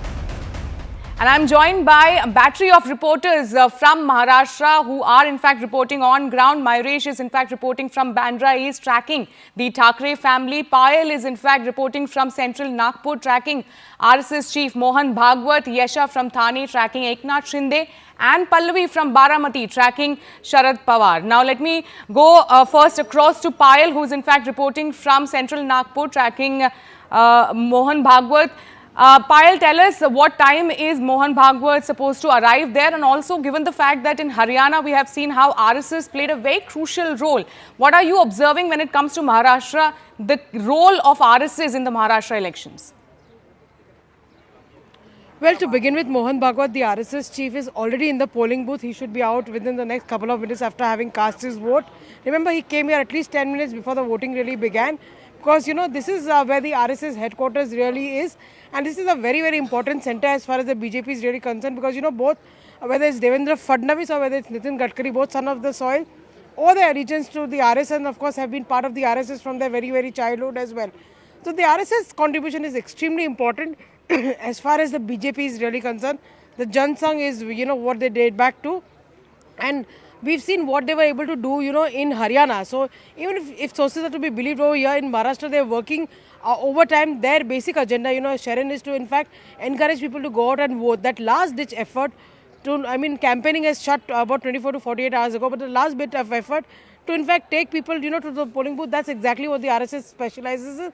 And, you know, the workers have been working overtime. I'm given to understand that they're working in not just the constituency of the BJP is very strong, but also the constituencies where the Mahayuti is, in fact, you know, contesting as well. So that's something which is going to be important to see. We'll see Mohan Bhagwat stepping out in a bit from now, and he'll probably be giving us a soundbite as well. But a very, very crucial election as far as Vidarbha on the whole is really concerned, given the fact that Deputy Chief Minister Devendra Fadnavis is contesting from the Nagpur south-west seat as well. So that's something which is going to be very important to watch out for. We're just keeping our cameras waiting for Mr. Mohan Bhagwat to step out, and he's of course accompanied by the other RSS, you know, office bearers as well. Any moment from now, Sharon, he should be out, and it will be important to see what his message really to the people of the country is, people of Maharashtra is concerned. And let's just see what message he gives to people of Maharashtra in terms of their importance to cast this particular vote, and whether he makes any other statement as well. That remains to be seen. Absolutely, Payal. In fact, please stay with us. We'll keep coming back to you as and when Mohan Bhagwat will cast his vote and will come out. Let me now directly go across to Pallavi, who is in fact reporting from Baramati. Pallavi, Baramati is once again seeing Pawar versus Pawar in Lok Sabha election. Supriya Sule won that seat. What have been your observation in Baramati? Which side is the pendulum going to swing? Well, first of all, Baramati, as we all know, is a bastion of Sharad Pawar, and it was a hard-fought election which took place during Lok Sabha, where Ajit Pawar's wife Sunitra took on Supriya Sule, and of course she won. Well, over here, the Pawar versus Pawar factor pretty much plays out on the ground, but you know, no one is going to talk about it openly. But many people do indicate that what works in the Lok Sabha may be very different as far as the assembly is concerned. In many more ways than one, it is a prestige battle really for Mr. Sharad Pawar himself. As we know, he's almost the fulcrum of the MVA. Both the Congress as well as the Uddhav Shiv Sena are depending a lot on his good performance. And should there be, and there's a big if about it, a hung assembly, then they are depending on Mr. Sharad Pawar's and his acumen, his maturity, and the fact that he has good equations across political spectrums to be able to swing the fortunes in favor of the MVA. But interestingly, in a late night development, there were huge allegations which were made by the BJP against Supriya Sule, and she of course rebutted it. She should be here at around 8 a.m. we are told to cast her vote over here. She's accused the BJP of dirty politics. The BJP hit by the Vinod Tavre, hit by those allegations of distributing money among the party workers and the voters. So those factors are going to be important. But you know, I think at the end of the day, the local factors, Baramati is pretty well developed, is the sugarcane hub or bowl of Maharashtra in that sense. There's a lot of development on the ground, but people are also deeply divided. The Pawar... Good morning and a warm welcome. You're watching CNN News 18 with me, Avantika Singh. And after that high decibel campaign, Maharashtra is voting today. We're going to get you all the latest updates in just a bit with our guests. But right now, we're receiving some breaking news. Guyana and Barbados is to confer their top awards to Prime Minister Narendra Modi. In fact, Dominica has already announced its top award for the Prime Minister a few days back. Nigeria also has announced its awards for the Prime Minister. Number of international honors for the Prime Minister coming in. Guyana, in fact, is going to be conferring its highest national award, the Order of Excellence, on Prime Minister Narendra Modi. And Barbados will also confer a similar prestigious honorary Order of Freedom of Barbados on the Prime Minister. So a great recognition there coming in from the Prime Minister from all of these nations. Executive Editor, CNN News 18's Aman joins us now for the latest on this. Aman, great news coming in, and you know, these kind of awards for the Prime Minister, recognition of all the work that he has done over the years. Well, absolutely, Avantika. It seems to be raining awards for the Prime Minister, 19 so far. And, you know, these 3 awards which have been given, Guyana, Barbados, as well as Dominica, announcing their top awards for the Prime Minister during his visit. We are seeing this 3-nation visit which the Prime Minister is on, along with his G20 trip. The Guyana is, in fact, conferring its highest national award, the Order of Excellence. Earlier, Barbados has also, you know, conferred the prestigious honorary Order of Freedom of Barbados on the Prime Minister. And Dominica, we know, as a few days back, had also around his highest national award. Also, when the Prime Minister today became the first Indian PM to visit Guyana in 56 years. So that's also a big milestone. He was received at the airport by the President and over a dozen cabinet ministers. In fact, the President of Guyana, the PM of Grenada and the PM of Barbados were at the hotel to receive the Prime Minister along with various ministers of Guyana. So a growing recognition, I think, for the Prime Minister and his contribution in various. These are also the nations, Avantika, in whom India has really helped during the COVID pandemic, you know, sending them the vaccines and others. So there's a lot of goodwill there. And I think that shows in the kind of honor which has been given to the Prime Minister. Indeed. Thanks so much for joining us, Aman. I'm going to come back to you for the Maharashtra election news, which now is going to be our focus. Just a few hours before polling in battleground Maharashtra, BJP's national spokesperson Sudhanshu Trivedi has accused the Congress leader Nana Patole and NCP leader Supriya Sule of being involved in this big cryptocurrency fraud to influence the election result in favor of the Maha Vikas Aghadi. These allegations came after claims by the former IPS officer Ravindranath Patil, who alleged that Supriya Sule and Nana Patole misappropriated bitcoins linked to a 2018 cryptocurrency fraud case to fund the ongoing Maharashtra Assembly elections. Now, in a sharp response, Supriya Sule has strongly denied the acquisitions and the allegations that have been made against her and has even gone ahead and filed a criminal complaint with the Election Commission of India and the Cybercrime Department seeking action against all of these allegations that have been targeted towards her. She says, in fact, that it isn't her voice on the audio tapes and that she is ready to face the questions on this matter. In fact, taking to social media X, she has even labeled these allegations to be false information and has even challenged the BJP for an open debate, a discussion on this matter. Even after Supriya Sule's denial, the Maharashtra Deputy Chief Minister Ajit Pawar has broken his silence on this matter. In fact, he said that he actually recognizes his sister's voice on the tapes, despite the fact that Supriya Sule has been maintaining that all of that voice is fake, it's been altered. He in fact has said that he recognizes the second voice as well. वो ये कहता है कि मैं पहले ही लफड़े में फंस चुका हूं, मैं ऐसी किसी चीज में नहीं पड़ना चाहता। तो वो दूसरा व्यक्ति ये कह रहा है कि नहीं साहब, इसमें बड़े लोग इन्वॉल्व हैं और वो कांग्रेस के महाराष्ट्र के अध्यक्ष नाना पटोले जी का तथा कथित रूप से नाम लेता है और सुप्रिया सुले जी का तथा कथित रूप से नाम लेता है। सबसे पहले वो ये बताएं कि जो इस वीडियो क्लिप में और ऑडियो क्लिप में दिखाई पड़ रहा है, क्या कांग्रेस पार्टी अथवा उनके किसी भी नेता, सुप्रिया सुले जी के बारे में दावा किया गया है, क्या वो बिटकॉइन के किसी भी ट्रांजैक्शन में इन्वॉल्व हैं या नहीं? I have spoken against bitcoins. I have spoken against cryptocurrency. I am somebody who has raised very serious issues about all this. ये व्यक्ती कई पहिले तुरुंगात होते. त्याचं म्हणणं काय, याची नोंद तरी कशाला घ्यायची? माझ्या मते त्याची नोंदही घेण्याची आवश्यकता नाही. भाजप आणि त्यांच्या एकंदरीत सगळ्या कॅम्पेनकडे बघायचा दृष्टिकोन किती खालच्या पातळीचा आहे हे स्पष्ट होते. यापेक्षा अधिक त्याचा मला भाष्य करायचे नाही. उसके बारे में जो कुछ ऑडियो दिखा रहे हैं, वो आवाज़ के बारे में मुझे इतना ही जानकारी है. मैं दोनों को भी बहुत अच्छी तरह से जानता हूँ, बहुत सालों से जानता हूँ. एक तो मेरी परिवार की मेरी बहन है और दूसरे हमने जिनके साथ बहुत साल काम किया है, एक दूसरे के विरोध में भी किया है, एक दूसरे के साथ भी किया है, महा विकास आघाड़ी में भी किया है. वो बीच में बीजेपी के भी मेंबर ऑफ पार्लियामेंट थे. ऐसे सभी जगह उन्होंने काम किया. तो वो भी आवाज़ उनका ही है, उनका बोलने का टोन, उनका आवाज़ दोनों का वही है.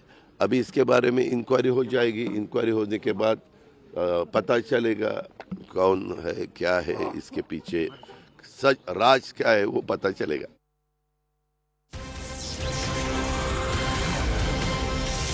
Okay, the news is coming in right now. Maharashtra Deputy Chief Minister has also responded to this entire Bitcoin scam allegation. Devendra Fadnavis, in fact, has said that it's a very serious allegation and there should be an investigation to find the truth. मैंने कल भी स्पष्ट कर दिया, न उन्होंने कोई पैसा बांटा, न उनके पास कोई पैसा मिला। जानबूझकर एक बवाल खड़ा करने का प्रयास किया गया, एक इकोसिस्टम को यूज़ किया गया। जहाँ तक सुप्रिया सुळे जी पर और नाना पटोले जी पर जो आरोप लगे हैं, जिस प्रकार से एक पूर्व आईपीएस अधिकारी ने कुछ आरोप लगाए हैं, कुछ क्लिप्स उन्होंने जारी की है, मुझे ऐसा लगता है कि ये बहुत गंभीर इस प्रकार का प्रकरण है और मैं आज इतना ही कहूँगा, इस प्रकरण की सिरे से जांच होनी चाहिए, क्योंकि इस प्रकार के एलिगेशन लगने के बाद वास्तविकता क्या है ये दुनिया के सामने आना बहुत ज़रूरी है। Okay, so that is the Deputy Chief Minister Devendra Fadnavis speaking on this big scam and the allegation against Supriya Sule, who has denied. In fact, she's been claiming that there is no truth in it, that her voice has been altered. It's a fabrication of her voice. Let me go straight across now to our reporters. We have Mayuresh, who's joining us. Yesha is also joining us. It's a big day, Mayuresh.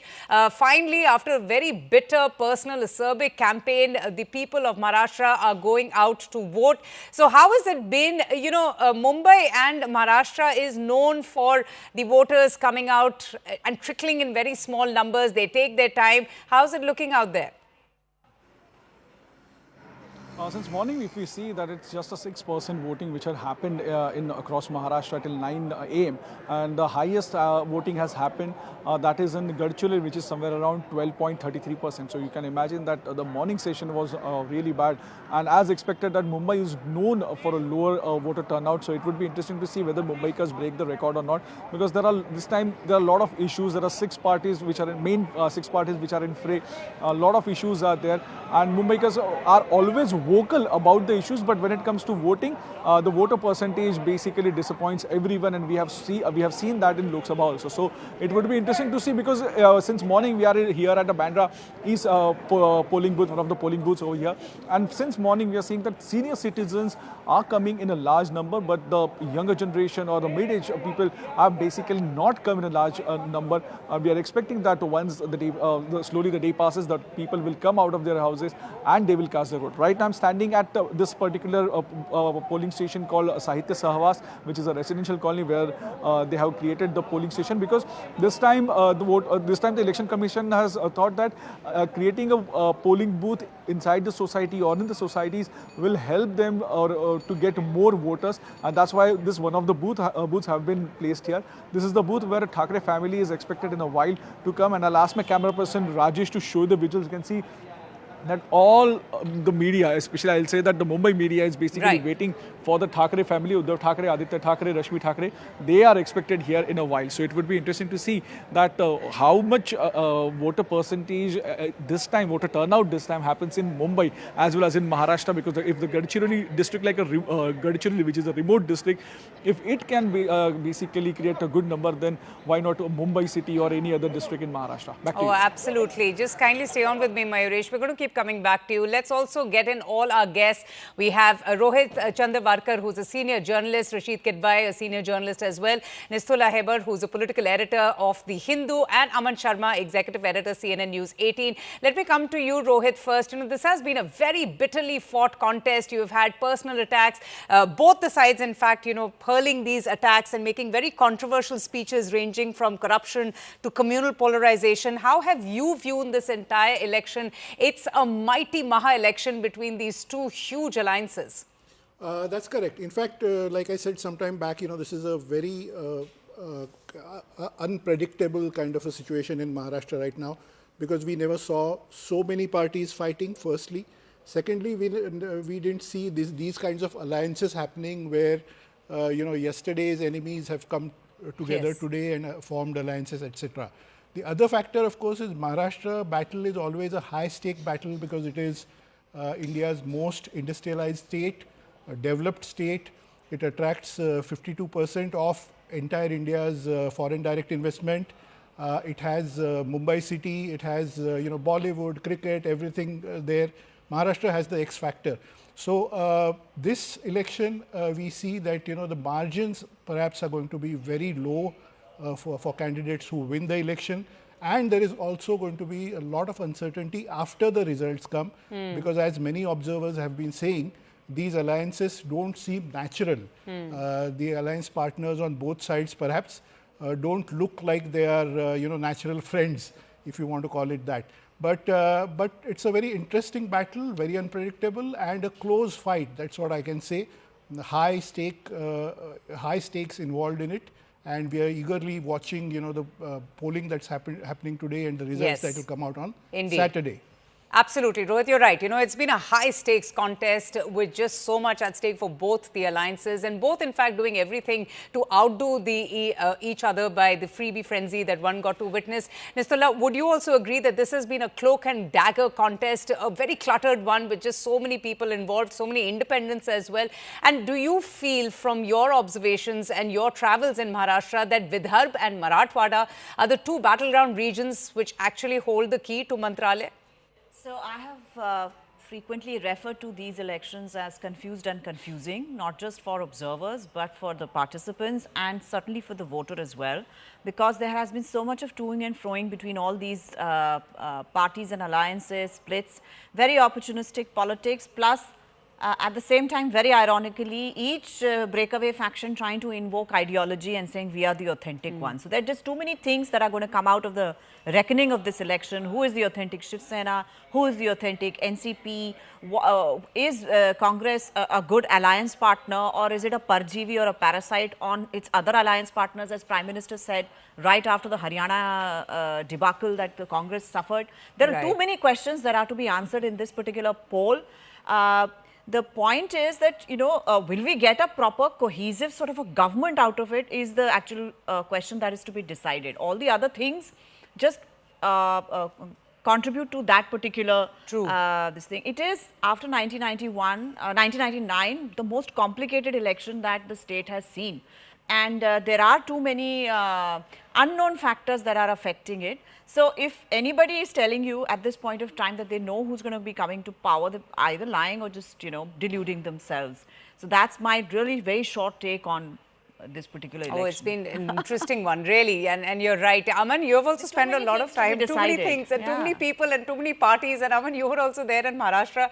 After weeks of a high decibel election campaign and rallies, finally now it has culminated to polling day. But a big, it hasn't stopped yet. Yesterday we saw that whole cash for vote scam involving Vinod Tawde, and FIR was registered. And today we have Supriya Sule, the whole Bitcoin scam.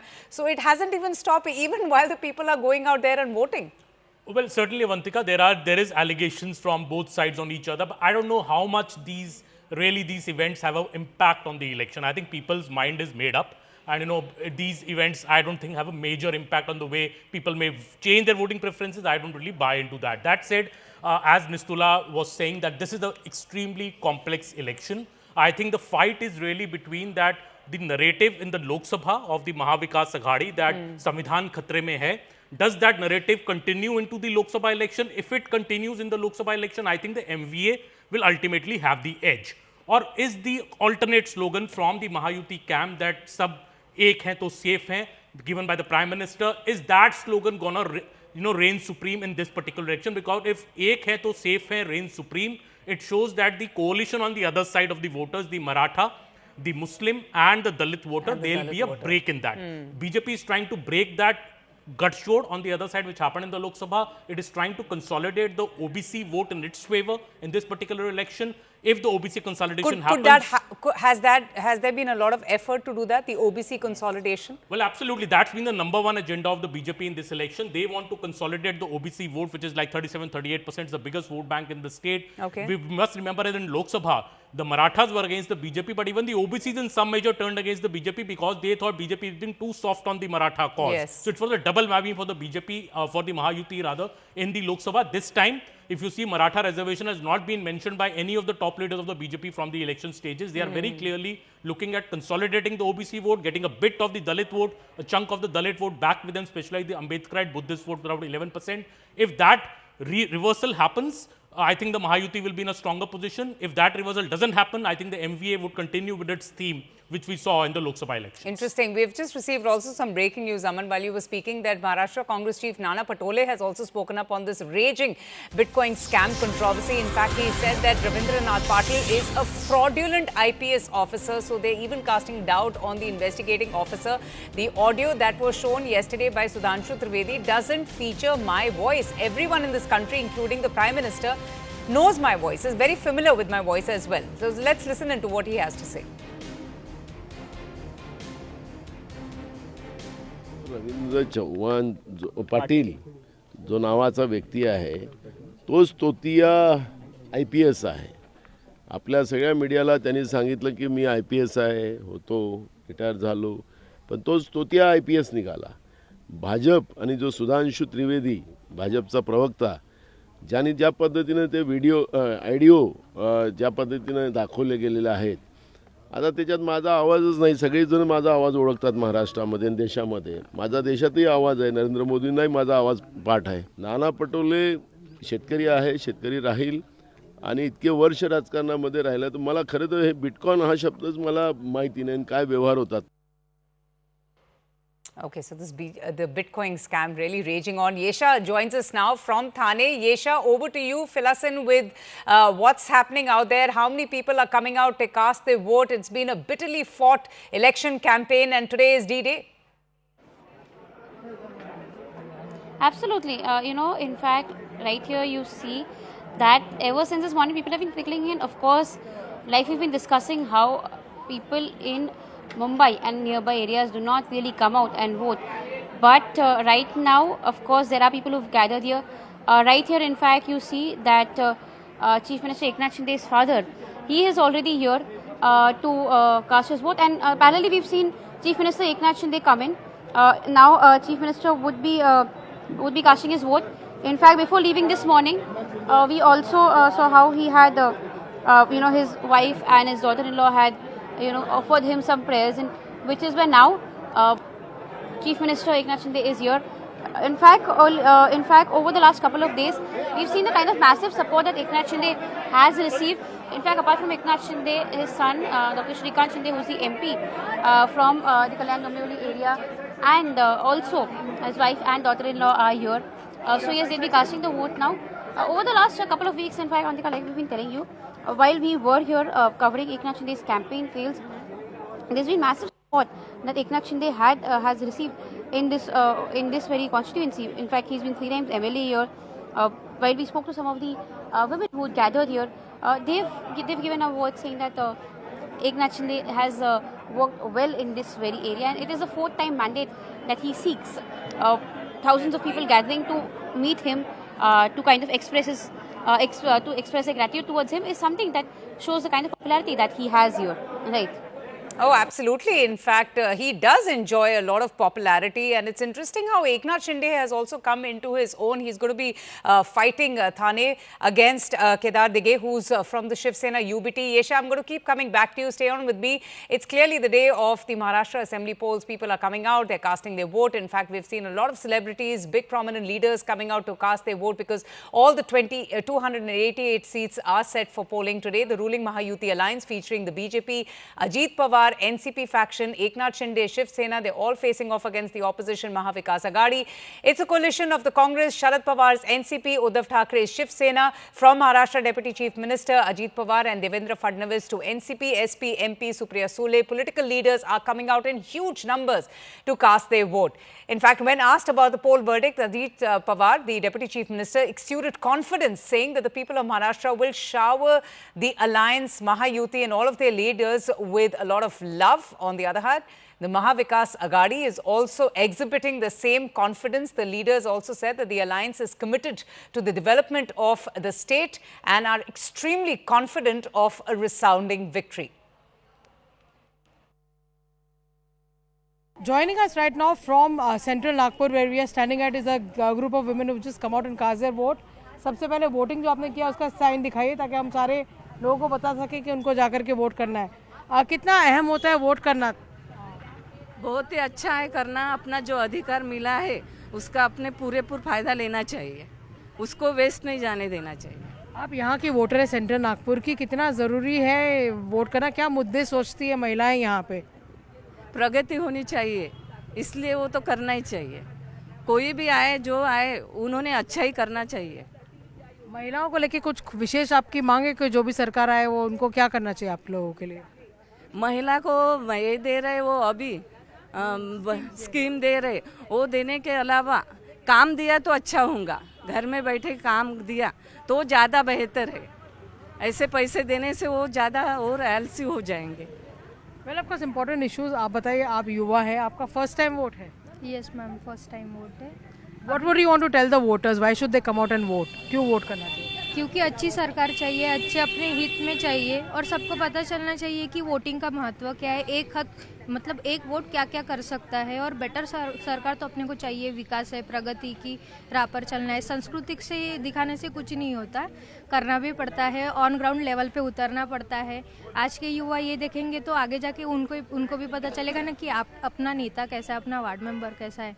इसलिए अपने को alert रहना चाहिए पहले तो।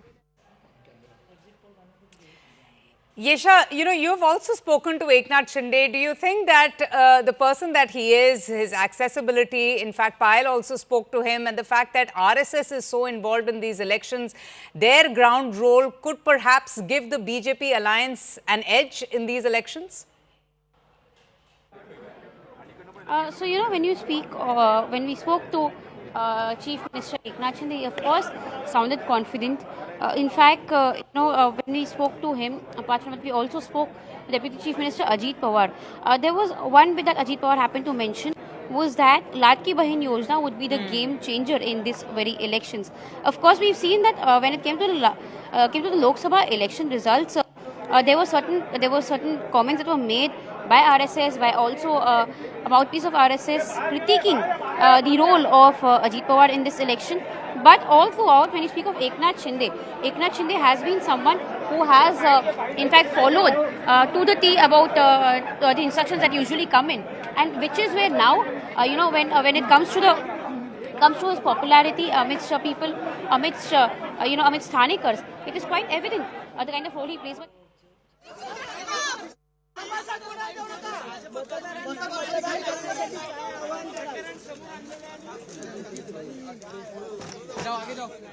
महाराष्ट्राचा बाणा कायम राखल्याशिवाय राहणार नाही. मला वाटतं आज जास्त मी बोलणं आता योग्य नाही, कारण मतदान सुरू आहे. मी सर्व मतदारांना आवाहन करेन की आपण जरूर उतरा, मतदान करा आणि मध्ये ओरडू नका रे. सर्व मतदारांना आवाहन करतोय महाराष्ट्रातल्या की सर्व आपल्या मित्रांसह, सहकुटुंब, सहपरिवार मतदानाला उतरा, मतदान करा आणि महाराष्ट्राचा स्वाभिमान जपा.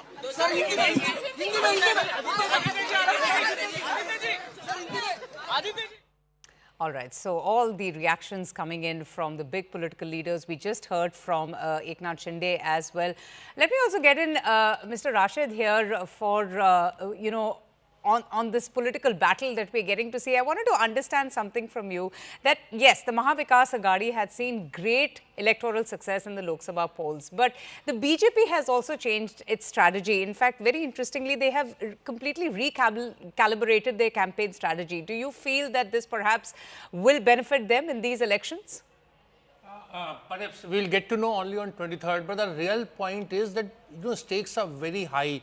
If MVA doesn't win in Maharashtra, it would mark almost end of India alliance. Remember, Aam Aadmi Party and Mamata Banerjee, they're already disillusioned with India alliance. So it is electoral success that, you know, provides strength to any alliance in Indian politics. On the other hand, if Mr. Modi loses Maharashtra, BJP loses Maharashtra, it will actually be a very huge setback. But here is a person, Uddhav Thackeray, who you were showing just now. You see, he represents a kind of brand of, you know, Hindutva politics or majority politics and all. The BJP projects itself or NDA as a sole sort of representative of majority community in India. So in Maharashtra, if it goes with an alliance that has Uddhav Thackeray, then Mr. Modi will remain, politically speaking, unsettled till 2029 and perhaps beyond. No, absolutely. Nistala, we are just seeing the visuals of Eknath Shinde then. And what do you make of the Chief Minister here who has come into his own? I remember political analysts have also had a U-turn. There's been a volte-face. You know, they had scripted his obituary forecasting his downfall, and now it seems that they're quite bullish and buoyant about his prospects. Well, I would also plead guilty to being part of those. I'll just come to you. Shinde is speaking, Nistula. Just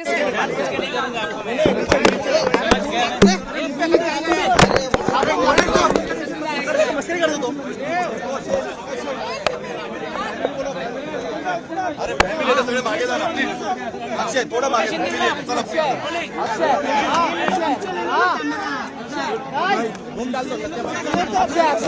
Akshay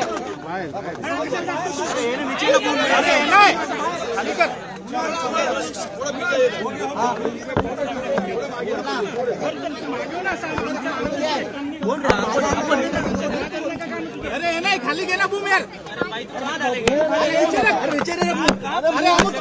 अरे मुंह क्यों face check कर रहे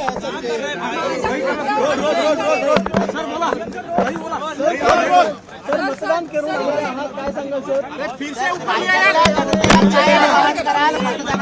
नीचे करो तुम्ही स्वतः मतदान करून आलेला आहात राज्यातल्या जनतेला काय नेमकं आवाहन कराल मतदान करण्यासाठी आजचा दिवस लोकशाहीतला उत्सव आणि महाराष्ट्राला देखील हा उत्सवाचा दिवस आहे. महाराष्ट्राला उज्ज्वल भवितव्याकडे आणि महाराष्ट्राला शक्तिशाली आणि देशाला आर्थिक महासत्तेकडे घेऊन जाणारा हा उत्सव आणि म्हणून we have worked towards working to make the country economically developed, which is where the voters have to work on it.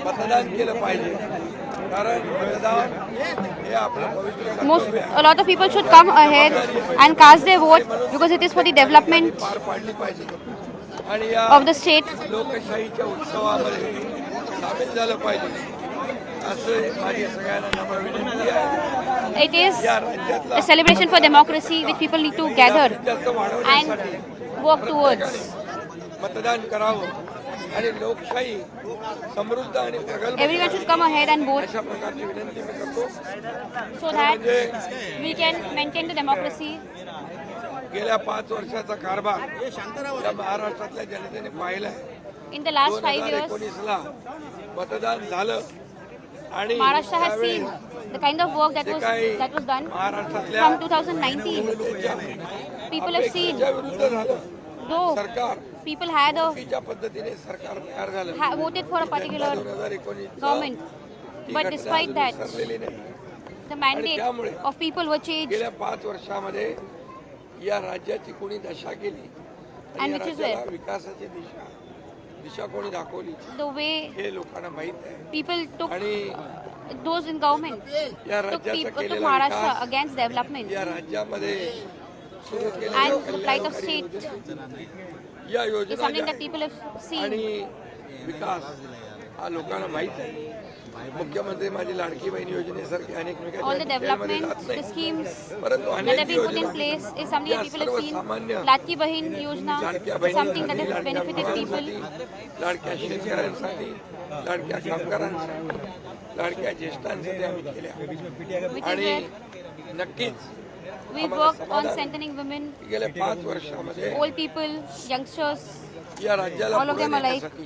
या राज्याला विकासाकडे नेण्यासाठी या And that has led to the राज्याला development in the state.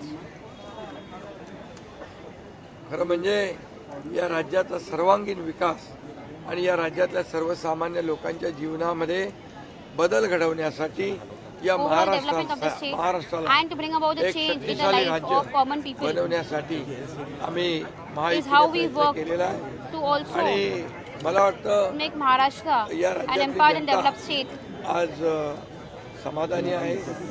मी स्वतः Which is समाधानी where आहे. the people 2.5 of वर्षाचा state कार्यकाळ are now आणि satisfied. आमचा 2.5 I am वर्षाचा satisfied हाही लोकांनी पाहिलं with the work that I've done.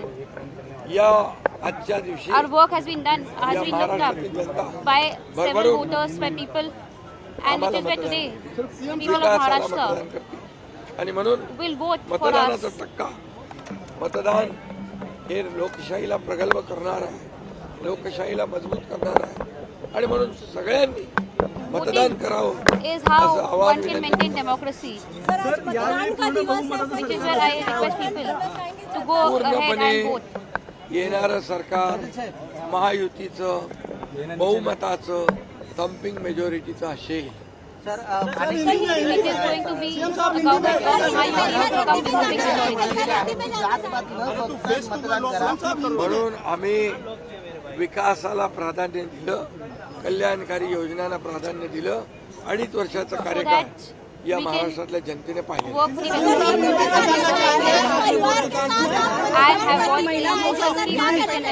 आज बहुत ही लोकशाही का एक पवित्र दिन है, ये उत्सव है, ये लोकशाही को समृद्ध और मजबूत करने वाला उत्सव है.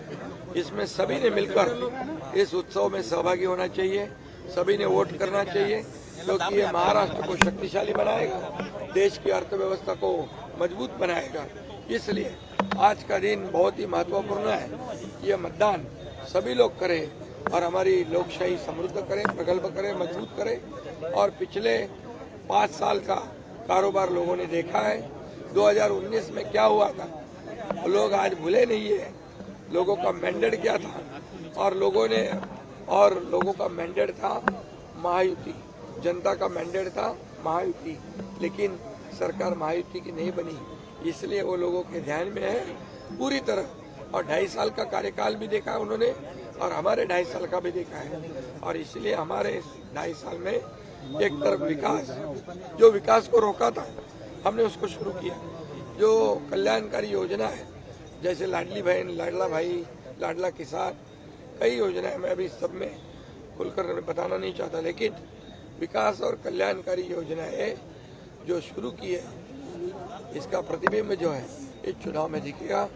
महिलाओं को बड़े पैमाने पे लाडली बहनों का और लाडले भाइयों का मतदान होगा. और मैं सभी से गुजारिश करता हूँ, लोकशाही में वोटिंग होना चाहिए, ये हमारा अधिकार है, हमारी जिम्मेदारी है, वो हमने बखूबी निभानी चाहिए. और इसलिए सभी वोट करें. और मुझे विश्वास है 2.5 साल में जो महायुति ने काम किया है, जो कल्याणकारी योजनाएं, जो विकास, उसके बलबूते पे आने वाली सरकार जो है मजबूत थम्पिंग मेजॉरिटी की, ये महायुति की होगी.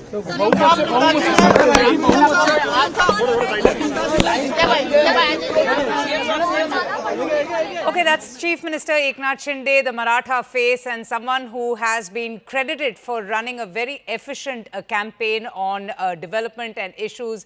Eknath Shinde saying that they have only focused on the issues that matter to the people in Maharashtra, and extremely confident that the Mahayuti alliance will come up with a thumping victory. I'm going to go straight across now to Pallavi. Pallavi has been waiting for us very patiently. She's joining us from Baramati. Baramati, Pallavi, is always a family contest. You have Ajit Pawar, the Deputy Chief Minister, who's going to be taking on his own nephew, the son of his younger brother, Yugendra Pawar. So how's it looking out there in Baramati? Okay, I'll just go to Pallavi in a bit, but let me quickly get in Nistula. Nistula, we were just hearing Eknath Shinde. You know, I remember how critics were so quick to write his political epitaph when he had split the Shiv Sena, and today he has emerged as an undisputed leader.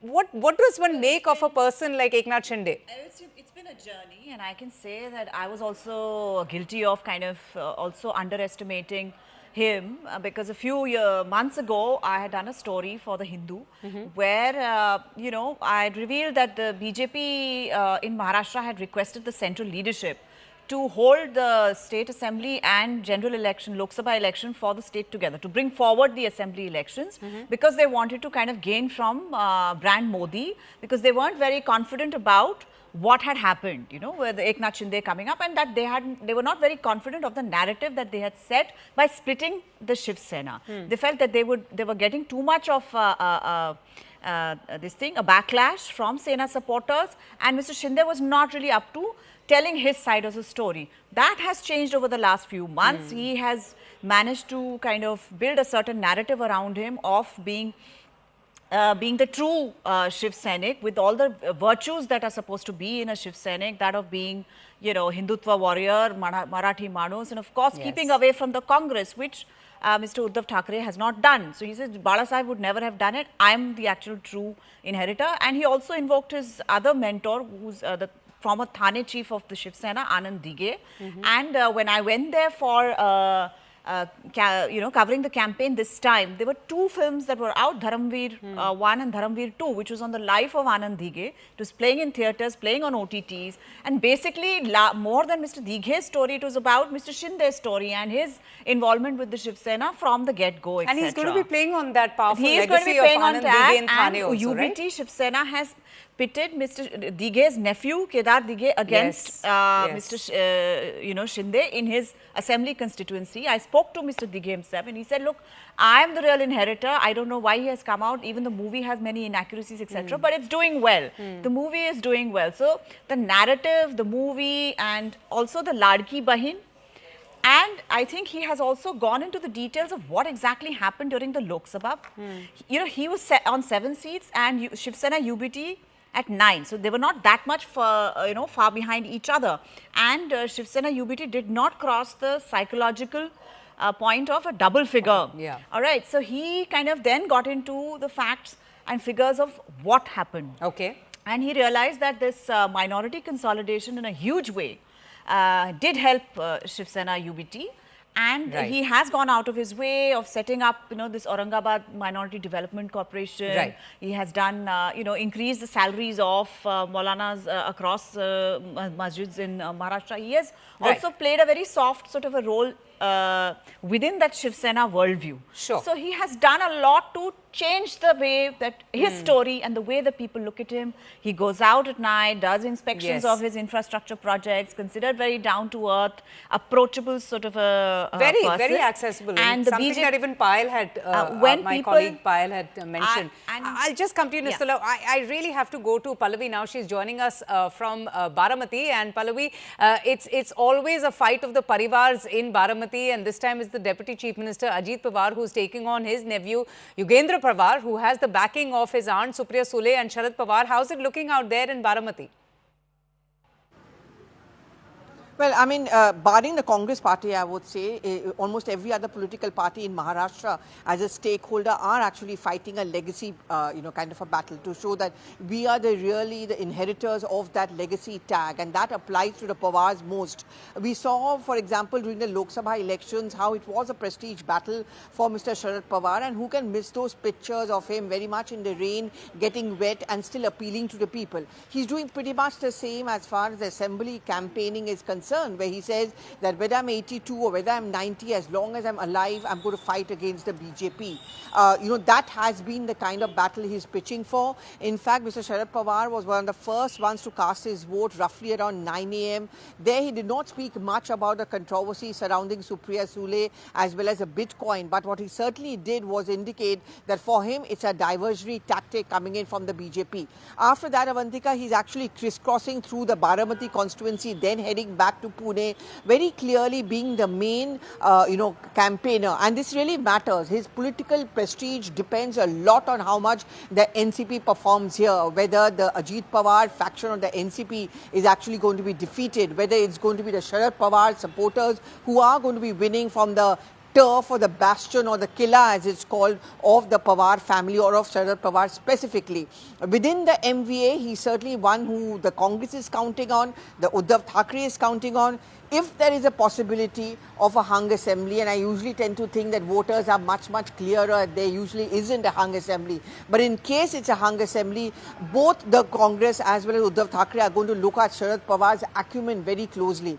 He's one of those old-style politicians, who has friends across the border. He's respected by all. You can often see the camaraderie between him and the Prime Minister. And all of that is now going to be put to test depending on what is going to be the performance of the NCP from this area. Oh, absolutely. Pallavi, thanks so much for joining us. We also have an interview with the Union Minister Nitin Gadkari, who was recently in the news after he made that big poll promise ahead of polling ahead of the elections about how anyone in Mumbai can now reach the upcoming Navi Mumbai International Airport within 17 minutes. And that, in fact, was music to the ears of every Mumbaiker.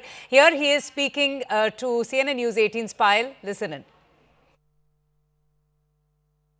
पिछले 24 घंटे हमने काफ़ी controversy देखी, चाहे वो विनोद तावड़े के बारे में विपक्ष का आरोप हो या विपक्ष का के खिलाफ आरोप हो। आपको लगता है ऐसे आरोपों का कुछ संज्ञान लेगी जनता? देखिए, मैं आपको एक बात बताता हूँ, ये चुनाव के समय ऐसी वैसी बातें एक दूसरे को गुमराह करने के लिए कभी मीडिया का उपयोग करके आती रहती है। चुनाव का जो मुख्य मुद्दा है उसी पर जनता ध्यान देकर महाराष्ट्र के भविष्य को और भवितव्य को बदलने के लिए निश्चित रूप से महायुति को चुनकर दे और इससे महाराष्ट्र देश का अव्वल नंबर का पहला राज्य होगा। आप हमेशा विकास की बात करते हैं, आप हमेशा डेवलपमेंट की बात करते हैं। अगर डेवलपमेंट इतना स्ट्रॉन्ग एजेंडा है तो क्यों भाजपा के नेता एक है तो सेफ है की बात करते हैं? क्यों भाजपा के नेता ये कहते हैं कि जो वोट जिहाद के खिलाफ हमें धर्म युद्ध करना पड़ेगा? पहली बात तो भाजपा के नेता कोई गलत नहीं बोलते हैं, उसका इंटरप्रिटेशन कुछ लोग गलत करते हैं। मैंने पहले ही कहा था कि हम जात, पंथ, धर्म, भाषा, सेक्स इसके ऊपर उठकर किसी को डिस्क्रिमिनेट ना करते हुए हम सब एक हो, यूनाइटेड हो, एक संघ हो और भारतीय हो। और भारतीयत्व का अर्थ यही होता है कि हिंदू, मुसलमान, जैन, क्रिश्चियन, सिख सब उनकी उपासना पद्धति अलग है, पर हम सब भारतीय हैं। और आप कहीं भी यहाँ का मुसलमान जब विदेशों में जाता है तो उसको हिंदी मुसलमान कहते हैं। तो मेरा कहना यही है कि हम जात, पंथ, धर्म, भाषा और सेक्स के आधार पर ना बटें, हम एक हो। महाराष्ट्र में कुछ लोग जात के आधार पर समाज को बांटने की कोशिश कर रहे हैं, उसके लिए ये बात कही गई थी कि हमने बांटना नहीं चाहिए, हमने एक होना चाहिए। मला असं वाटतं की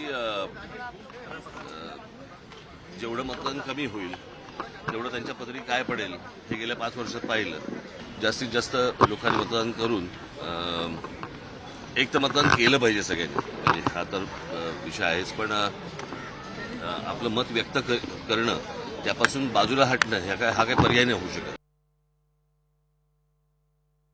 हम लोग जो करने आए वो वोटिंग है और वो सबका राइट है, वो सबका अधिकार है। तो मुझे लगता है कि ये आज का दिन जो है वो वोटिंग के हिसाब से है।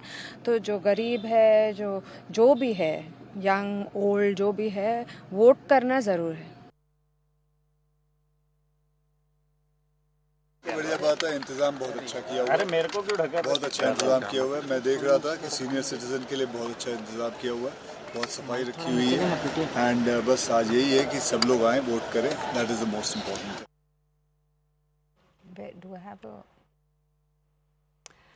Okay, let's shift our focus now to the politics in Jharkhand, and there's also a lot that has been going on there. One has seen a very bitter campaign by all the political parties, and most importantly, the issue of infiltration from Bangladesh has really been something which has been on top of the mind and the agenda of every political parties. All eyes will be on Jharkhand as the second phase of assembly elections and voting taking place across 38 of the constituencies. The spotlight is on the key constituencies, which starts with Barhet, where the Chief Minister Hemant Soren of the Jharkhand Mukti Morcha is facing an extremely tough challenge from BJP's Hembrom. In Jamtara, the battle is between Congress's Irfan Ansari and BJP's Sita Soren, focusing on family legacies and political influence, while Girid is seeing a contest centered on employment and education. Dhanbad, in fact, is seeing an economic concerns taking center stage. That is one of the main priority issue that has been talked by political leaders during the course of campaigning, with both parties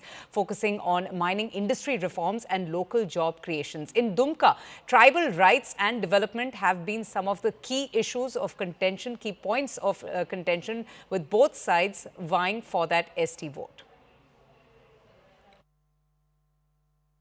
Nishikant ji, क्या माहौल है? आज दूसरे चरण का मतदान शुरू हो चुका है। भारतीय जनता पार्टी अपने दम पर पूर्ण बहुमत की सरकार बना रही है। एनडीए के जो सहयोगी दल हैं वो उसमें केवल सहयोग भर करेंगे। हम 2/3 बहुमत से झारखंड में सरकार बनाएंगे। एक हमेशा यहाँ पर सवाल आप लोग उठाते रहे, वो है घुसपैठियों को लेकर। क्या घुसपैठियों का मुद्दा उतना बड़ा है झारखंड में? घुसपैठियों का मुद्दा सबसे बड़ा है। भ्रष्टाचार सबसे बड़ा मुद्दा है। और कल रात में जो नंगा नाच किया है इंडी गठबंधन के उम्मीदवार ने, आप उसकी कल्पना नहीं कर सकते। मैंने समय समय पर वीडियो डाले हैं हमारे सोशल मीडिया अकाउंट पे, आप देखिए। पैसे का जितना बड़ा लूट और छूट इन्होंने किया सारे प्रशासन ने मिलकर, मैंने अपने जीवन में ऐसा नहीं देखा। प्रत्येक घर में प्रत्येक वोटर को 500-500 रुपये पहुँचाए गए और ग्रामीणों ने उसको खदेड़ा। ये चारों तरफ ये दिखता है कि यहाँ की जनता अब जागरूक हो गई है। उसको बांग्लादेशी घुसपैठियों को भगाना है, NRC लागू करना है, भ्रष्टाचार पर लगाम लगाना है, और ये जितने अपराधी, आर्थिक अपराधी खुलेआम घूम रहे हैं, उनको जेल भेजना है। ये मैंने कल देखा।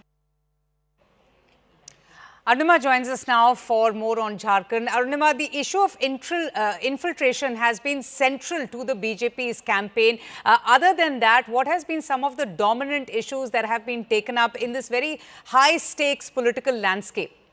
See, Bharatiya Janata Party wants the focus on illegal immigrants, Bangladeshi migrants coming in, and the alleged vote bank.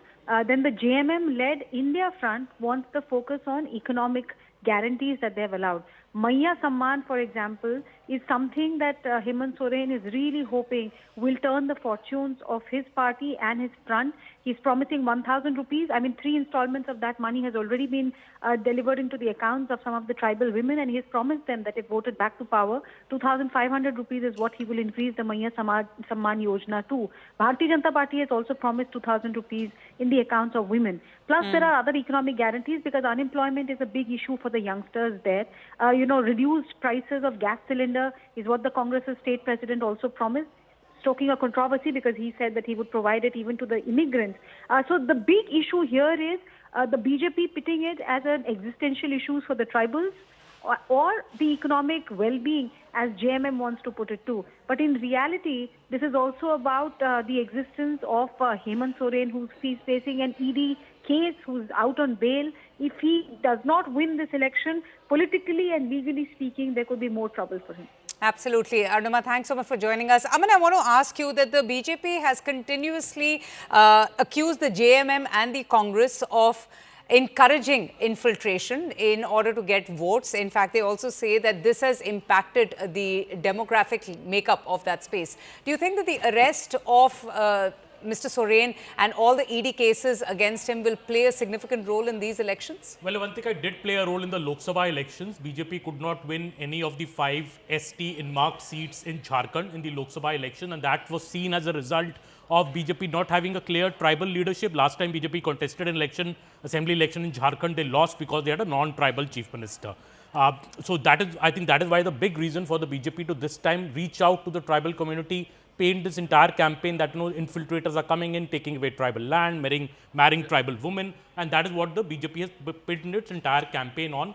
That said, I think another factor which has BJP has tried to do is get Champai Soren into their fold. Yes. So, in a way, trying to tell the people that, look, we do have tribal leadership, we don't know who will be the chief minister if we win, but I think Hemant Soren's sympathy factor, because he went to jail and after when the Lok Sabha elections were held, JMM gained from that sympathy factor. Maybe that factor, I think, has waned a bit, and BJP is hoping that can ride on this whole infiltration issue. And, though Hemant Soren says, where are the infiltrators? Give me a list. There's no infiltrators. There's no list as such. He said this is a divisive campaign. But I think BJP is mainly banking, I think, on the issue to appease the tribals and also cite the Champai Soren factor to get some foothold in Jharkhand region. Right. Mr. Kidbhai, would you like to add to that? So this about, infiltration, actually Jharkhand is one state does not, have a sort of international border. So if indeed, infiltration is taking place, it must be coming from some, international border. And that is where the central government's role also comes in. As Aman was saying, it's, about numbers and all, that's of course a debatable thing, but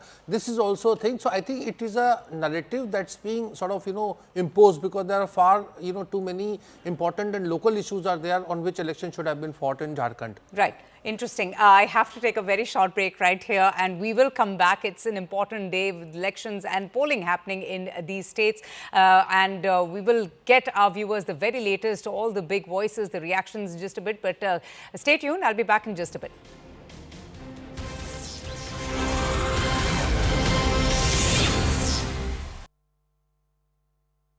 Brought to you by And I'm joined by a battery of reporters from Maharashtra who are in fact reporting on ground. Mayuresh is in fact reporting from Bandra East, tracking the Thackeray family. Payal is in fact reporting from central Nagpur, tracking RSS chief Mohan Bhagwat. Yesha from Thane, tracking Eknath Shinde. And Pallavi from Baramati, tracking Sharad Pawar. Now let me go first across to Payal, who is in fact reporting from central Nagpur, tracking Mohan Bhagwat. Payal, tell us what time is Mohan Bhagwat supposed to arrive there, and also given the fact that in Haryana we have seen how RSS played a very crucial role. What are you observing when it comes to Maharashtra, the role of RSS in the Maharashtra elections? Well, to begin with, Mohan Bhagwat, the RSS chief, is already in the polling booth. He should be out within the next couple of minutes after having cast his vote. Remember, he came here at least 10 minutes before the voting really began. Because, you know, this is where the RSS headquarters really is. And this is a very, very important center as far as the BJP is really concerned. Because, you know, both, whether it's Devendra Fadnavis or whether it's Nitin Gadkari, both son of the soil, or their allegiance to the RSS, and of course have been part of the RSS from their very, very childhood as well. So the RSS contribution is extremely important as far as the BJP is really concerned. The Jan Sangh is, you know, what they date back to.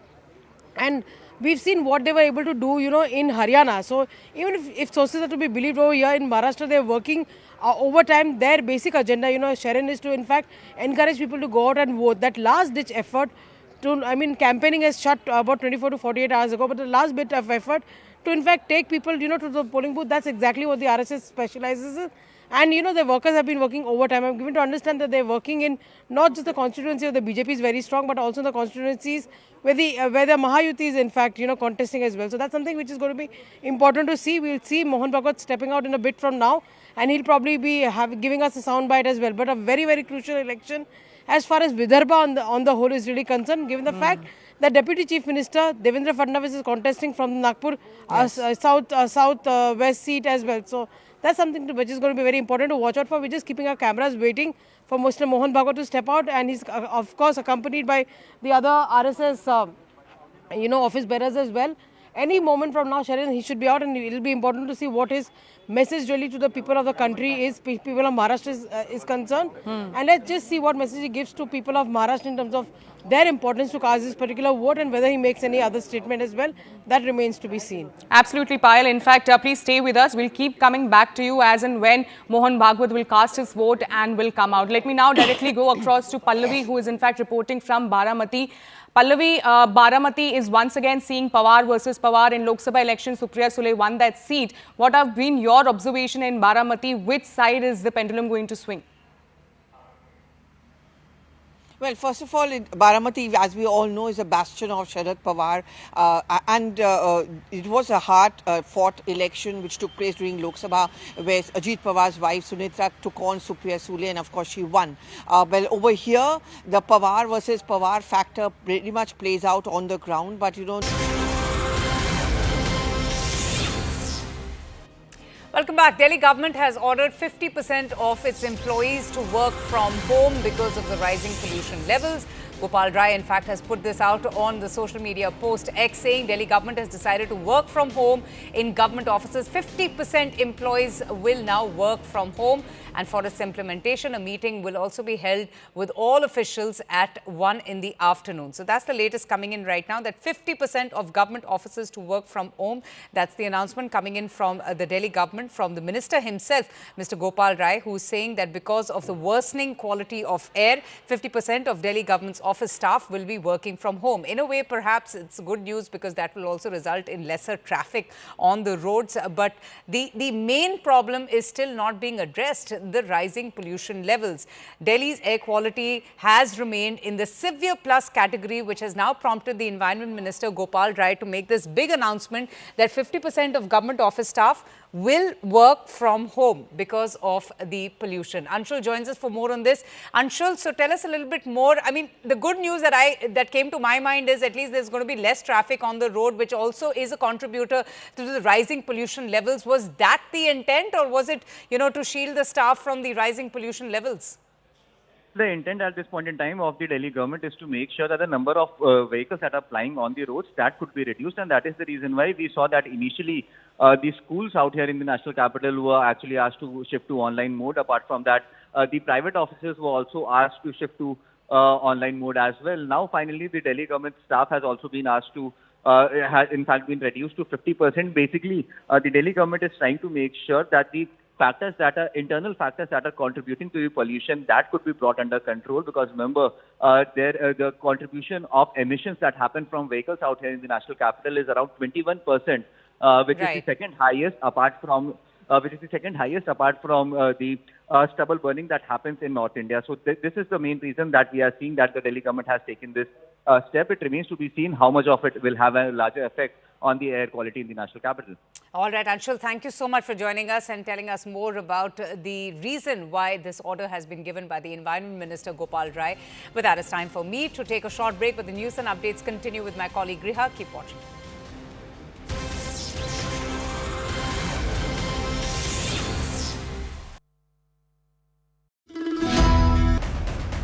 And I'm joined by a battery of reporters from Maharashtra who are in fact reporting on ground. Mayuresh is in fact reporting from Bandra East, tracking the Thackeray family. Payal is in fact reporting from central Nagpur, tracking RSS chief Mohan Bhagwat. Yesha from Thane, tracking Eknath Shinde.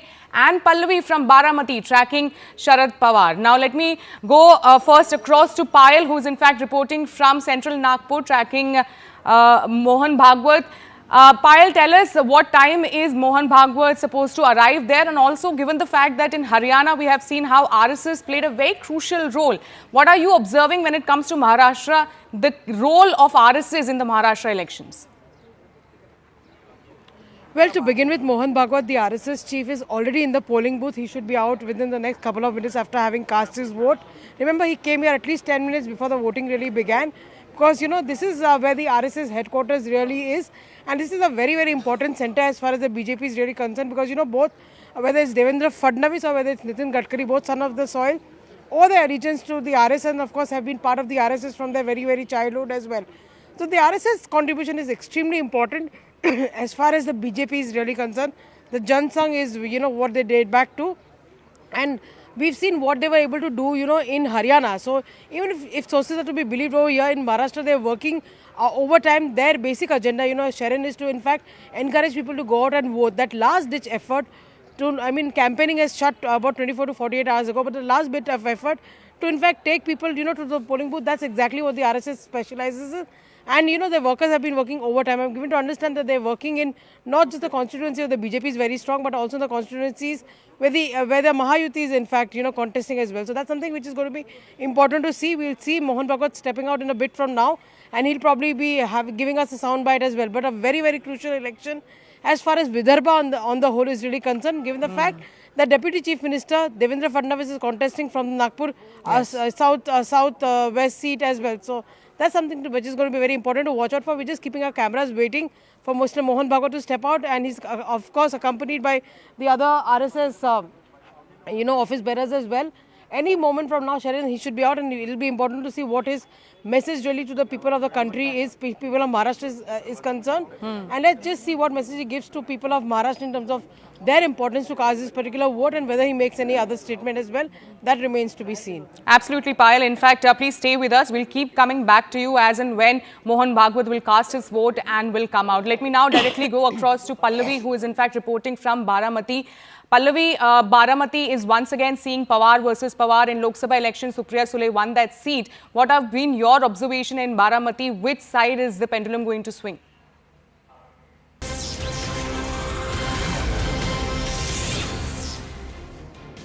Hello and welcome, and thank you so much for staying with CNN News 18. I'm Griha Atul. Let's begin with battleground Maharashtra. Just a few hours before polling began in Maharashtra, BJP's national spokesperson Sudhanshu Trivedi has accused Congress leader Nana Patole and NCP leader Supriya Sule of being involved in a cryptocurrency fraud to influence the election result in favor of the Maharashtra Vikas Aghadi. The allegations came after the claims by former IPS officer Ravindranath Patil, who alleged that Sule and Patole misappropriated bitcoins linked to a 2018 cryptocurrency fraud case to fund the ongoing Maharashtra Assembly elections. In response, both Patole and Supriya Sule strongly denied these accusations and filed a criminal complaint with the Election Commission of India and the Cybercrime Department seeking action against these claims. Supriya Sule also said that it is not her voice on the audio tapes and that she is ready to face questions on the matter as well. Even after Sule's denial, though, Maharashtra Deputy Chief Minister Mr. Ajit Pawar has broken his silence on the matter and he has said that he recognizes his sister's voice on the tapes. He's also said that he recognizes the second voice too. वो ये कहता है कि मैं पहले ही लफड़े में फंस चुका हूं, मैं ऐसी किसी चीज में नहीं पड़ना चाहता। तो वो दूसरा व्यक्ति ये कह रहा है कि नहीं साहब, इसमें बड़े लोग इन्वॉल्व हैं और वो कांग्रेस के महाराष्ट्र के अध्यक्ष नाना पटोले जी का तथा कथित रूप से नाम लेता है और सुप्रिया सुले जी का तथा कथित रूप से नाम लेता है। सबसे पहले वो ये बताएं कि जो इस वीडियो क्लिप में और ऑडियो क्लिप में दिखाई पड़ रहा है, क्या कांग्रेस पार्टी अथवा उनके किसी भी नेता सुप्रिया सुले जी के बारे में दावा किया गया है, क्या वो बिटकॉइन के किसी भी ट्रांजैक्शन में इन्वॉल्व हैं या नहीं? I have spoken against bitcoins. I have spoken against cryptocurrency. I am somebody who has raised very serious issues about all this. ये व्यक्ती कई महिने तुरुंगात होते. त्याचं म्हणणं काय, याची नोंद तरी कशाला घ्यायची? माझ्या मते त्याची नोंद घेण्याची आवश्यकता नाही. भाजप आणि त्यांचा एकंदरीत सगळ्या कॅम्पेनकडं बघायचा दृष्टिकोन किती खालच्या पातळीचा आहे हे स्पष्ट होते. यापेक्षा अधिक त्याचा मला भाष्य करायचं नाही. उसके बारे में जो कुछ ऑडियो दिखा रहे हैं वो आवाज़ के बारे में मुझे इतना ही जानकारी है. मैं दोनों को भी बहुत अच्छी तरह से जानता हूँ, बहुत सालों से जानता हूँ. एक तो मेरी परिवार की मेरी बहन है और दूसरे हमने जिनके साथ बहुत साल काम किया है, एक दूसरे के विरोध में भी किया है, एक दूसरे के साथ भी किया है, महा विकास आघाड़ी में भी किया है. वो बीच में बीजेपी के भी मेंबर ऑफ पार्लियामेंट थे. ऐसे सभी जगह उन्होंने काम किया. तो वो भी आवाज़ उनका ही है, उनका बोलने का टोन, उनका आवाज़ दोनों का वही है. अभी इसके बारे में इंक्वायरी हो जाएगी. इंक्वायरी होने के बाद पता चलेगा कौन है, क्या है इसके पीछे, सच राज क्या है वो पता चलेगा. मला तो रवींद्र चव्हाण पाटील जो नावाचा व्यक्ती आहे तोच तोतिया IPS आहे. आपल्या सगळ्या मीडियाला त्यांनी सांगितलं की मी IPS आहे, होतो, रिटायर झालो, पण तोच तोतिया IPS निघाला. भाजप आणि जो सुधांशु त्रिवेदी भाजपचा प्रवक्ता ज्यांनी ज्या पद्धतीने ते ऑडिओ ज्या पद्धतीने दाखवले गेलेले आहेत, आता त्याच्यात माझा आवाजच नाही. सगळेजण माझा आवाज ओळखतात महाराष्ट्रामध्ये आणि देशामध्ये. माझा देशातही आवाज आहे, नरेंद्र मोदींनाही माझा आवाज पाठ आहे. नाना पटोले शेतकरी आहे, शेतकरी राहील आणि इतके वर्ष राजकारणामध्ये राहिलं. तर मला खरं तर हे बिटकॉइन हा शब्दच मला माहिती नाही काय व्यवहार होतात. मैंने कल भी स्पष्ट कर दिया, न उन्होंने कोई पैसा बांटा, न उनके पास कोई पैसा मिला. जानबूझकर एक बवाल खड़ा करने का प्रयास किया गया, एक इकोसिस्टम को यूज़ किया गया. जहाँ तक सुप्रिया सुले जी पर और नाना पटोले जी पर जो आरोप लगे हैं, जिस प्रकार से एक पूर्व IPS अधिकारी ने कुछ आरोप लगाए हैं, कुछ क्लिप्स उन्होंने जारी की है, मुझे ऐसा लगता है कि ये बहुत गंभीर इस प्रकार का प्रकरण है. और मैं आज इतना ही कहूँगा, इस प्रकरण की सिरे से जांच होनी चाहिए, क्योंकि इस प्रकार के एलिगेशन लगने के बाद वास्तविकता क्या है ये दुनिया के सामने आना बहुत ज़रूरी है. ऑडियो क्लिपिंग्स जो मार्केट में चल रही हैं, आप सब ने सुनाया भी है, बड़े स्पष्ट रूप से इस बात को स्थापित करती है कि एक पूरा नेक्सस बना हुआ था 2018 के बाद और 2019 के लोकसभा में और 2024 के असेंबली इलेक्शन में, दोनों इलेक्शन में ये जो वैलेट चोरी हुआ था जिसमें करोड़ों रुपए थे, उस रुपए का प्रयोग सुप्रिया सुले जी और उनकी पार्टी और साथ ही साथ कांग्रेस नाना पटोले जो उनके अध्यक्ष हैं ये कर रहे हैं. दूसरे क्लिपिंग में स्पष्ट रूप से सुप्रिया सुले बोल रही है कि किसी प्रकार की चिंता का विषय नहीं है, कोई इंक्वायरी भी अगर हो जाएगा तो इंक्वायरी में आपका नाम नहीं आने वाला है और इंक्वायरी को हम देख लेंगे, हमारी सरकार बनेगी तो हम देख लेंगे, आप चिंता मत करो इंक्वायरी की। आज सुप्रिया सुले कह रही है कि ये तो एआई जनरेटेड है, मेरी आवाज नहीं है, जबकि उनके खुद के भाई बोल रहे हैं कि ये उन्हीं की आवाज है। आंसर दे देना चाहिए था, कल और आज के बीच में आंसर दे देना चाहिए था। ऐसे भविष्य के लिए चीजें छोड़ने के बदले अच्छा रहता अगर हाथ की हाथ में चीजें का खुलासा हो जाता। एमवीए मतलब महा वोट बैंक अघाड़ी ही नहीं, बल्कि महा वसूली अघाड़ी भी है। और वसूली जब सरकार थी तब भी चल रही थी। किस प्रकार से उद्योगपति के घर में बम लगाकर कैसे वसूली 100-100 करोड़ की उनके गृह मंत्री कर रहे थे, वो भी हमने देखा। अब तो बिट बाय बिट इनका क्रिप्टो करप्शन सामने आ गया है। आज सवाल सिर्फ इतना बनता है, नाना पटोले जी और सुप्रिया सुले जी, क्या आप बिटकॉइन का ट्रांजैक्शन करवा रहे थे? क्या ये वैध ट्रांजैक्शन था? क्या विदेशी स्रोत से इस ट्रांजैक्शन के माध्यम से चुनावों को प्रभावित करने के लिए पैसा आ रहा था? ये वोट बैंक की दुकान, भ्रष्टाचार की दुकान, यही एमवीए का काम है, यही एमवीए की पहचान है। देखिए, उबाटा सेना और संजय राउत का कट जिहाद है, क्योंकि उनकी पार्टी कट गई जिहाद का नाम लेके भी, इनके वोट कट गए जिहाद को लाने के बाद भी, और इनकी भाषा है कि लोगों को कटकट लगने लगी है। तो ये कट जिहाद हुए, उबाटा सेना बढ़ गई है, ये इनका फ्रस्ट्रेशन बोल रहा है। मामला कुछ है ही नहीं। एक पार्टी की अंदरूनी बैठक चुनाव आयोग के सूचना के अनुसार क्या करना चाहिए कार्यकर्ताओं ने, ये बैठक लेने का अधिकार तो संगठन को ही है। वहां कोई पैसा मिला नहीं, 5 करोड़ बोला गया, कुछ मिला नहीं। ये खूब झूठ और कुंभांड चुनाव में अपनी हार को देखकर उन्होंने शुरू किया। My colleague Yesha Kotak is with us on the broadcast now. Yesha, first of all, about the retired IPS officer Ravindranath Patil, how has he come into the picture? Was he involved with this case and the investigation in 2018? Just take our viewers through it. So, when it comes to this very retired IPS officer, he has gone for an alleged, he was aware of the 2018 cryptocurrency scam which took place, and which is where he's gone for the alleged that it was Supriya Sule and Nana Patole who've gone ahead and in fact used the money to use this cryptocurrency scam to fund the Maharashtra elections.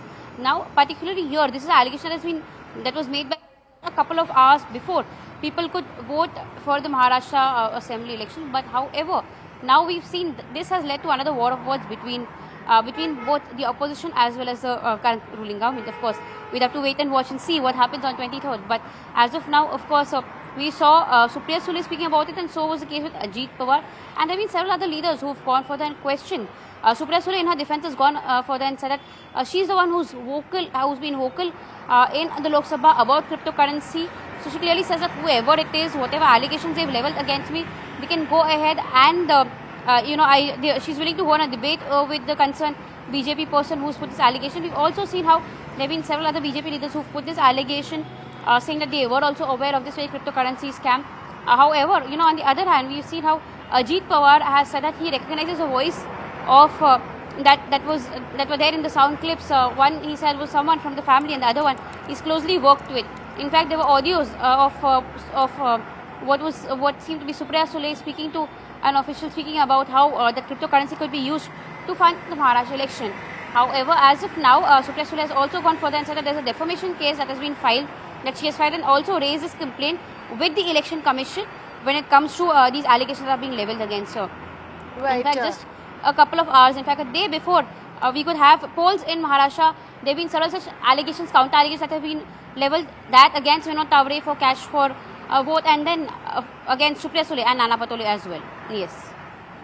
Right. Yesha, stay with us. We also have Pallavi Ghosh on the broadcast. Pallavi, the fact that Supriya Sule and Nana Patole were quick to, in fact, reply with a defamation suit against these allegations that have been levelled by this retired IPS officer, also in a way is sort of giving credence to what their response is, because they are talking about 2018, the scam that happened back then. What purpose does it serve to bring in that case in this Maharashtra elections is the question that the opposition here in the state is asking.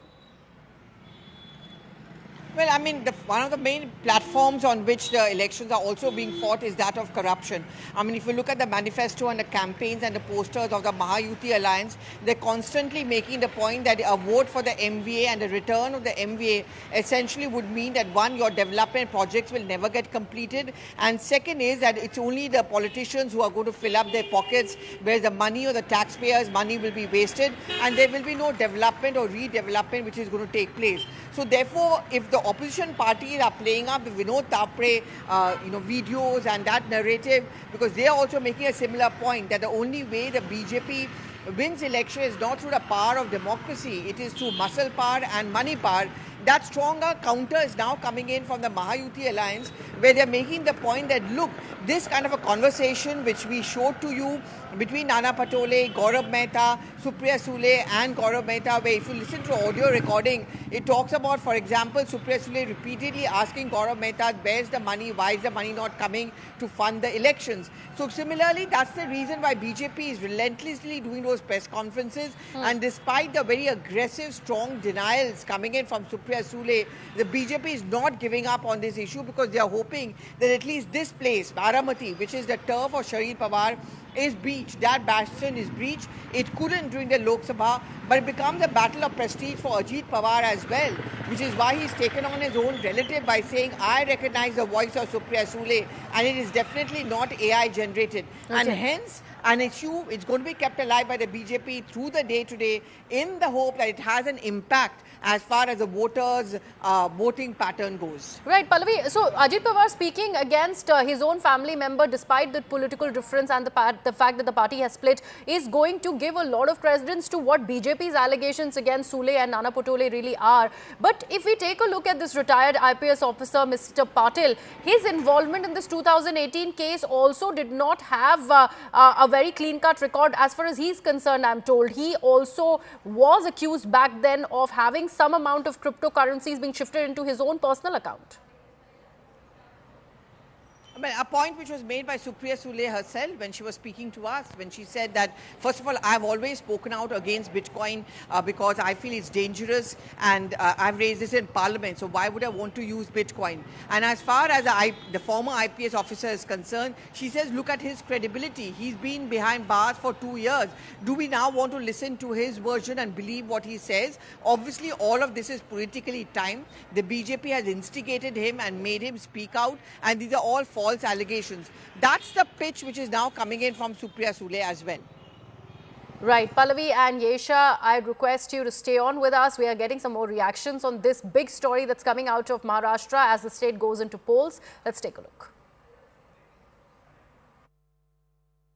मुझे कोई speculation में नहीं जाना है. आज दिन है महाराष्ट्र के फैसला को लेने. महायुति सरकार ने जिस ढंग से काम किया, उसी रफ्तार से हम काम करना चाहेंगे, और हम सब प्रधान सेवक या प्रधान सेविका हैं, और उस दृष्टि से आशीर्वाद यहाँ मिलता है और काम करने की ऊर्जा मिलती है.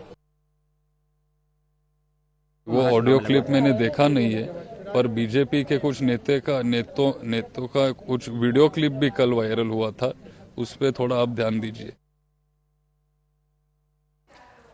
Now, there is high drama that is unfolding a day before Maharashtra's Assembly elections, and as BJP General Secretary Vinod Tawde was gheraud by Bahujan Aghadi workers yesterday, who accused him of distributing cash to influence the voters. This happened in Virar. Tawde has strongly denied the allegations, calling them absolutely baseless. Meanwhile, Uddhav Thackeray stirred the honest nest further, making a jibe by referring to all of this as jihad against voters. Now, adding more fuel to the fire, this of course has generated a lot of controversy. However, the Bharatiya Janata Party has dismissed all of these allegations, maintaining that no money was distributed. However, an FIR has in fact been registered against Vinod Tawde, but sources from the Election Commission have clarified that this case is not linked to any money distribution. The FIR pertains to his presence in another constituency after the campaign officially ended. Now, under the Model Code of Conduct, candidates are barred from entering constituencies for 48 hours post-campaign. While Tawde faces accusations, the case remains focused on a violation of election rules and not bribery. The tension builds now as Maharashtra is into polls today, and right now more and more people, Maharashtrians, are going out and casting their votes. कल जो हुआ उसके बारे में आप क्या कहेंगे? मेरा मानना है कि कल राहुल गांधी और सुप्रिया जी ने मुझ पर 5 करोड़ का एलिगेशन किया, तो मुझे वहां अगर पुलिस का मिला नहीं तो मुझे सुप्रिया जी और राहुल जी 5 करोड़ अगर कंफर्म है वो, तो मुझे वापस। लेकिन जो डायरी मिली है उसके बारे में क्या कहेंगे? डायरी तो मेरी है ही नहीं, जो पुलिस करना है करे, उस पर राइटिंग किसका देखे। सवाल, मैं 40 साल से राजनीति करता हूँ, कोई मैं पैसे की बात कभी करता नहीं, पता है। सर्व मतदारांना आवाहन करतोय महाराष्ट्रातल्या की सर्व आपल्या मित्रांसह, सहकुटुंब, सहपरिवार मतदानाला उतरा, मतदान करा आणि महाराष्ट्राचा स्वाभिमान जपा। देखिए, विनोद तावड़े जी हमारे राष्ट्रीय महामंत्री है। वो वहां पर केवल कार्यकर्ताओं को मिलने के लिए गए थे। न कोई पैसा उनके पास था, न कोई पैसा मिला है, न कोई पैसा बांटा गया है। एक प्रकार से प्लान करके हमला बोला गया। हमारे ही जो उम्मीदवार है राजन नाइक, उनको मारा पीटा गया, हमारे कार्यकर्ताओं को मारा पीटा गया, और एक माहौल इस प्रकार से बनाया गया। मैं तो ये कहता हूँ कि कल जो पराजय दिख रहा है, उस पराजय को कवर करने के लिए ये सारी बहानेबाजी चल रही है, और इसमें कहीं पर भी विनोद तावड़े इनका कोई दोष नहीं है। एक प्रकार से जानबूझकर उनके ऊपर आरोप लगाने का प्रयास चल रहा है। Let me take this across to my colleagues, Yesha Kotak and Payal Mehta. Payal, coming to you first. The fact that this has been a complete turnaround from the allegations yesterday that Maha Vikas Aghadi was levelling, that this indeed was cash for votes that Vinod Tawade was involved in. Now, Election Commission officials say otherwise, that he breached a model code of conduct. This, of course, is going to be giving enough ammunition to the opposition, because on the one hand, you've had Uddhav Thackeray's bags that were being checked by EC officials, and here that entire claim of bag or 5 crore rupees has completely been refuted. Well, of course, the 5 crore figure has come from where? That's what the BJP really is asking, because they've been saying this from yesterday evening itself, that there has been no money which has been found on Vinod Tawade, and whatever they were speaking about, whatever allegations were made, were completely baseless, were completely pointless as well. And from yesterday afternoon, in fact, yesterday late evening itself, the BJP has been saying that yes, he violated the model code of conduct by going into another constituency, and that is something which is something which they stand by as well. So obviously, that is something which the BJP and the Mahayuti has been saying is the dirty tricks department of the Congress party and the opposition party trying to bring disrepute to a leader. Because remember, Vinod Tawade is an experienced candidate. He's been somebody who's been into business or politics for the last 40 years, has served as a minister in the NDA government in the state as well, is the party's general secretary right now. So all these allegations are really baseless. But what really will its impact really be? Because counter allegations have also come in, and which has also been refuted by Supriya Sule. Now Vinod Tawade over there, when I was speaking to our colleague, Preeti Sompura has also said that if they found any cash on me, why don't they return that cash back on me? The fact is that they completely denied any of these allegations. The question that the BJP seems to be asking is, Griha, that what about the allegations that have been made against Supriya Sule? Why doesn't she come clean on that? To which she has also responded that saying that she's ready for any investigation, and this is not her money. So obviously, closer to the election, the BJP leadership is of the opinion that this will not cut ice with people at all in terms of whatever allegations have been made by the opposition on Vinod Tawade. And so similarly, the belief from the opposition camp is that this is not going to cut ice with the people when it comes to the allegations against Supriya Sule. It's quite an interesting election, to say the least. The stakes are really high. There are 6 political parties in the frame comparatively to what you have otherwise seen a state where 3 prominent parties would have dominated. There are 2 factions of the NCP, 2 factions of the Shiv Sena. A lot at stake for them as well, because Ajit Pawar and Sharad Pawar and Supriya Sule are pitted against each other. They have a point to prove. Of course, Eknath Shinde has to prove his point that he's the Asli Sena compared to Uddhav Thackeray's party, and of course the BJP and the Congress party, which are national parties. So it's a high-profile election. Maharashtra is one of the biggest states, and in Vidarbha, where I'm standing, it's a stake which is very, very high as far as the BJP is concerned after their dismal performance in the Lok Sabha and the dismal performance, a not so good performance, I would say, in the 2019 elections, where they just won 29 seats out of 62 seats in comparison to 2014, when they got 44 seats out of 62 seats. Right, I'll stay with us. Let me take this across to Yesha as well. Yesha, how does this do away with the partisan approach of the Election Commission? Those were the charges that the opposition really was levelling when they were talking about Uddhav's bags being checked. The fact that they also kind of linking what has happened when it is about this Bitcoin controversy that has suddenly come about on the day of polling in Maharashtra to sort of lessen the impact of what really happened yesterday in Virar with this entire cash for votes scam that was associated to Mr. Tawde. Uddhav Thackeray has even ended up calling it vote jihad. Note jihad, I beg your pardon. Yes, Griha, when you speak of this very allegations are being leveled and counter leveled by both the Mahayuti and the Maha Vikas Aghadi, what's important to note as this has clearly had counter reactions and war of words between both of them. One starting from, like you've mentioned, Uddhav Thackeray's bags being checked. And yesterday, even as the campaigning was over is where we saw how Vinod Tawde was allegedly distributing cash. In fact, there were Bahujana Vikas Aghadi leaders who had gathered there, who alleged that they had found envelopes which had cash in it, and they also had clippings which were handed over to the Election Commission officials. All of this while Election Commission has gone further and said that it is a part of the model code of conduct where bags of all the leaders who are flying in as a part of the election campaign is being checked. In fact, after the allegations were being levelled by Uddhav Thackeray is where there was a counter allegation being levelled by BJP leaders, videos being shared, and also by Election Commission saying that not only bags of opposition leaders but that of Home Minister, that of Deputy Chief Minister Devendra Fadnavis, Chief Minister Eknath Shinde, all of them were being checked. So here, clearly, we've seen how time and again the opposition parties have alleged that Election Commission is working on the behest of the central government, and this was something that opposition leaders continue to say now. However, just a couple of hours after the whole allegation against Vinod Tawde came in, was where there were BJP leaders levelling counter allegations against Supriya Sule and Nana Patole. So clearly, this election, we've seen how there have been allegations about cash being distributed to voters. In fact, this was something that we had seen allegations being levelled on a smaller scale during the Lok Sabha elections as well. However, this year, this Vidhan Sabha election, of course, stakes have been really high. There have been several such seizures, including that of cash, including that of silver and cookers as well, that have been seized by the Election Commission officials. Right. Yes. Yesha and Payal, thank you so much for all of those reactions there and that analysis that my colleagues were giving us. As Maharashtra is into polls, let's take a look at other reactions, starting with Supriya Sule's interview that my colleague has done. Vinod Tawde, what would you say to that? No, I was very disappointed because I know Vinodji for many, many years. And I was disappointed because he's not just a Maharashtra leader now, he's a national leader. वो देश के बड़े नेता, he's a big leader in India today. So all your channel also showed them. Those visuals were very disturbing. And BJP always said they were a party with a difference. So a party with a difference who always spoke against corruption, who demonetized this country. They say cash ko na bolo. To see so much cash, and not just cash, there was some diary they were showing on your channel. Very, very disturbing visuals for me for a fair and a just election. And Bharat Ratna Dr. Baba Saheb Ambedkar's constitution, which we have so much pride of.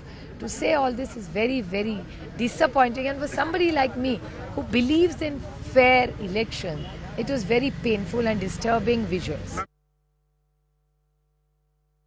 उसके बारे में मुझे पता चला है, मैंने सुना है, इलेक्शन कमीशन ने वो जो भी कंप्लेंट है उसके बारे में उन्होंने उसकी नोंद ली है और वो इंक्वायरी कर रहे हैं कि सच क्या है। और ये वोट जिहाद की बात कर रहे थे, तो क्या बीजेपी नोट जिहाद कर रही है? नोटों के भरोसे लोगों को खरीदकर, लोकतंत्र को खरीदकर चुनाव में जीतना चाहती है? जो रिप्रेजेंटेशन ऑफ पीपल्स एक्ट है और जो चुनाव आयोग के नियम है, कानून है, उसका उल्लंघन है, सीधा सीधा। भाजपा ने महाराष्ट्र को अडानी के हाथ बेच दिया है। आज आपको वहां जो भी पैसा लहराता हुआ दिख रहा है वो सारा अडानी का है।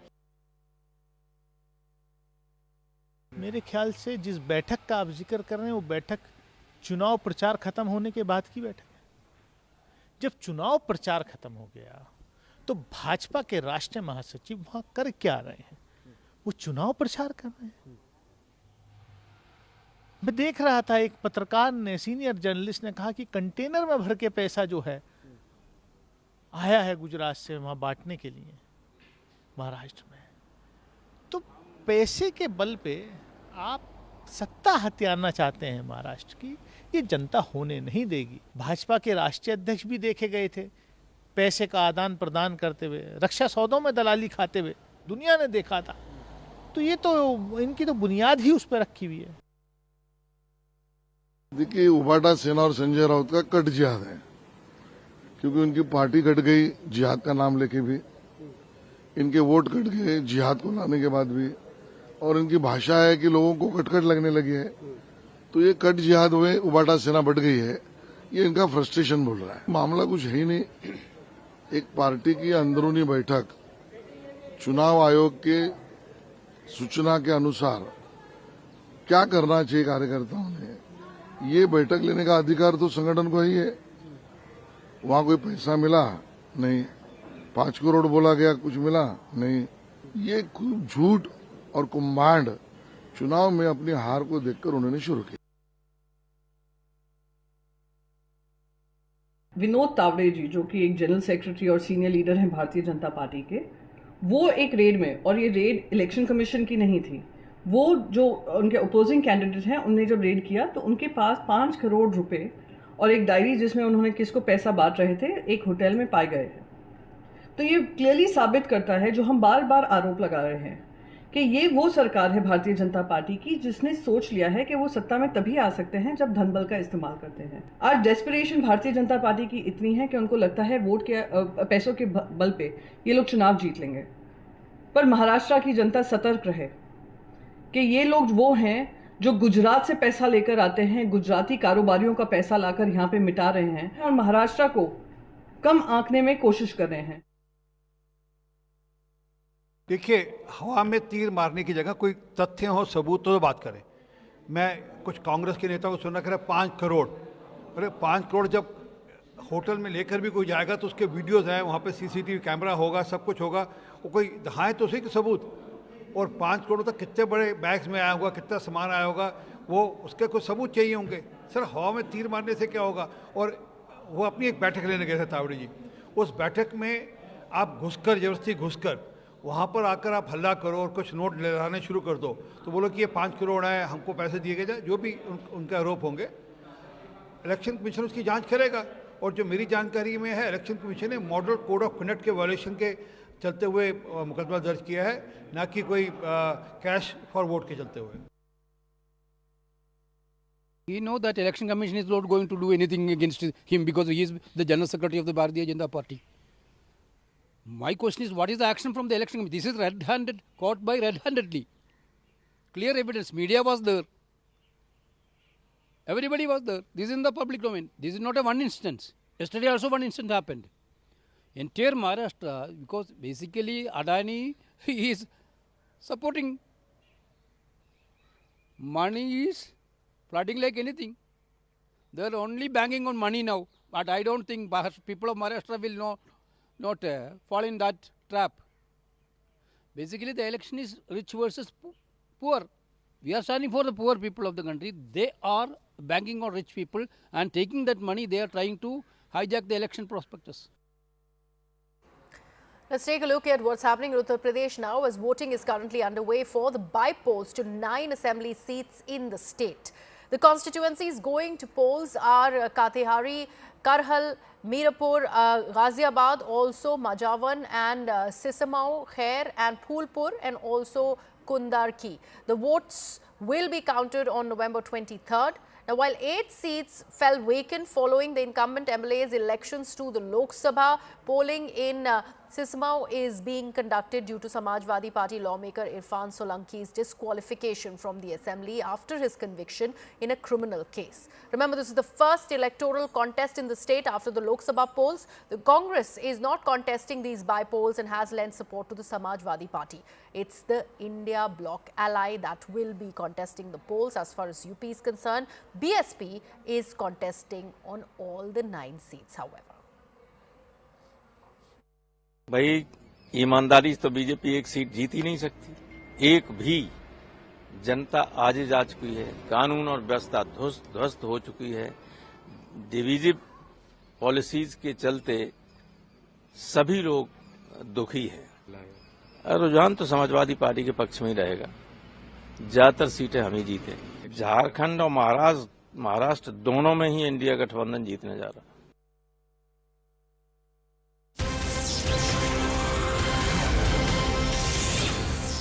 We're now getting some more breaking news as voting is currently underway in the 9 assembly seats in Uttar Pradesh. Samajwadi Party has made a big allegation and they have said that police are intimidating and chasing away voters in Muzaffarnagar's Mirapur. Meanwhile, stones were also pelted in Muzaffarnagar. This is a big update that is coming in from the Muzaffarnagar belt. The accusation by the SP is against the police of chasing away voters. We are also putting out these visuals that have been brought to us by Samajwadi Party. We are attributing it to Samajwadi Party as they have put in this video evidence claiming that the police is trying to chase away the voters, not allowing them to come out and vote in Muzaffarnagar. Let's take a look. सब साईं खान कह रहे हैं इस पर्ची से vote नहीं पड़ेगा, ये मना कर रहे हैं, सबको लौटा रहे हैं, सबको लौटा रहे हैं। ये नया और वोट डालने वाली पार्टी है वो मना कर रही है। जो एजेंट थे उन्होंने मना कराया है उनसे, बोले पर्ची देखो इनकी चेक करो, बोले ये फर्जी पर्ची लेके आए हैं, फर्जी और एक नेता आए भाजपा। हाँ, मैंने ये भी बोला, ये एक भाजपा का नेता भी आए हैं कोई, और उन्होंने अंदर जा रही है। उन्होंने ईवीएम पे मैंने बटन दबाया था तो उन्होंने मेरा वोट चेक करा, बोली काहे का बटन दबाया। जो अंदर है कौन है वो, जो पता नहीं प्रभारी है या क्या है, उनका मैं वोट डाला है। अंदर ईवीएम पे खुद गई थी वो देखने, बोले आपने साइकिल का बटन दबाया है। मुझसे बोला ये चीज वोट नहीं डालने दे, किसी को पब्लिक लौट जा रही है वापस लाइन में से। कौन सा गाँव है? सीकरी, ग्राम पंचायत सीकरी। हाँ, सीकरी में इस तरीके जैसा पर्ची दी जाएगी छोटी वाली, उसका वोट पड़ रहा है खाली बस, और किसी का वोट नहीं पड़ रहा। कहाँ से? My colleague Amit Singh is joining us on the broadcast for more inputs on this story. Amit, ये जो बयान आ रहे हैं हमें मुरादाबाद से मिल रहे हैं, तो क्या कई जगह पे ऐसा देखा जा रहा है कि पुलिस, ऐसा एलिगेशन है समाजवादी पार्टी का कि पुलिस वोटर्स को हटा रही है? देखिए, ये समाजवादी पार्टी का एलिगेशन आरोप है और ये आरोप पहली बार नहीं लगाया गया है समाजवादी पार्टी की तरफ से पुलिस प्रशासन पे। इससे पहले भी जब चुनाव हुए, चाहे वो लोकसभा चुनाव हो, चाहे उससे पहले का वो विधानसभा चुनाव हो, उससे पहले का उपचुनाव हो, इस तरीके का आरोप लगातार लगते रहे। जिस तरीके से मीरापुर में पथराव हुआ पुलिस पर, दरअसल आप पोलिंग जो बूथ होती है उस बूथ से 100 मीटर के अंदर में कोई इकट्ठा नहीं होता है, 4 से 5 लोग इकट्ठा नहीं हो सकते। तो ऐसे में भीड़ काफ़ी ज़्यादा वहाँ इकट्ठा हो गई थी और जब भीड़ को तितिर बितिर वहां से करने की कोशिश की गई पुलिस के द्वारा, तो पुलिस पर पत्थरबाजी हुई। पुलिस ने कंट्रोल किया स्थिति को, बहुत जल्दी कंट्रोल किया। जब वरिष्ठ अधिकारियों पर वहां पर मेरी बातचीत हुई है तो उन्होंने पूरा मामला बताया। फिलहाल उत्तर प्रदेश के 9 विधानसभा उपचुनाव में हर जगह सुचारू तरीके से हो रहे हैं चुनाव, लेकिन कई जगह पर समाजवादी पार्टी की तरफ से आरोप लगाए जा रहे हैं कि पुलिस के द्वारा वोट डालने नहीं दिया जा रहा, आई कार्ड चेक किया जा रहा है। कुंदरकी में खुद जो समाजवादी पार्टी के जो उम्मीदवार हैं उन्होंने सोशल मीडिया एक्स पर पोस्ट किया वीडियो और उन्होंने बताया कि बैरिकेटिंग करके चेक किया जा रहा है आई कार्ड पुलिस के द्वारा और लोगों को बाहर नहीं निकलने दिया जा रहा है। तो पुलिस फिलहाल इस मामले पर तो कुछ भी बोलने को तैयार नहीं है। पुलिस का केवल इतना ही कहना है कि लॉ एंड ऑर्डर सिचुएशन बनाए रखने के लिए, पुलिस कानून व्यवस्था को बनाए रखने के लिए वो उनकी डिप्लॉयमेंट हर जगह होती है ताकि law and order situation election के दौरान खराब ना हो कहीं से भी, तो सुचारू तरीके से चल रहा है। तो वहीं करहल विधानसभा उपचुनाव की अगर हम बात करें तो यहाँ पर बीजेपी समाजवादी पार्टी के नेता है प्रशांत यादव, उन पर सीधे सीधे आरोप लगा है कि एक दलित युवती जो कि बीजेपी को वोट देने की बात कर रही थी उसकी हत्या प्रशांत यादव के द्वारा कर दिया गया है। दलित युवती के मदर फादर और साथ ही साथ बीजेपी सबने समाजवादी पार्टी पर आरोप लगाया है। तो उपचुनाव सुचारू तरीके से चल रहा है। करहल में एक की हत्या की मामला निकलकर सामने आ रहा है और वो भी पुलिस इन्वेस्टिगेशन के बाद, डिटेल इन्वेस्टिगेशन के बाद मालूम चल पाएगा। फिलहाल बीजेपी का आरोप यही है कि जो हत्या हुई है वो समाजवादी पार्टी के नेता प्रशांत यादव ने की है और हत्या इसलिए की क्योंकि वो बीजेपी को वोट करने जा रही थी, इस वजह से हत्या हुई है। हालांकि डिटेल इन्वेस्टिगेशन के बाद पुलिस की जो इन्वेस्टिगेशन होगी उसके बाद मालूम चल पाएगी। लेकिन इसके अलावा अगर हम बात करें तो हर जगह 9 विधानसभा में उपचुनाव में सुचारू तरीके से चुनाव हो रहे हैं। Right, Amit, I request you to stay on with us. So there is a murder charge against Prashant Yadav of the Samajwadi Party. Party. We are yet to hear from the Samajwadi Party over these very allegations. Huge allegations coming to fore. More breaking news that we are getting on this same accusation by the Samajwadi Party claiming disruption in the voting process by the police. Now, amid the high drama in Uttar Pradesh's Muzaffarnagar, Samajwadi Party chief Akhilesh Yadav has taken to social media platform X, where he has said, and I'm quoting from that tweet of his, voters in Uttar Pradesh who have been stopped from voting by the police administration should go and vote once again. The news of this election malpractice has spread everywhere. The Election Commission has also become alert, and now it is giving assurance that those who have been stopped from voting should go and cast their vote once again. Now, no malpractice will be allowed. If anyone stops you again, then inform the Election Commission officials or people from the political parties present there, or complain directly to the Election Commission. Thanks for this assurance from the EC. This is the tweet by Akhilesh Yadav. Amit Singh continues to be with us on the broadcast. Amit, एक आग्रह किया है voters से Samajwadi party chief Akhilesh Yadav ने कि फिर से एक बार जाएं और अपना वोट कास्ट करें, लेकिन वो मर्डर एक्यूजेशन जिसकी आप बात कर रहे थे उसके ऊपर कोई टिप्पणी नहीं हुई है।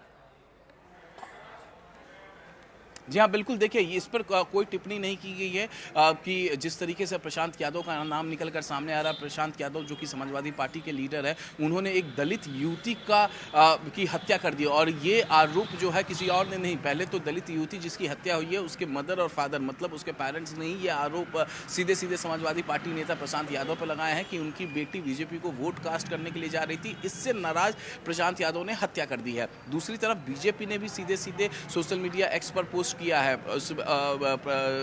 जो जिसकी हत्या हुई है उसकी मां की बाइट को पोस्ट करके कहा है कि प्रशांत यादव के खिलाफ सख्त सख्त कार्रवाई होनी चाहिए, और मांग की गई है बीजेपी की तरफ से। तो लगातार आरोप समाजवादी पार्टी पर यहां पर लगाए गए हैं, और बीजेपी की तरफ से लगाए गए हैं, जो मृतक के फैमिली मेंबर्स हैं उनके तरफ से लगाए गए हैं। फिलहाल इस पूरे मामले में प्रशांत यादव अभी भी फरार चल रहे हैं, जो कि समाजवादी पार्टी के नेता है। कब उनकी गिरफ्तारी होगी ये देखने वाली बात होगी। पुलिस बताया जा रहा है कि लगातार इस मामले में इन्वेस्टिगेशन कर रही है और प्रशांत यादव को गिरफ्तार करने की कोशिश कर रही है। तो दूसरी तरफ एक बार फिर से समाजवादी पार्टी के जो मुखिया हैं अखिलेश यादव, उन्होंने अपील की है अपने वोटरों से कि वो बूथ की तरफ जाएं। मैं आपको एक तस्वीर यहां पर दिखा देता हूं। देखिए, हर बूथ पर सुचारू तरीके से लगातार अगर हम बात करें तो चुनाव प्रक्रिया यहां पर जारी है। इस वक्त हम करहल में ही मौजूद हैं। करहल में आपको सिचुएशन में दिखा देता हूं। यहां पर देखिए करहल के अंदर की सिचुएशन। यहां पर जितने भी लोग आ रहे हैं वो सब जाकर वोट कर रहे हैं, और जो उनका इलेक्शन आई कार्ड वगैरह है वो सब चेक किया जा रहा है। जो यहाँ पर इलेक्शन ऑफिसर है वही यहाँ पर चेक कर रहे हैं। तो तस्वीरें देखिए किस तरीके से, और कुछ इसी तरीके का आलम करहल में जितने भी पोलिंग बूथ्स हैं वहाँ इस तरीके, अगर कोई उपद्रवी यहाँ आता है, भीड़ लगाता है, तब जाहिर तौर पर पुलिस हो या फिर पैरामिलिट्री फोर्सेस के जवान हो, वो एक्टिव होते हैं, वो उनको हटने के लिए कहते हैं। एक तस्वीर हम दिखाएं। देखिए, उत्तर प्रदेश पुलिस तो है ही है यहाँ पर, साथ ही साथ पैरामिलिट्री फोर्सेस के जवान भी तैनात है। करहल विधानसभा क्षेत्र ये काफी संवेदनशील इलाका है। यहाँ से अखिलेश यादव विधायक बने रहिए हमारे साथ, हम आपके पास आते रहेंगे। We will try and get an update from Amit Singh, our colleague, who is in fact taking stock of the situation in Uttar Pradesh. But right now we're shifting our focus. Let's talk about this all important interview of CNN News 18 that has been done of the Justice D.Y. Chandrachud. This is after him exiting the office of the Chief Justice of the country. He in fact spoke to CNN News 18 exclusively, where he touched upon various issues including the time before the Ayodhya verdict. Now, the former Chief Justice of India also spoke about Prime Minister Narendra Modi's visit to his house for Ganesh Puja. Take a look. Two specific instances where you had personally sort of drawn flack for was one when you revealed that you had sort of prayed before you delivered the Ayodhya judgment, and more recently in this house, the Aarti that was performed with the Prime Minister. Those two specific instances, how would you respond? Well, I've spoken about it earlier. Insofar as the first, merely because I prayed before a particular judgment does not mean that I prayed only before that judgment.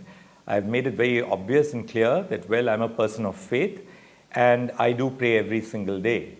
And I don't believe that I have to be hypocritical enough to conceal the fact that I'm a man of faith. And I believe that my faith has nothing to do with my ability to dispense justice. The other thing, I said a short while ago that we decide in accordance with the Constitution and the law. But having said that, it's equally important for judges to have a sense of equanimity because all the work which we do is in arenas of conflict. People who come to court are involved in conflicts.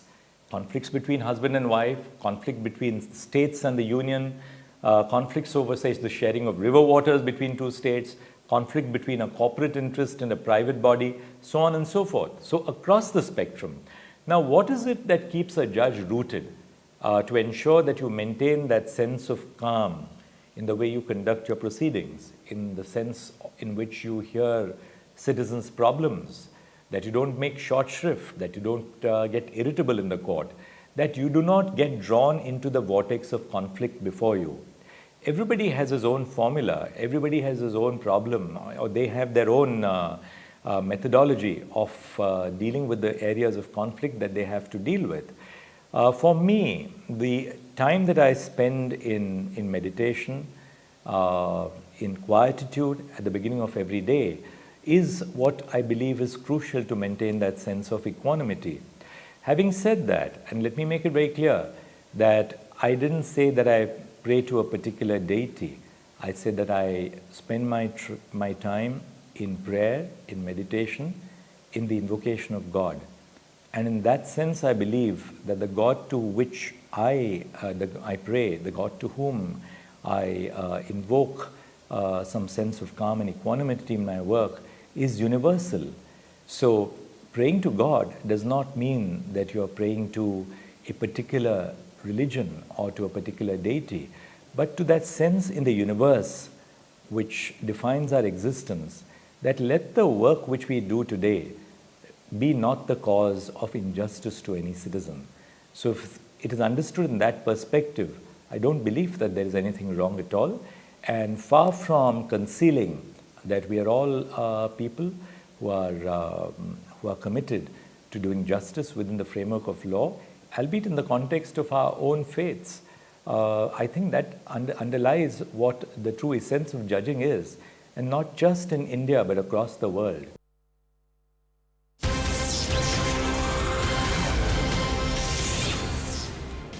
Let's now get you a CNN News 18 mega exclusive as we are learning of India's response to Canada's allegations. Now, India has responded very, very strongly to Canada's allegations. They have gone on to say that Canadian government is defaming the Modi government with biased and unsubstantiated evidence only based on intel. Trudeau government is playing at the hands of Khalistani groups, we are told, and that is part of the response that India has given on Canada's allegations. Remember, this is a very, very strong and stern response to the allegations that had been put by Canadian authorities on Indian authorities and diplomats associated with India. And now there is a very, very sharp and critical response that is going from India's side. My colleague Anand Narasimhan is with us on the broadcast. Anand, very, very pertinent to note here that India was saying it all along that on the basis of intel, you can't go ahead and make these claims. This is completely, against any kind of diplomatic policy or norms for that matter. But none of that had been adhered to by Canada. And now this very, very strong response by India. Well, not just a strong response by India, but what is, it's quite laughable that the Canadian authorities are actually feeding wrong intelligence and deliberately putting a narrative to name a nation's prime minister, its home minister, its external affairs minister in what is nothing but credible intelligence and no proof beyond that. And that too some alleged wiretaps which they have accessed, which is again a violation of Vienna Convention, is laughable and bizarre. Sources close to the government via Security Affairs Editor Manoj Kumar Gupta telling CNN News 18 that this is nothing but a desperate attempt by Justin Trudeau to try and get Jagmeet back into the fold and to officially get the NDP on board, so that there is a crucial bill that they are waiting for to pass in February. Failing which Trudeau government and its own survival will hang in the balance, and that's the reason why this overt mollycoddling is happening. But more importantly, it is shocking that you have decided to drive diplomatic relations with one of the world's largest democracy right down to its nadir, and where the damage perhaps will be irreparable, irrespective of who comes at the helm or sits on the chair of the Canadian Prime Minister in the near future.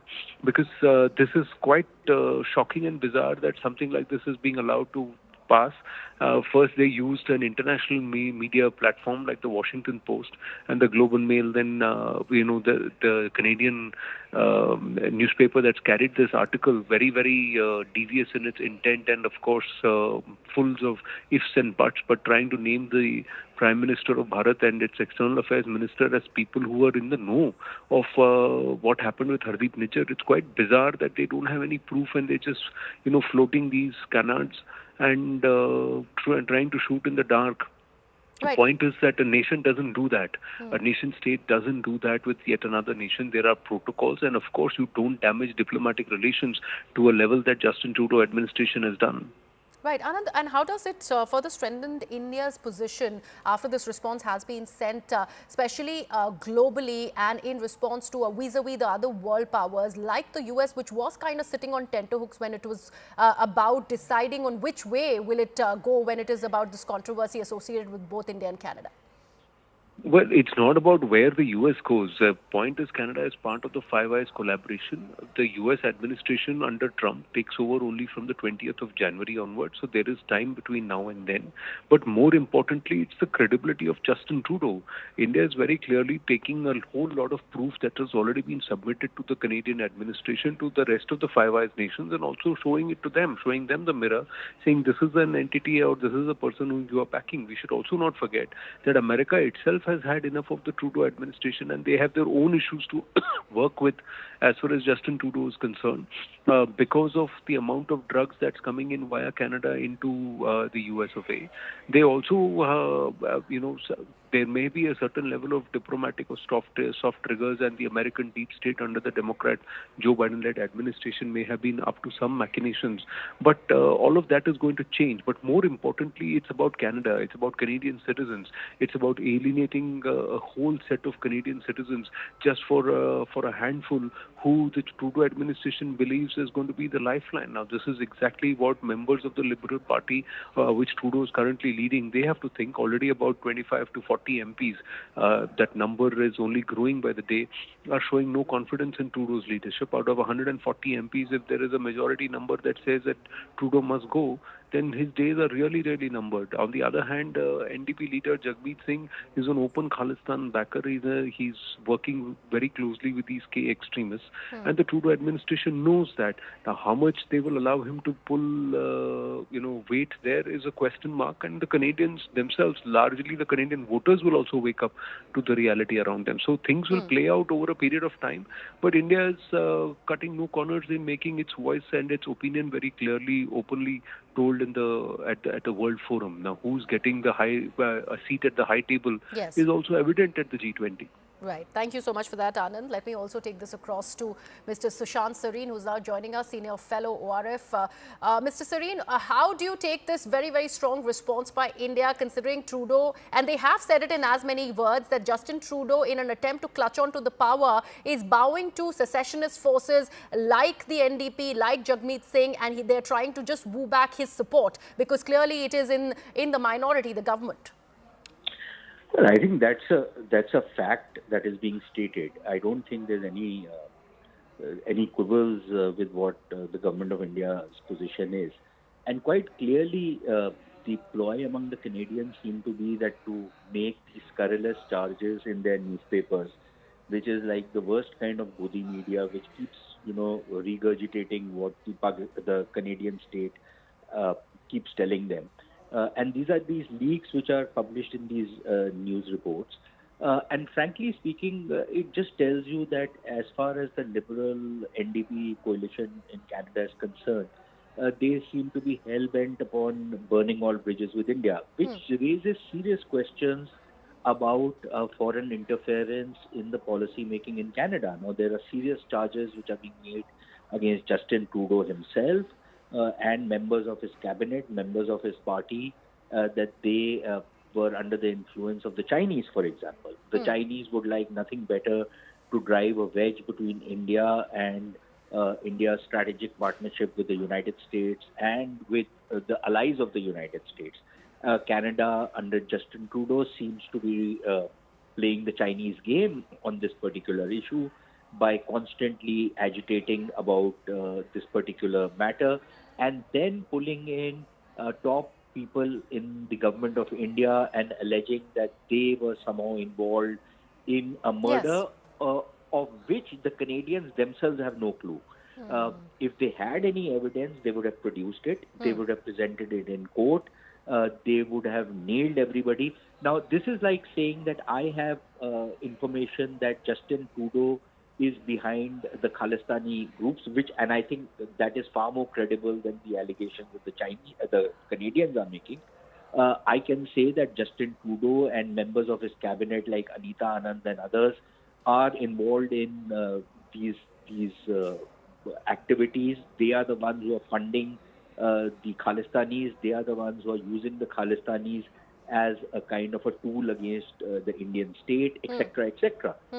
And I would be just as justified in making those allegations as the Canadians are doing, because just as the Canadians are not providing any evidence and just saying that it is unimaginable that something like this can happen without the Prime Minister or top members of the government in India knowing, I can say the same thing, that it is inconceivable that Khalistani terrorism and transnational gangs can be operating in Canada without the complicity of the Canadian authorities at the highest level, Justin Trudeau down. So those allegations have absolutely no meaning. But I think there is something that the government of India also needs to do about it, because we've been far too soft on some of these Canadian ministers and others like Anita Anand and other members of the cabinet in the Justin Trudeau government.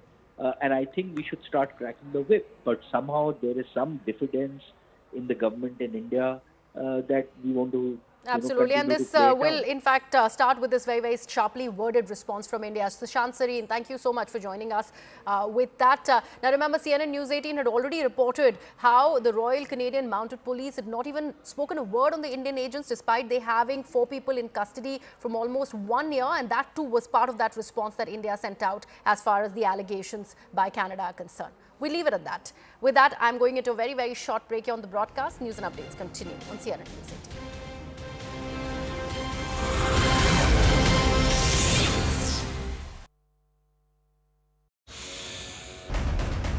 And I'm joined by a battery of reporters from Maharashtra who are in fact reporting on ground. Mayuresh is in fact reporting from Bandra East, tracking the Thackeray family. Payal is in fact reporting from central Nagpur, tracking RSS chief Mohan Bhagwat. Yesha from Thane, tracking Eknath Shinde.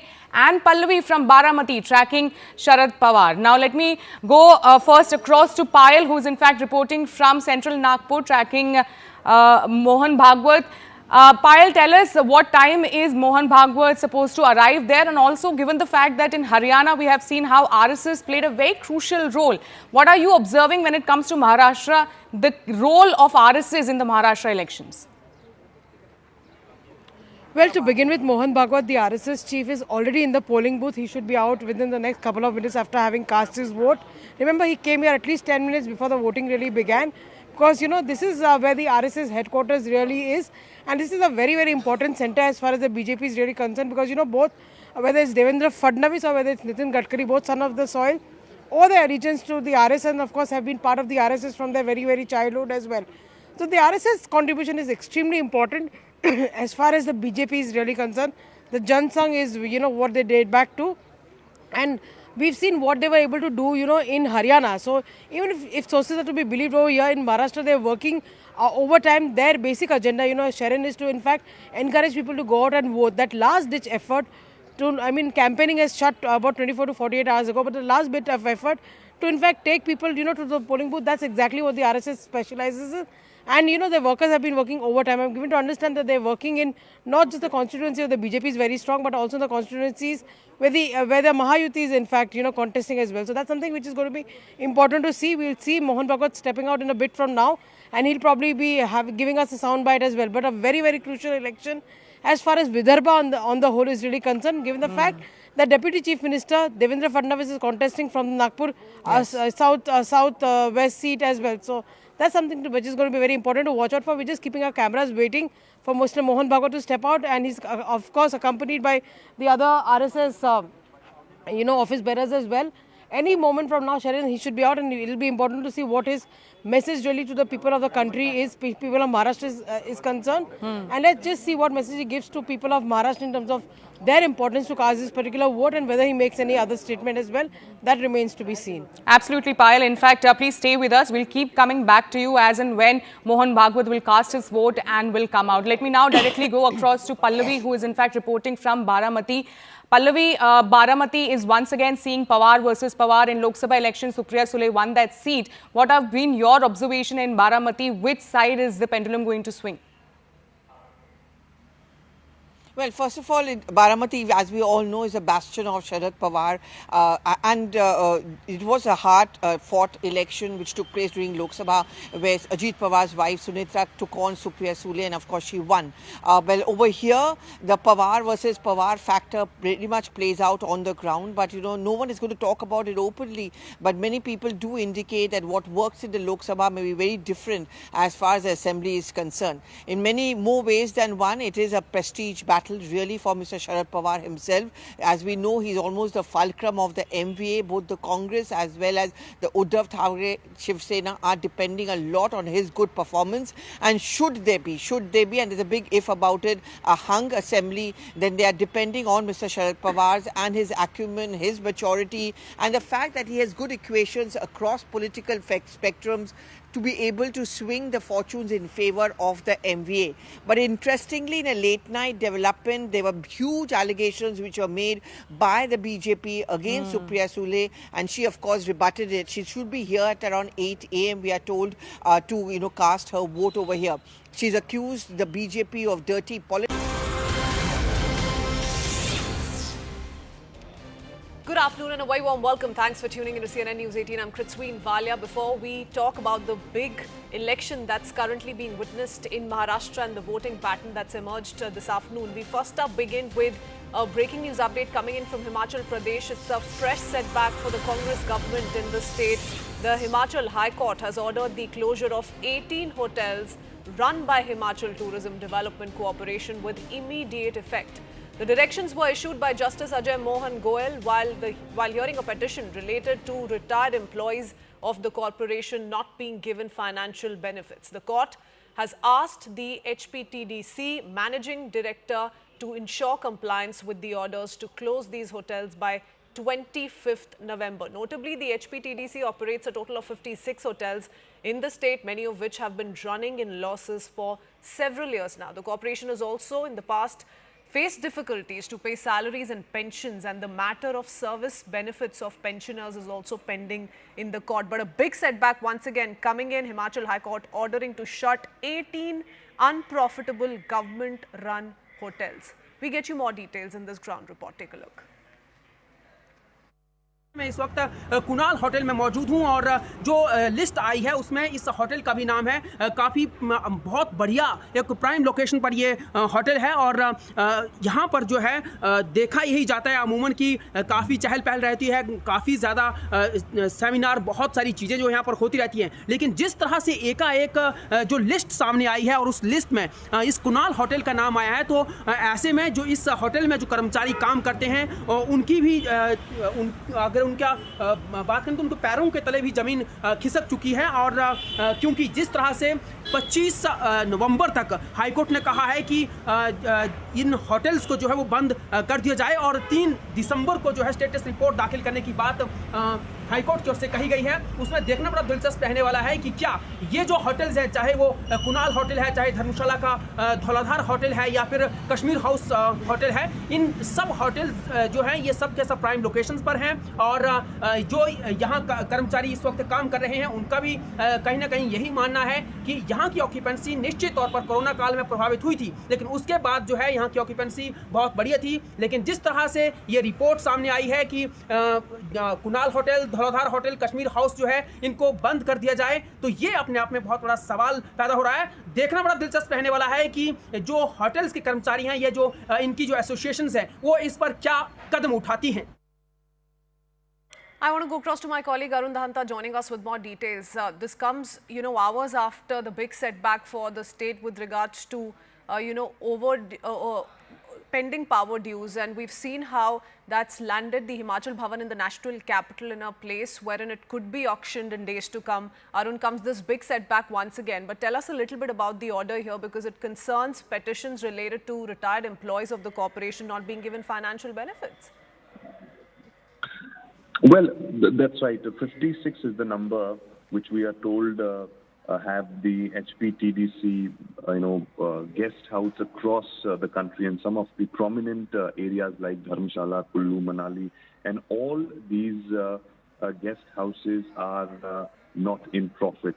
And this has only come to light when as you rightly mentioned, that some of the retired employees had approached the courts because they were not getting their pensions and other dues from the state government. And while hearing this petition, so the High Court observed that 18 of the 56, 18 out of 56 total these hotels are not, not generating any benefits for the state government, and they are in huge losses, and therefore an order has been given by the High Court yesterday in which they have given a timeline of 25th June by when the state government will have to close all these 18 HPTDC hotels across Himachal Pradesh, and employees who are working in these hotels, they should be shifted to other guest house of HPTDC. So how Himachal government is actually going to take this decision forward, we'll have to see. But I think it's another embarrassment for the Sukhu government in Himachal Pradesh. We are seeing that the stories after story emerging from Himachal Pradesh, specifically the negative ones, which is portraying state in a very bad condition. And in fact, the opposition, BJP in the state, is not sparing Congress on this. They are saying that the state is in a very bad shape, and it is because of the poll promises which the Congress party has made. They are not able to fulfill those promises in the state, and state is also suffering due to these policies of the Congress party in the state. Okay. All right, Tarun, I'll come back to you in just a bit. Let's quickly talk about more details that are now coming in. We're also getting in Himachal government's response to the High Court order. The government says that the decision is not linked to financial woes, but because these 18 hotels have consistently been in deficit. The Congress government has even called the ruling as illogical. Let's quickly try and quickly understand what the stance of the Himachal government is. Let's listen into this reaction. Himachal high court ने एक और फरमान दे दिया है। HPTDC के 18 होटलों को तुरंत प्रभाव से बंद किया जाए। आइए जानते हैं पूरा मामला क्या है। हमारे साथ हिमाचल प्रदेश के एडवोकेट जनरल अनूप रतन जी मौजूद है। सर, अब दोबारा एक नया मामला आ गया है। कल जिस तरीके से सुर्खियों में था कि दिल्ली स्थित हिमाचल भवन अब नीलाम होगा, और अब आ गया कि 18 होटल एचपीटीडीसी के बंद होने जा रहे हैं। देखिए, पहले तो मैं कहना चाहूँगा कि आपने फरमान शब्द का इस्तेमाल किया। We are in a democracy, और हाई कोर्ट फरमान जारी नहीं करता है। हाई कोर्ट कानून सम्मत आदेश जारी करता है। और दूसरी बात मैं कहना चाहूँगा कि हाई कोर्ट के समक्ष ऐसा डाटा रखा गया था। हमने भी, सरकार ने भी ये बताया और एचपीटीडीसी ने बताया कि कुछ होटल जो है कई वर्षों से घाटे में चल रहे हैं और उनमें ऑक्यूपेंसी नहीं, और जो होटल अच्छे चल रहे हैं वहाँ पे स्टाफ की कमी भी महसूस की जा रही है। शायद ये प्रोसीडिंग्स हाई कोर्ट में चल रही थी, उसी के मद्देनजर हाई कोर्ट ने आदेश जारी किया है। सर, जिस तरीके से ये सुर्खियां बन गई है कि क्या आर्थिक तंगी से जूझ रही है हिमाचल सरकार, जिसकी वजह से दोबारा ये कदम उठाना पड़ा है। जिस तरीके से हिमाचल हाई कोर्ट ने ये आदेश दिए, उसके बाद अब क्या कुछ हो सकता है सर? अब क्या कोई सरकार आर्थिक तंगी से इससे कोई लेना देना नहीं है। ये हाई कोर्ट का एक अपना मानना है कि ये होटल्स, उनको एक डाटा पेश किया गया हाई कोर्ट के समक्ष। हाई कोर्ट ने उस डाटा को देखा, डाटा को देखते हुए जो रीजनेबल ऑर्डर हाई कोर्ट को लगा वो उन्होंने पास कर दिया। अब प्रदेश सरकार, प्रदेश का आर्थिक हालात, उससे इसका किसी प्रकार से कोई लेना नहीं है। सिर्फ मीडिया के उपज है और मीडिया इसको पैदा करना चाहता है अपनी न्यूज बनाने के लिए, लेकिन ऐसा कुछ नहीं है। 18 होटल्स काफी वर्षों से घाटे में चल रहे थे। अगर घाटे में चल रहे हैं तो कोर्ट ने स्टेट से पूछा, स्टेट ने जवाब दिया और स्टेट उनको आगे बढ़ाने का कदम करेगी। जो भी पॉलिसी बनेगी गवर्नमेंट पॉलिसी बनाएगी। I want to go across to my colleague Rajinder joining us with the latest. Rajinder, थोड़ा सा हमें समझाइए कि हिमाचल प्रदेश सरकार की ऑफिशियल पोजीशन क्या है इस पे, क्योंकि आपने साफ तौर पे ये जो सवाल किया उसमें सीधे तौर पे जवाब ये आया कि ये आर्थिक तंगी की वजह से नहीं हो रहा है, पर अगर पेटिशनर्स की बात करें तो पेटिशन तो इसीलिए कोर्ट तक गई थी क्योंकि सैलरीज या पेंशन दी नहीं जा रही है, टाइम पे नहीं मिल रही है, और यही तंगी लोग फील कर रहे हैं हिमाचल में।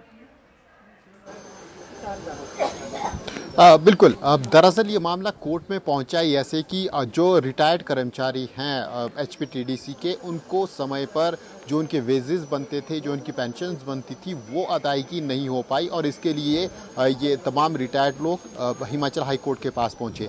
हिमाचल हाई कोर्ट के समक्ष सरकार की तरफ से कहा गया है कि एचपीटीडीसी। राजिंदर, मैं आ रही हूँ आपके पास। We have former chief minister Jairam Thakur with us on the phone line. Jairam Thakur ji, thank you for taking out your time. हमें बताइए, अब ये एक और जो इतना बड़ा सेटबैक आया है कांग्रेस सरकार के लिए हिमाचल में, उसके बारे में क्या कहेंगे? क्योंकि अभी अभी हमने उनके लॉयर से बात करी, वो कह रहे हैं कि आर्थिक तंगी वजह नहीं है सेटबैक की। देखिए, इस बात को लेकर के हम एक ही बात कहना चाह रहे हैं कि सरकार की प्राथमिकता स्टेट में जो चीजें ठीक होनी चाहिए वो है ही नहीं। सरकार बहुत सारी चीजों में उलझी पड़ी हुई है। सबसे बड़ी बात तो सरकार जो है वो सरकार बची रहे और उस सारी चीज के लिए ही ज्यादा काम पर लगी हुई है। और ऐसी चीजों में जहां पर्टिकुलरली इस तरह के मामले जब कोर्ट में चल रहे हैं तो वहां कोर्ट में सारे मामले ठीक तरह से देखना और उसके बाद एडवोकेट वहां पर देना, ये सारी चीज की जरूरत रहती है हमेशा। जब सरकार का पक्ष ही ठीक तरह से नहीं जाएगा, 70 से ज्यादा एडवोकेट इन्हें एंगेज किए हैं, एडवोकेट जनरल से लेकर के additional advocate, deputy advocate general और सारे नीचे तक, लेकिन उसके बावजूद भी वो सिर्फ जो महीने की जो उनको पैसा मिलता है उसके लिए है, लेकिन सरकार का पक्ष रखते नहीं है जी। तो ऐसे में मुझे लगता है कि बहुत बड़ा एक सेटबैक है ये कि हिमाचल प्रदेश में टूरिज्म की जो प्राइम लोकेशन पर जो हमारी प्रॉपर्टीज है उनको बंद करने के आदेश देने का मतलब है, ये तो बहुत ही गंभीर है। आज तक कभी इस तरह का फैसला ना तो सुना और ना ही इस प्रकार के फैसले आज तक आए, और सरकार की ओर से ठीक तरह से पक्ष ना रखने की एक मुझे लगता है कि सबसे बड़ी कमजोरी यही रही है। 18 होटल बंद किए जाएंगे जयराम जी, पर जो कांग्रेस सामने पक्ष रख रही है वो ये कहना चाह रही है कि ये तो प्रॉफिट में नहीं चल रहे थे, लॉस में चल रहे थे, नुकसान हो रहा था, इसलिए हाईकोर्ट ने आदेश दिया है। नहीं, देखिए, अगर लॉस में चल रहे थे तो ये कोर्ट से फैसला आना चाहिए क्या? ये मतलब कोर्ट चलाएगा क्या सारा सिस्टम को इस तरह से? मुझे लगता है कि बेहतर तो ये होता कि गवर्नमेंट अपने लेवल पर तय करते। ये प्रॉफिट मेकिंग यूनिट नहीं है हमारे पास, लॉस मेकिंग है, तो उसके लिए प्लान करते हैं कि भाई इनको हम फेज मैनर में कुछ को डिस्पोज ऑफ करते, कुछ को कम करते, कुछ को बंद करना कोई सॉल्यूशन नहीं है। मैं समझता हूँ वहाँ हम किस तरह से बेहतर कर सकते हैं, अच्छा कर सकते हैं, उस पर सोचना चाहिए। कमी क्या है वहाँ पर, किस तरह की चीजें वहाँ पर, क्योंकि लोकेशन तो अब आपको बताऊँ, चैल का होटल वो तो 5 स्टार इसकी प्रायोरिटी है, हेरिटेज बिल्डिंग है वहाँ पर, उसके बावजूद भी उसको भी बेचने, उसको भी बंद करने के आदेश हुए हैं। तो ये तो हैरानी की बात है ना। मनाली में धर्मशाला में जो हमारी प्राइम लोकेशन पर जो टूरिज्म की प्रॉपर्टी, अगर वो प्रॉफिट में नहीं चल रही है तो सीधी सी बात है कि वो चलाने में सक्षम नहीं हो पा रहे हैं, चलाना ठीक तरह से नहीं हो पा रहा है। जी जयराम जी, एक चीज जो कांग्रेस की ओर से हम हर दिन सुन रहे हैं वो ये है, और आपकी पिछली सरकार पे सीधे तौर पे निशाना साधते हुए कांग्रेस सरकार ये कह रही है बार बार कि आपने जिस स्थिति में हिमाचल को छोड़ा था उसको लेके damage control, quote unquote damage control करना पड़ रहा है, इसीलिए ये आर्थिक स्थिति है आज हिमाचल की। देखिए, तो बिल्कुल, जब कभी कोई आदमी अपने आप काम नहीं कर पाता है, अपनी नालायकी, अपनी नाकामयाबी को छुपाने के लिए ये होता है कि दूसरे के सिर पर ठीकरा फोड़ो। हमारी गवर्नमेंट के दौरान कभी भी इस प्रकार की नौबत नहीं आई। आर्थिक दृष्टि से क्या कांग्रेस वाले जब सत्ता से बाहर गए थे, क्या मेरे को जो नो ड्यू सर्टिफिकेट दे करके गए थे? क्या 50,000 करोड़ रुपए के ऋण छोड़ करके गए थे कांग्रेस की पार्टी, कांग्रेस की गवर्नमेंट हमको? लेकिन उसके बावजूद हमने सारी चीजों को मैनेज किया और ठीक तरह से मैनेज करने के बाद वहां पर कभी भी इस तरह की स्थिति नहीं आने दी। ना कर्मचारियों की सैलरी रुकी, ना पेंशन रुकी। आज पेंशन नहीं मिल पा रही है, सैलरी नहीं मिल पा रही है।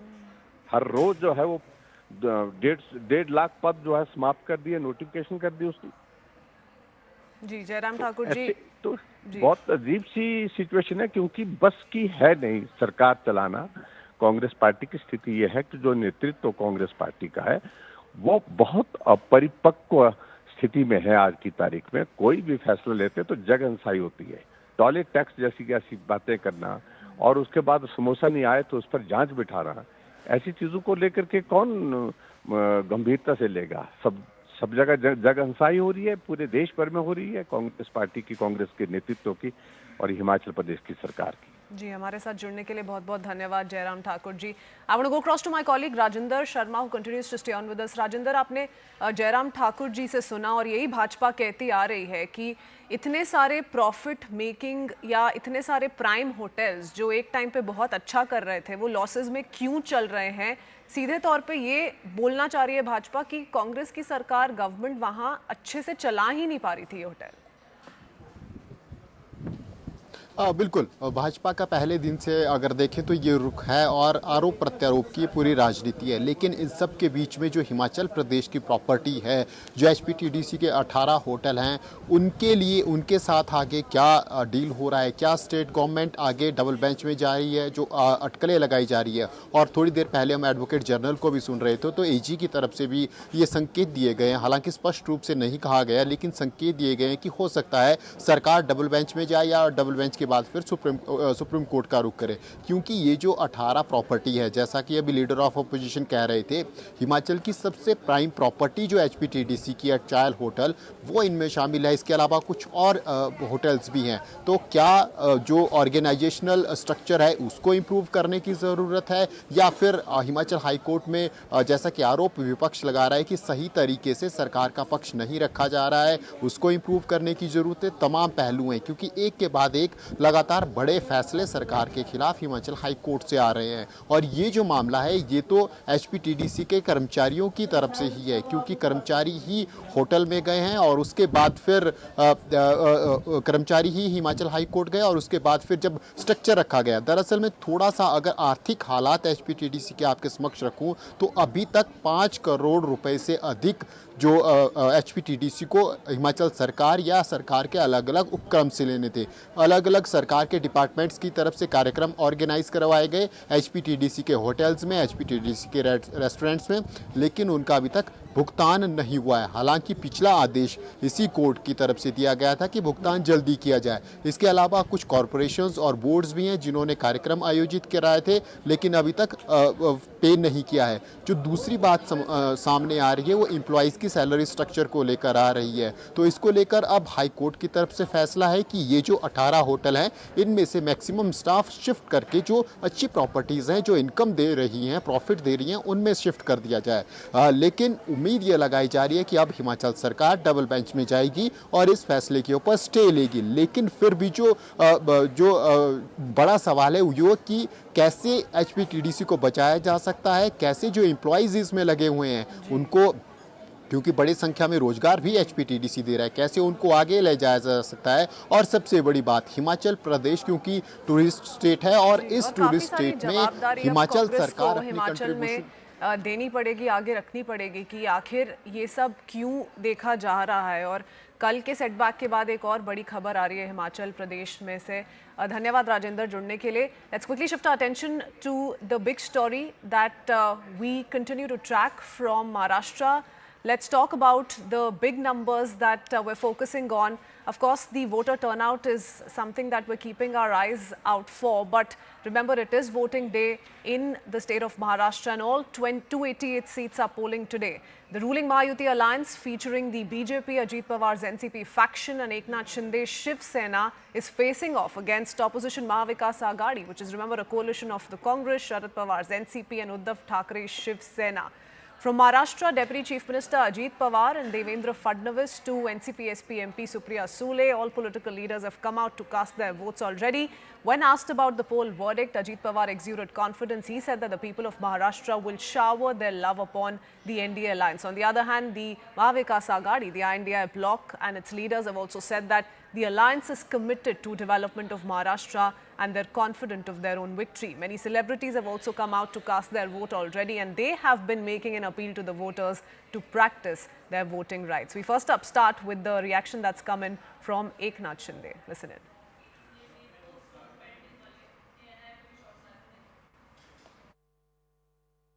हा उत्सवाचा दिवस आहे. महाराष्ट्राला उज्ज्वल भवितव्याकडे आणि महाराष्ट्राला शक्तिशाली आणि देशाला आर्थिक महासत्तेकडे घेऊन जाणारा हा उत्सव आहे.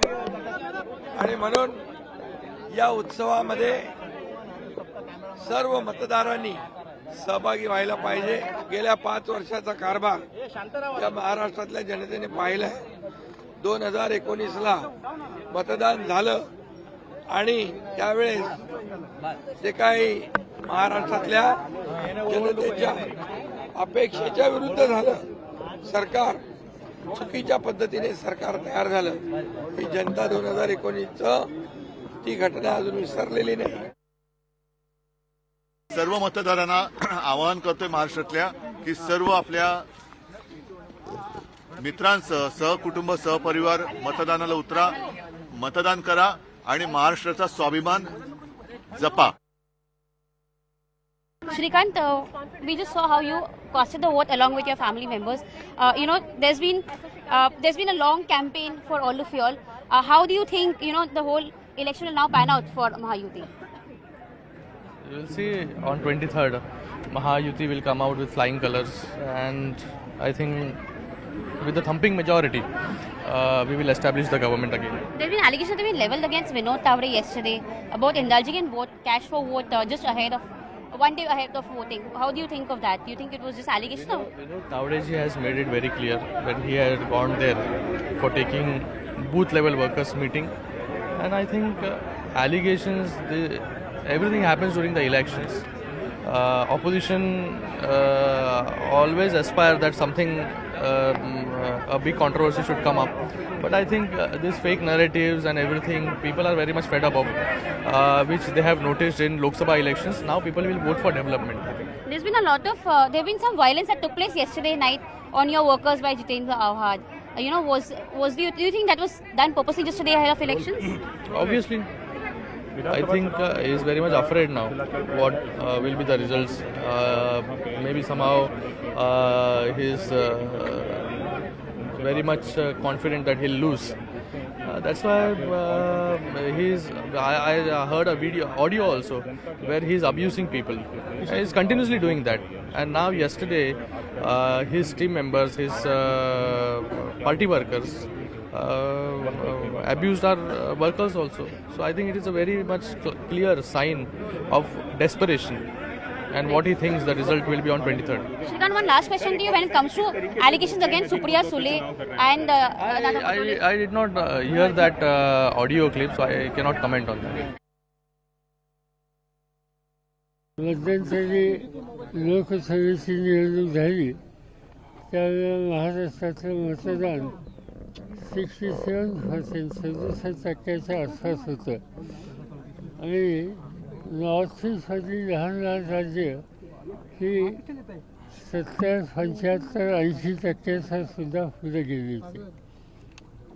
महाराष्ट्रानं टक्केवारीमध्ये मागे राहणं हे अशोभनीय आहे आणि म्हणून माझं आव्हान आहे महाराष्ट्राच्या जनतेला की मतदानासारखं कोणत्याही परिस्थितीत बजावा.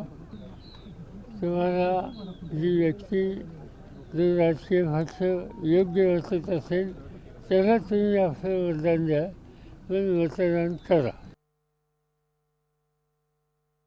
हमेशा जैसा चुनाव में देख रहा हूँ, चुनाव में हमेशा अलग अलग कैंडिडेट खड़े हो जाते हैं.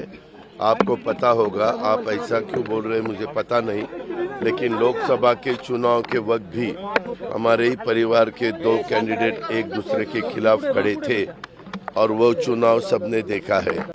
इस दफा भी वैसा ही हुआ है, लेकिन मैंने पूरे बारामती में सब लोगों को मिलने की कोशिश की और मुझे विश्वास है बारामती के लोग इस दफा मुझे अच्छे वोटों से जीत के दे देंगे. मुझे विश्वास है बारामती के लोग मुझे बहुत अच्छे डिफरेंस से, अच्छे मार्जिन से जिता के देंगे.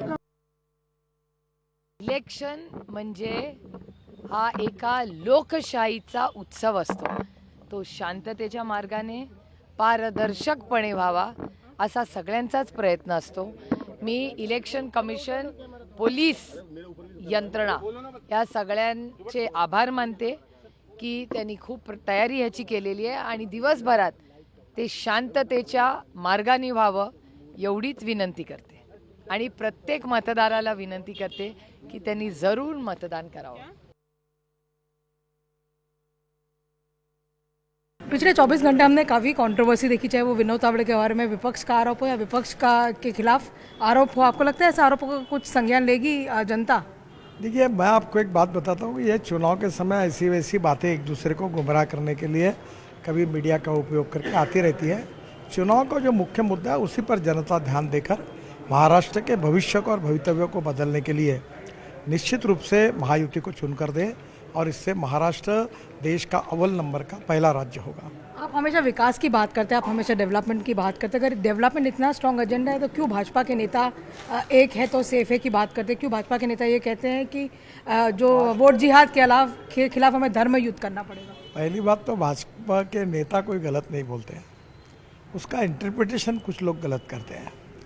मैंने पहले ही कहा था कि हम जात, पंथ, धर्म, भाषा, सेक्स इसके ऊपर उठकर किसी को डिस्क्रिमिनेट ना करते हुए हम सब एक हो, यूनाइटेड हो, एक संघ हो और भारतीय हो.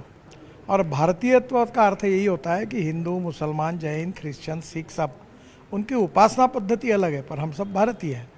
और आप कहीं भी यहाँ का मुसलमान जब विदेशों में जाता है तो उसको हिंदी मुसलमान कहते हैं. तो मेरा कहना यही है कि हम जात, पंथ, धर्म, भाषा और सेक्स के आधार पर ना बटें, हम एक हो. महाराष्ट्र में कुछ लोग जात के आधार पर समाज को बांटने की कोशिश कर रहे हैं, उसके लिए ये बात कही गई थी कि हमने बांटना नहीं चाहिए, हमने एक होना चाहिए. Lots of reactions coming in. Before we move on with those reactions, including some from top celebrities in Mumbai, I want to go across to Yasha Kotak joining us live from Thane. Yasha, you know, when we talk about Thane, one party that comes to our mind is Shiv Sena, which, remember, is divided in 2 factions now, and the Chief Minister is also fighting the elections from one of the 4 constituencies where voting is taking place as we speak, and he is up against Kedar Dege. So tell us a little bit about that close contest that's on the cards, and also about the manner in which voters are turning up. Mumbai and adjoining areas don't enjoy a great reputation of voters trickling in early in the morning. Despite that, we've seen that there's not been a great voter turnout early this morning. In fact, until 11 o'clock, it's just crossed double-digit figure, and which is where Mumbai, like you've mentioned, has a reputation for turning up early, but also not having a great voter turnout. So maximum city, where we speak about, has almost a minimum voter turnout, and which is where we see how Election Commission as well as Mumbai Police, and as well as the BMC, they usually try to ask for celebrities to urge people to come ahead and vote, and this has been a common practice over the last couple of elections wherein celebrities ask their voters urge voters to come ahead and vote. But despite that, we see that most of the high rises did not really have that kind of a voter turnout. Now, speaking of Thane, of course, Thane has been the home ground for Shiv Sena. It is in fact Chief Minister Shinde, who has in fact been 3 times MLA from there, His son, that is Shrikant Shinde, has been MP from Kalyan Dombivli area, and which is where it is a stronghold for Eknath Shinde. But right now, considering that after the last Vidhan Sabha election, two major parties in Maharashtra, the Shiv Sena and NCP, they split vertically, which is where, as of now, when you speak of NCP, they are contesting against each other in 36 seats. When it comes to Shiv Sena, they are contesting against each other in 49 seats. When it comes to Eknath Shinde, he's up against Kedar Dighe. Now, Kedar Dighe is the nephew of Anand Dighe. Here, the battle when it comes to Shiv Sena versus Shiv Sena is all about ideology. Both of these Shiv Senas are claiming that they are following the ideology of Bala Saheb Thackeray. Eknath Shinde claims he's following ideology of Bala Saheb Thackeray as well as Anand Dighe. But here, Anand Dighe's nephew is with the Shiv Sena UBT faction, and he says that it is he who follows the ideology of Anand Dighe. So here it's a battle of ideology between both the Shiv Sena factions, and which is where Eknath Shinde, who claims he follows the ideology of Anand Dighe, is pitted against Anand Dighe's nephew, that is Kedar Dighe. Oh, yes, absolutely. You know, the fight is down to the wire, it seems, and very aggressive campaigning that we've witnessed in whole of Thane. Many thanks, Yasha, for that quick update. Speaking of the voter turnout, there are most certainly concerns around how the voter turnout in Maharashtra is going to be like. In fact, we've heard from several politicians who've come out to say that do not disappoint us. Let's set an example by putting forth a higher number than the several other states as far as assembly elections are concerned. So yes, go out, step out of your house, step out of your comfort zones and cast your right to vote. That's yet another appeal that we here at CNN News 18 continue to put out. Every hour we're going to keep reminding you to go cast your voting rights. Let's quickly talk about the other political reactions that have come in so far, with both the Mahayuti and the Maha Vikas Aghadi exuding confidence in this election. Listen in.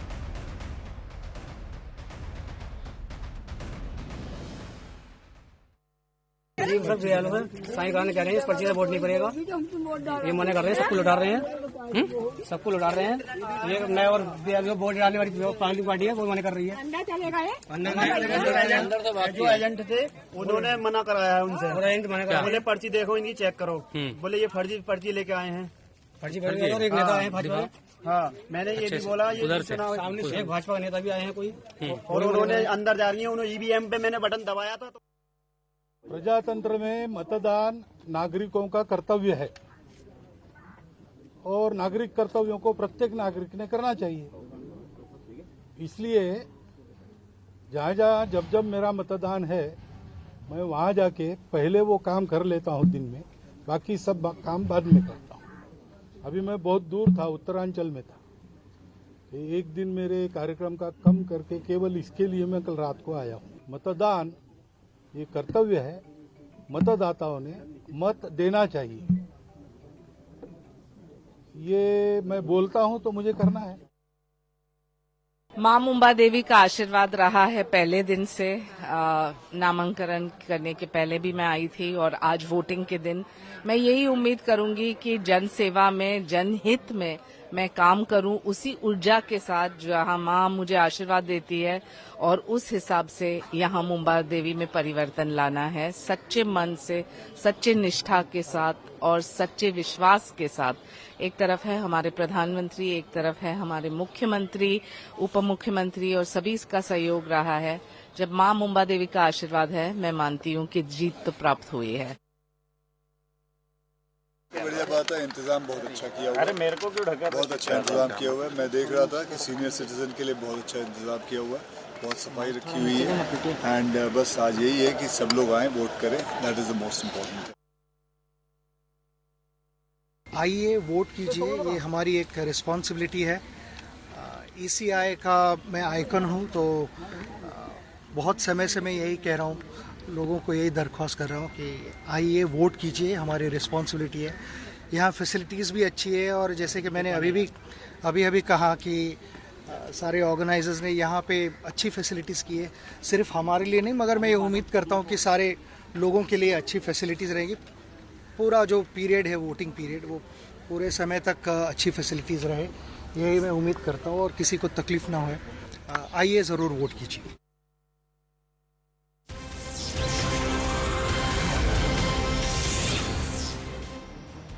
Let's quickly shift our attention now to the state of West Bengal, and we're getting in latest from Bengal in a fresh face-off. The BJP has now claimed that Union Minister Sukanta Majumdar was stopped on his way to Belanga. Murshidabad. Remember, Beldanga is the place where clashes between two groups were reported following the circulation of provocative messages. And in the latest, we're learning of this fresh face-off wherein the BJP has made this latest claim against the TMC in the state. Now, the BJP, of course, taking to social media and says Beldanga and West Bengal continues to simmer. Internet has been shut down in 4 districts. Mamata Banerjee has gone in hiding. The Hindu community members are being targeted, and the West Bengal police is following orders from the state's home minister and doing nothing to restrain the rampaging of mobs. Let me go across to Kamalika joining us with more details. Kamalika, a lot of drama that's coming in once again with the BJP making fresh claims that Sukanta Majumdar and his convoy has been blocked en route Murshidabad. Tell us a little bit about what's going on in the latest.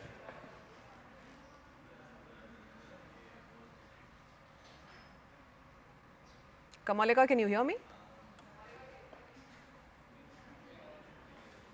Okay, not sure if Kamalika is through. We'll try and connect with her in just a bit to get a sense of what the BJP continues to claim. But yes, these are several leaders of the Bharatiya Janata Party, and we're keeping up with some of these visuals as well of yet another series of drama that's coming to light from Bengal. A face-off that's come to light with the BJP essentially claiming that Union Minister Sukanta Majumdar was stopped on his way to Beldanga in Murshidabad, which remember saw clashes between two groups and a lot of circulation of provocative messages as well. And now perhaps the BJP wants to visit Murshidabad, take stock of the situation, personally try and speak to people, and they say that Mamata Banerjee Sarkar and her cops are stopping the Bharatiya Janata Party to reach Murshidabad. Kamalika is through with us now. Yes, Kamalika, give us all the details. Yes, Sukanta Majumdar, who is the president of state president of BJP, and also he is the MOS Education. He is the central minister. He has been stopped in Krishnanagar, which is in Nadia. He was supposed to go to Beldanga in Murshidabad, where we know on 16th late night there was this one electronic billboard. There was some provocative messages there and objectionable messages there, regarding which there was clashes between two communities.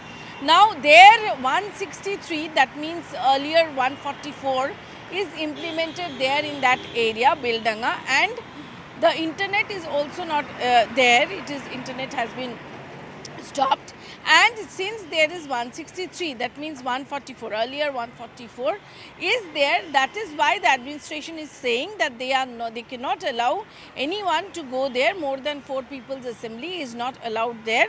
That is what the administration is saying. On the other hand, Sukanta Majumdar, who is the state president, he is right now sitting in Dharna out there in Krishnanagar, which is in Nadia. If you want to go to Murshidabad, then you have to actually cross Nadia and go to Murshidabad. So he is actually agitating there. He is sitting on Dharna. His point is that one community people have been badly beaten up there, and there are a lot of news coming in from that place, and he wants to go and meet them. On the other hand, the administration yesterday and day before yesterday, there was this tweet from the West Bengal police where they stated that in this incident 17 people have arrested. Now the situation is under control according to police, and the situation is under control, but obviously the internet is suspended there. On the other hand, the BJP is raising various questions. Not only BJP, the governor C.V. Anand Bose has also sought a report from the state government, and he has also condemned the incident that has taken place there. Also, Shubhendu Adhikari has condemned this incident, and he has also written the BJP has written a letter to the DGP. That has been said by Shubhendu Adhikari. So right now, Sukanta Majumdar is sitting there in Dharna. Okay, all right. Kamalika, tell us a little bit more, because you're informing us about the 17 arrests that have taken place. The West Bengal government says that action has been taken, investigations are still underway, and the situation is relatively under control. But the court has also stepped in. So tell us a little bit about that, and also what the West Bengal government is West Bengal governor is maintaining, because he too has sought a report from the state chief minister. Yes, the governor has sought a report from the government that we know. On the other hand, there has been 17 people, they have been arrested as per West Bengal police. Also, there was this organizer of this Kartik Puja where this objectionable message was there. That organizer, the Puja committee's organizer, has also been arrested. That's what is there in West Bengal police tweet. So definitely the administration is trying to show that they are trying all out. So that this incident, it does not spread or it does not have any other repercussion, and the internet is also suspended. On the other hand, the BJP is saying, and the governor has also condemned this incident yesterday. The BJP is saying that this is absolutely an attack on one community, and this should not take place. And there has been ransacking. The couple of shops have been vandalized and the situation is not good. That is what the BJP is saying. On the other hand, BJP seems to be suggesting, Kamalika, that the situation, the real truth is being hidden by the TMC in West Bengal, and hence Shukanta Majumdar, the union minister, is not being allowed to move towards Beldanga, which was the epicenter of these clashes on the 16th. Many thanks, Kamalika. It's a developing situation. We'll keep coming back to you. For now, heading into a very short break.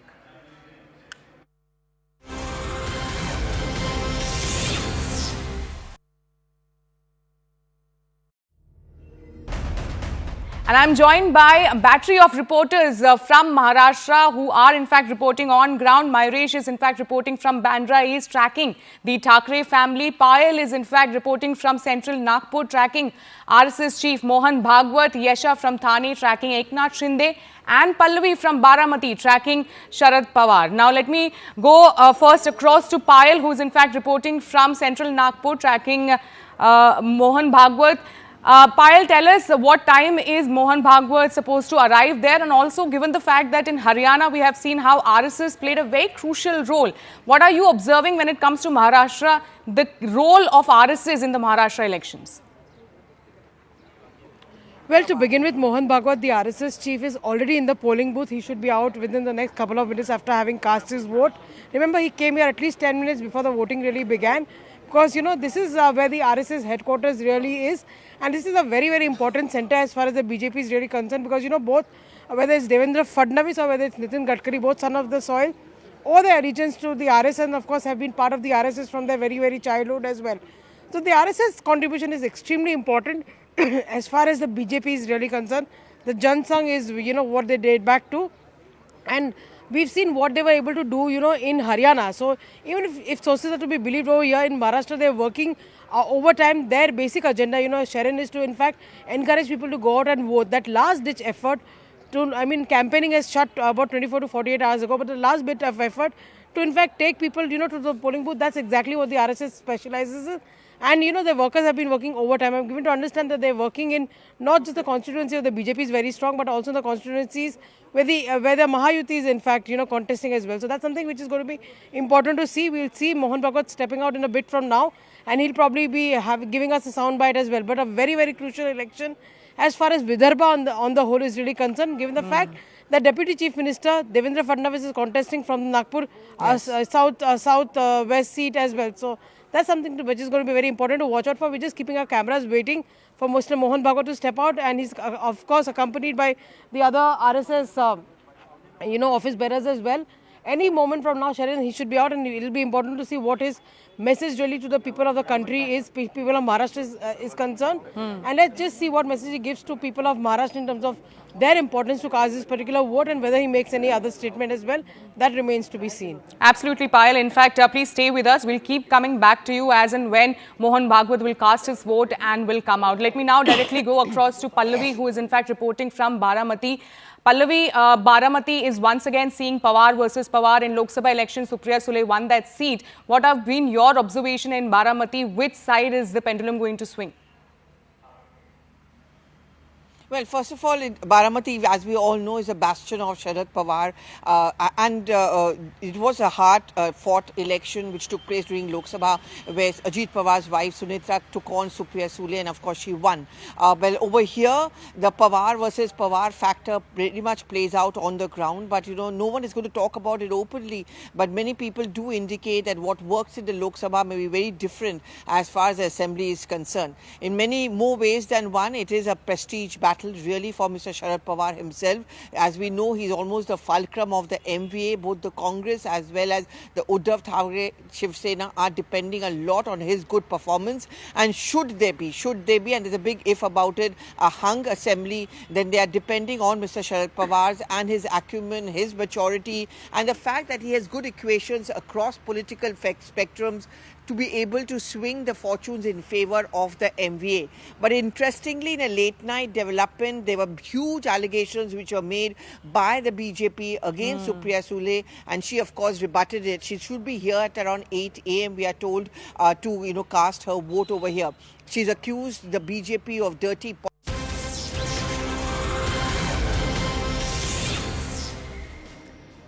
And now we return with news coming in from Uttar Pradesh, where by-polls across 9 seats are underway as we speak. Now, after Samajwadi Party's claim that police officers are deterring voters, the Election Commission has taken cognizance of the complaints. Chief Election Commissioner has in fact responded to these allegations and has given strict instructions to CEO Uttar Pradesh and all district election officers and returning officers to ensure fair and smooth voting process. The police and general observers posted in all 9 districts have been strictly instructed to keep a close watch and ensure that the voting takes place in a peaceful and fair manner. I want to go across to Neeraj Kumar joining us with more details. Neeraj, और जानकारी दीजिए, चुनाव आयोग की ओर से क्या बताया गया है? समाजवादी पार्टी की तरफ से बहुत बड़ा एलिगेशन आया है कि उनको समर्थन देने वाले वोटर्स हैं, उनको वोट नहीं डालने दिया जा रहा है पुलिस की ओर से। तो चुनाव आयोग के लेटेस्ट स्टेटमेंट के बारे में और जानकारी दीजिए। देखिए, समाजवादी पार्टी के अध्यक्ष अखिलेश यादव और समाजवादी पार्टी के दूसरे नेताओं की तरफ से, समाजवादी पार्टी की तरफ से इस तरह के सोशल मीडिया पोस्ट किए गए थे कि कई जगह एक खास समुदाय, खासकर मुस्लिम समुदाय के लोगों को वोट करने से रोका जा रहा है। चुनाव आयोग, मुख्य चुनाव आयोग ने इस पूरे मसले पर संज्ञान लेते हुए 5 महत्वपूर्ण पॉइंट्स अपने अधिकारियों को कही है। यूपी के मुख्य चुनाव अधिकारी और यूपी के सभी जिला अधिकारियों को जहां जहां उपचुनाव हो रहे हैं उन्हें निर्देश दिया गया है। पहला, कि निष्पक्ष और सुचारू मतदान सुनिश्चित करे। दूसरा, कि सभी शिकायतों पर तुरंत यानी इमीडिएट एक्शन लिया जाए और सोशल मीडिया के जरिए भी इन शिकायतों पर कार्रवाई की जानकारी लोगों तक पहुंचाई जाए। किसी भी योग्य मतदाता को जो जहां का मतदान का अधिकार रखता है उसे मतदान करने से न रोका जाए और पक्षपाती रवैया न अपनाया जाए।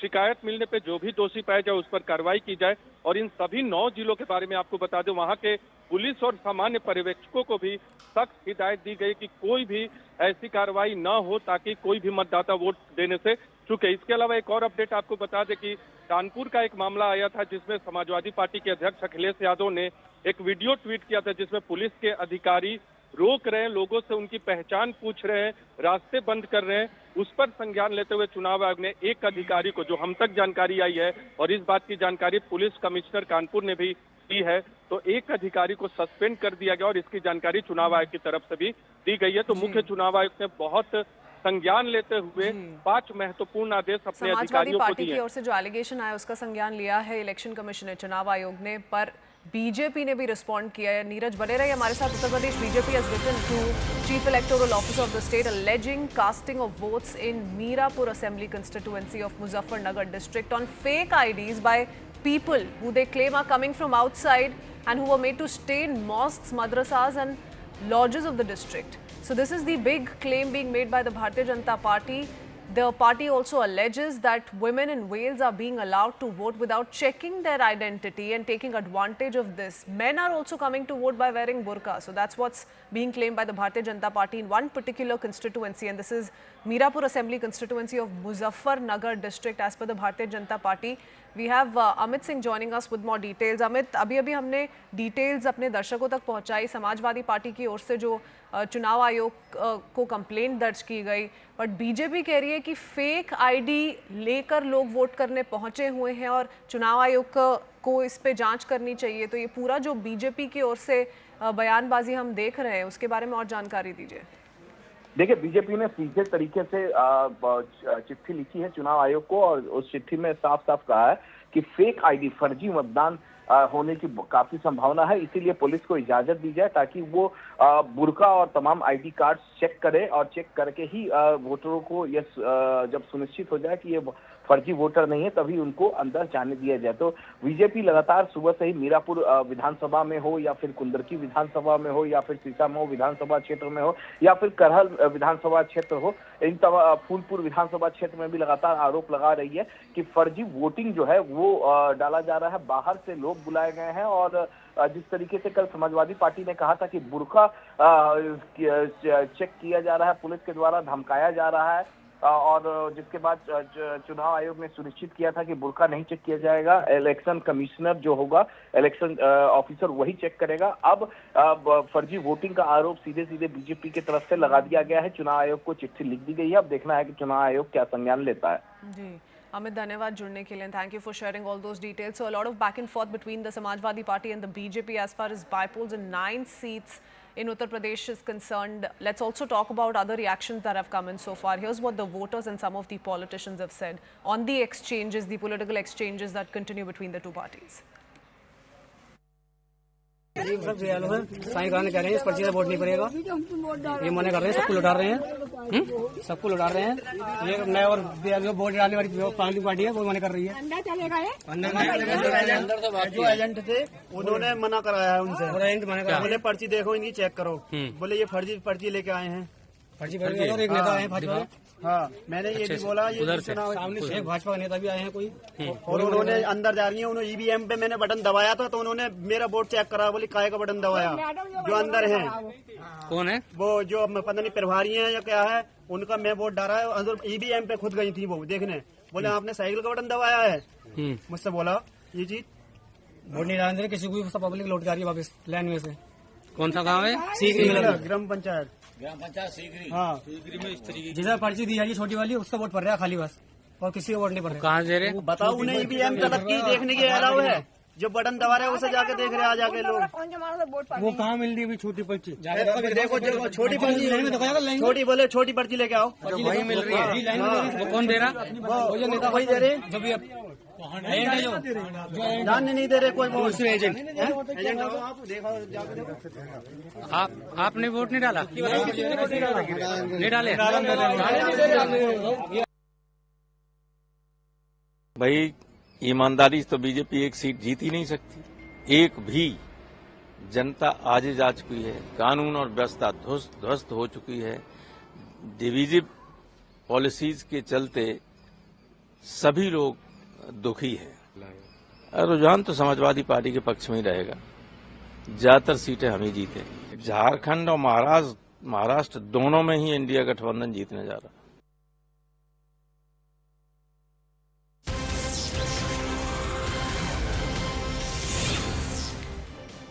Welcome back once again, shifting our focus to the state of West Bengal. Remember, we just told you how Union Minister Sukanta Majumdar, who was earlier stopped on his way to Beldanga, Murshidabad, sat on a dharna. So he was staging a protest essentially against him being blocked by the police in the wake of the clashes that were reported on the 16th in Beldanga. Now, in the latest, we're learning that Sukanta Majumdar has been detained and he's also given a brief reaction. Let's quickly listen in.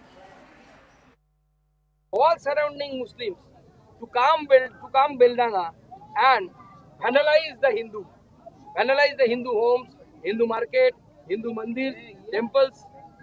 But this man has not been arrested till now.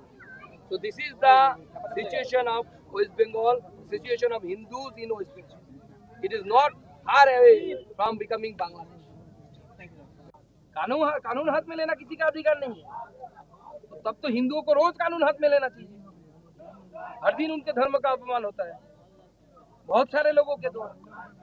Hindu तो ऐसे नहीं करते। आज बेलडांगा को बांग्लादेश बनाने के लिए ममता बनर्जी तत्पर है।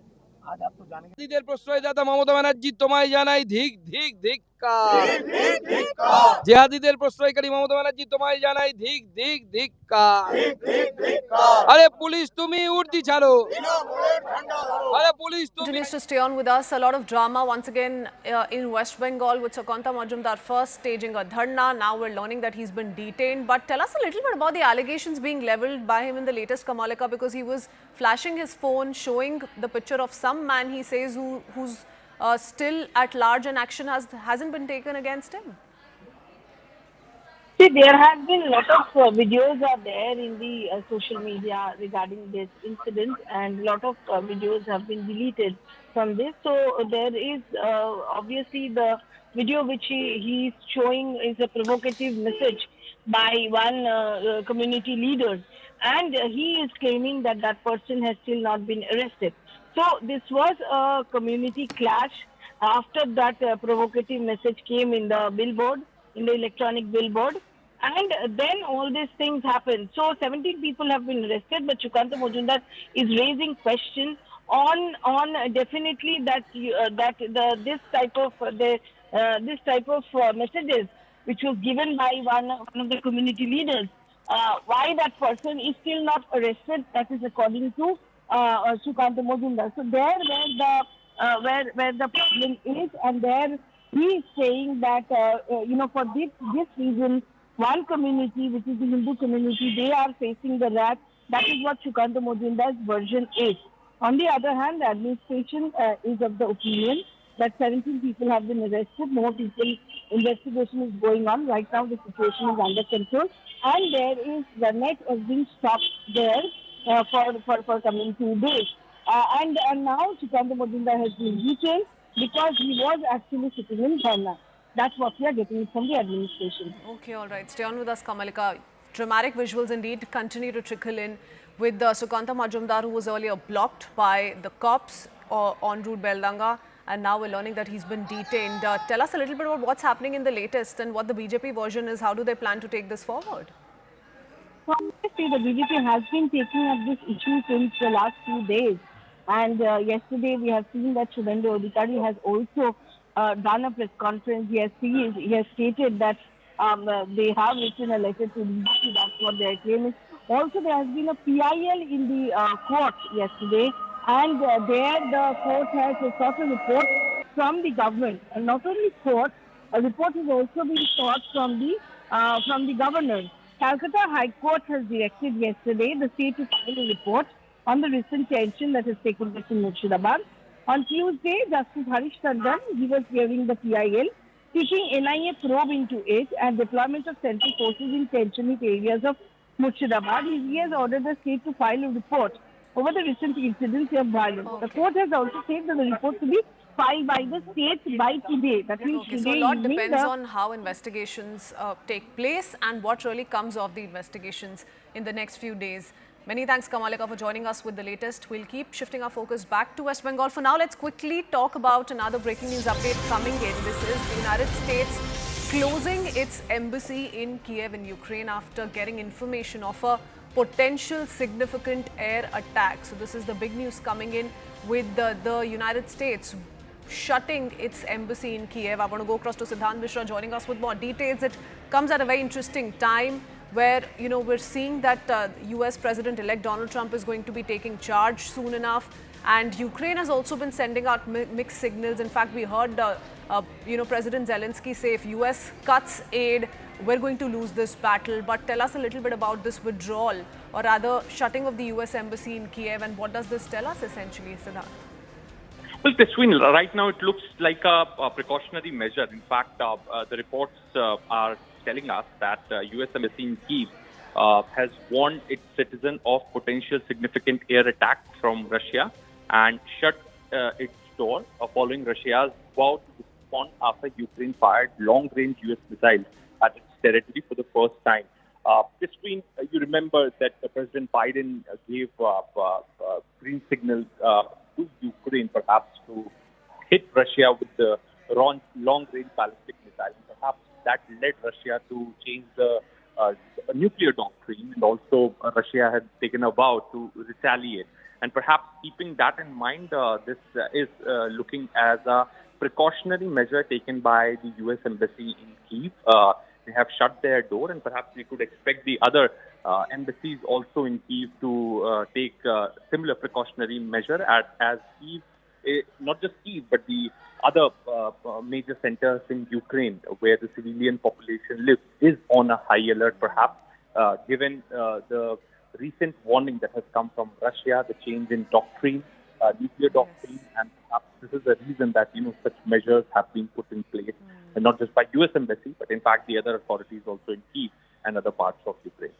Okay, all right. Very interesting. Siddharth, stay on with us. We'll come back to you as and when we learn more on part of the United States and whether or not Ukraine responds to this officially. But for now, let's talk about Prime Minister Narendra Modi's visit after attending the 19th G20 summit. He's wrapped up his visit to Rio de Janeiro and landed in Guyana. The Prime Minister's visit to Guyana is action-packed. He's all set to hold delegation-level talks and will also address the Parliament of Guyana, will also join leaders from the Caribbean partner countries for the second India-CARICOM summit. This is the first ever visit by any Indian Prime Minister to Guyana in 50 years and comes at the invitation by President of Guyana, Mohammad Irfan Ali. The Prime Minister's visit is expected to deepen India-Guyana relations, explore new areas of cooperation and also promote broader regional partnerships. In the meanwhile, we're learning that Guyana will confer its highest national award, the Order of Excellence, to Prime Minister Modi. On the other hand, Barbados will also confer the prestigious Honorary Order of Freedom of Barbados on Prime Minister Modi. So big news coming in. Let me go across to Siddhant Mishra, who continues to stay on with us, which means, Siddhant, that the total number of international honors conferred to Prime Minister will now climb to 19. It's a big achievement, if we look at the overall picture and the manner in which he's been rewarded with these prestigious awards in the larger geopolitical equation that he enjoys as well with the top world leaders. But tell us a little bit about what we can expect the next few hours and, of course, about these two prestigious awards as well. This was a very, very successful visit of Prime Minister Modi, first to Nigeria, then to Rio for the G20 summit, and now he is in Guyana. In fact, in this one visit, a 5-day visit of Prime Minister Modi, he has been conferred with the highest national honors of 4 countries, from Nigeria to Dominica to Barbados and now to Guyana. This perhaps talks about the popularity of Prime Minister Modi, and also, these countries, especially countries from the global south, the countries from the African Union, West Africa, perhaps looks up to Prime Minister as a leader, and perhaps, acknowledges the kind of efforts Prime Minister Modi gives to the countries from the global south, whether it's going to meet President Putin to talk about the impact of war on the countries from the global south, whether it is the cost of living, whether it's inflation, perhaps also, the kind of assistance India provides to the countries from the global south, African countries, in terms of digital public infrastructure, the humanitarian assistance, capacity building, etc., etc. So, India has been working in multiple domains with these countries, and these countries recognize, acknowledges it, and perhaps also have put in faith on Prime Minister Modi's leadership. And this is a reason that each year when India conducts the Global South Summit, these countries actively participate in that summit. And the Prime Minister has landed in Guyana today. In fact, Irfan Ali, the President of Guyana, broke all protocols to meet Prime Minister Modi on the tarmac, to receive him on the tarmac. In fact, he was accompanied by the other cabinet ministers also. Crispin, also interestingly, when Prime Minister reached his hotel in Guyana, he was received by the Prime Minister of Barbados and Prime Minister of Grenada. Both were present there. And, the entire heads of states from the CARICOM countries are in Guyana right now, because India will be hosting India-CARICOM summit level talks, second summit level talks. Oh, yes, absolutely. In fact, it also speaks volumes of the popularity that the Prime Minister enjoys among these world leaders. Many thanks, Siddhant, for putting that in perspective. We'll keep coming back to you. That's all from me for now. Over to my colleague Reha, who will take you through the day's big stories.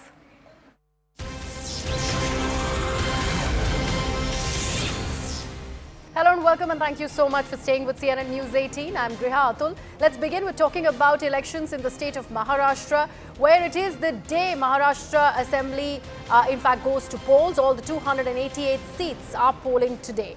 Now, the ruling Mahayuti featuring the Bharatiya Janata Party, Ajit Pawar's NCP and Eknath Shinde's Shiv Sena faces off against the opposition Maha Vikas Aghadi, a coalition of the Congress Party, Sharad Pawar's NCP and Uddhav Thakrae's Shiv Sena. Now from Maharashtra, Deputy Chief Minister Mr. Ajit Pawar and also Devendra Fadnavis will be in fact straining their guns against NCP, SP and MP Supriya Sule. All the political leaders have come out to cast their votes also. There has been a lot of political controversy. Remember, there was already a cash for vote scam that the Bharatiya Janata Party was really battling against in leader like Vinod Tode really being involved in it. Something that has been completely rubbished by the Election Commission and the Bharatiya Janata Party. Add to it, there has been a fuel to that entire controversy. Now there are allegations against Sharad Pawar, NCP factions leader Supriya Sule and also Congress's Nana Patole to have been involved in some sort of misappropriation of funds that dates back to 2018 crypto Bitcoin scam, and that is something that they are also talking about. They in fact are retaliating with comments like the fact that this is an absolute misinformation, something that they will be fighting against with cases of defamation that will be slapped against the former IPS officer who in fact has leveled these allegations.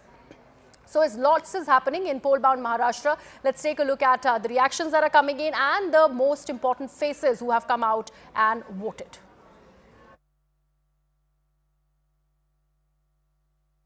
हा उत्सवाचा दिवस आहे. महाराष्ट्राला उज्ज्वल भवितव्याकडे आणि महाराष्ट्राला शक्तिशाली आणि देशाला आर्थिक महासत्तेकडे घेऊन जाणारा हा उत्सव आहे. आणि म्हणून या उत्सवामध्ये सर्व मतदारांनी सहभागी व्हायला पाहिजे. गेल्या 5 वर्षाचा कारभार या महाराष्ट्रातल्या जनतेने पाहिला आहे. 2019ला मतदान झालं आणि त्यावेळेस जे काही महाराष्ट्रातल्या जनतेच्या अपेक्षेच्या विरुद्ध झालं, सरकार चुकीच्या पद्धतीने सरकार तयार झालं. ही जनता 2019चं ती घटना अजून विसरलेली नाही. सर्व मतदारांना आवाहन करतोय महाराष्ट्रातल्या की सर्व आपल्या मित्रांसह सहकुटुंब सहपरिवार मतदानाला उतरा, मतदान करा आणि महाराष्ट्राचा स्वाभिमान जपा. Shrikant, we just saw how you casted the vote along with your family members. There's been a long campaign for all of you all. How do you think the whole election will now pan out for Mahayuti? You will see on 23rd, Mahayuti will come out with flying colours, and I think with the thumping majority, we will establish the government again. There have been allegations that have been levelled against Vinod Thakkare yesterday about indulging in vote, cash for vote just one day ahead of voting. How do you think of that? Do you think it was just allegation? Vinod Thakkare has made it very clear that he had gone there for taking booth level workers meeting, and I think allegations, everything happens during the elections. Opposition always aspire that something, a big controversy should come up. But I think these fake narratives and everything, people are very much fed up of, which they have noticed in Lok Sabha elections. Now people will vote for development. There's been a lot of, there have been some violence that took place yesterday night on your workers by Jitendra Ahad. Do you think that was done purposely just today ahead of elections? Obviously. I think he is very much afraid now what will be the results. Maybe somehow he is very much confident that he'll lose. That's why I heard a audio also where he's abusing people. He's continuously doing that. And now yesterday, his team members, his party workers, abused our workers also. So I think it is a very much clear sign of desperation and what he thinks the result will be on 23rd. Shrikant, one last question to you when it comes to allegations against Supriya Sule and... I did not hear that audio clip, so I cannot comment on that. Now, just a few hours before polling began in battleground Maharashtra, BJP's national spokesperson Sudhanshu Trivedi accused Congress leader Nana Patole and NCP Sharad Pawar faction leader Supriya Sule of being involved in a cryptocurrency fraud to influence the election results in favor of the Maharashtra Vikas Aghadi. The allegations came after claims were made by a former IPS officer, Ravindranath Patil, who alleged that Supriya Sule and Nana Patole in fact misappropriated bitcoins linked to a 2018 cryptocurrency fraud case to fund the ongoing Maharashtra Assembly elections. In response to this, both Nana Patole and Supriya Sule strongly denied these accusations and also filed a criminal complaint with the Election Commission of India and the Cybercrime Department seeking action against these claims that have been made. In fact, Supriya Sule also said that it is not her voice on the audio tapes and that she is ready to face questions on the matter. Even after Sule's denial, though, Maharashtra Deputy Chief Minister and her brother Ajit Pawar in fact broke his silence on the matter and said that he recognizes his sister's voice on the tapes. He's also said that he recognizes the second voice to be that of Nana Patole.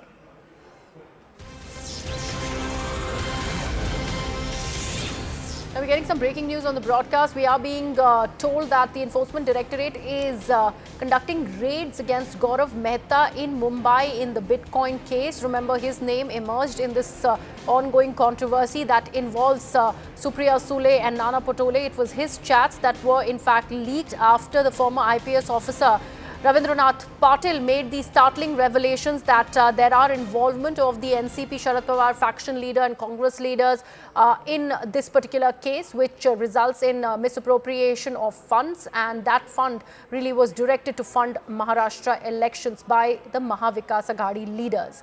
Now, the house of Gaurav Mehta, the premises of Gaurav Mehta being raided. My colleague Arunima has all the details about it. Arunima, if we take a look at the background of this particular case, how is Gaurav Mehta involved in it? Just to clarify before that, this case has also taken ED officials to Raipur.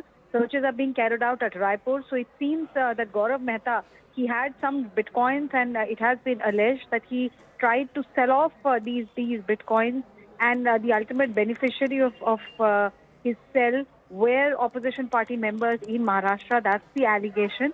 But just the fact that he was dealing in bitcoins and he was trying to offload them and gain, money from it, that itself is being brought under the ambit of the ED's probe.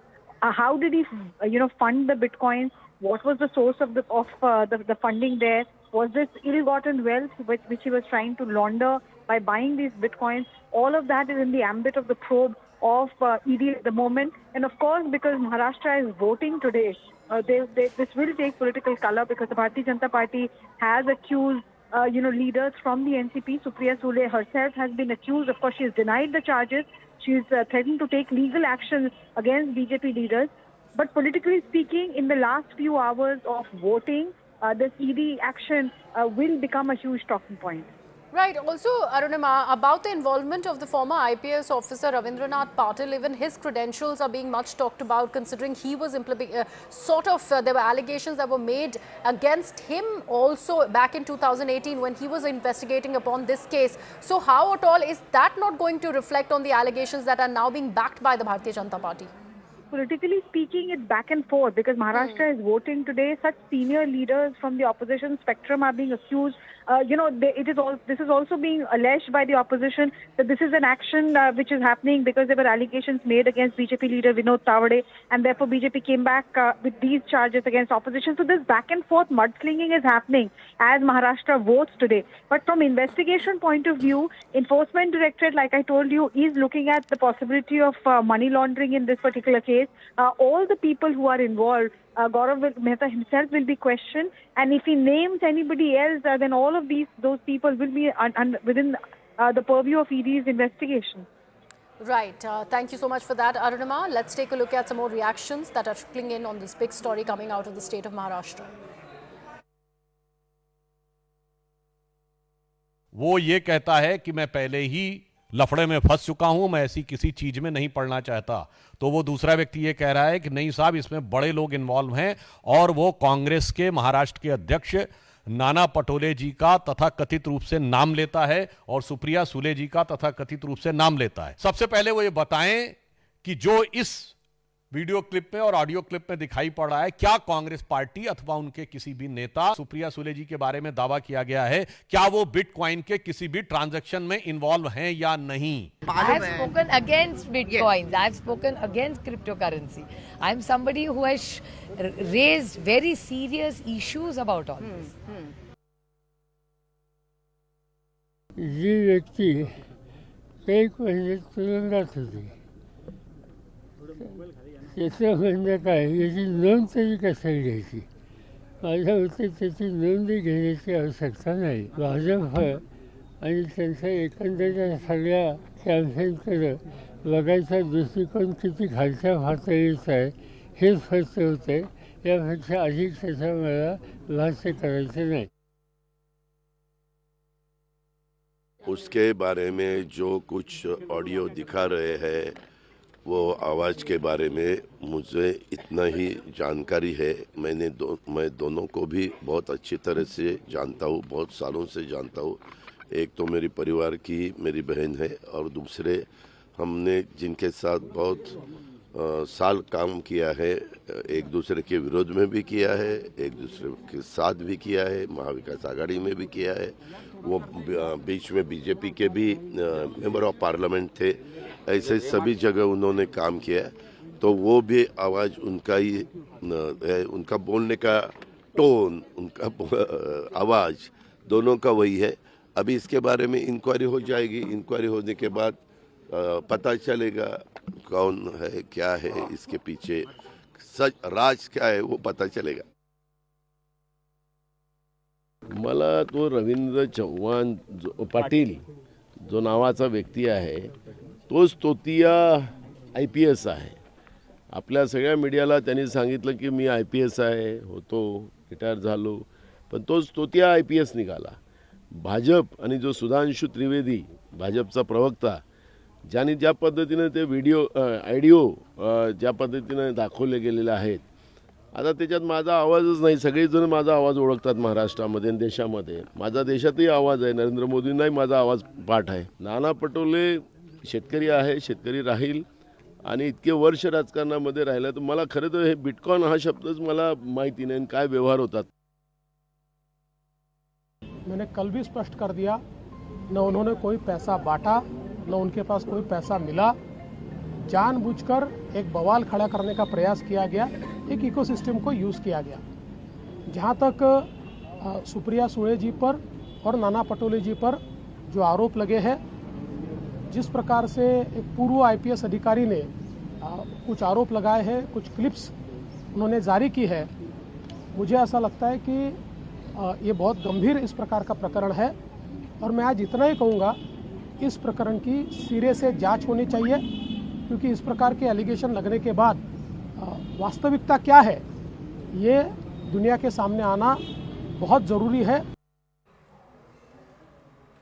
Remember, this controversy is brewing even as Maharashtra goes out to cast its vote. It is the day of polling in Maharashtra Assembly. We're talking about 288 seats that are polling today, and the ruling Mahayuti featuring BJP, Ajit Pawar's NCP faction and Eknath Shinde's Shiv Sena faction are facing off against the opposition Maha Vikas Aghadi, which is of course a coalition of the Congress party, Sharad Pawar's NCP and Uddhav Thackeray's Shiv Sena. So from Maharashtra's Deputy Chief Ministers Ajit Pawar and Devendra Fadnavis to NCP, Sharad Pawar faction MP, Supriya Sule, political leaders have all come out to cast their vote, although it has been a rather dismal show when it is about Mumbai and Maharashtra really going out to cast their vote, because early in the morning we were seeing a very, very low voter turnout. Till about 11 a.m. the voter turnout was just close to 18%.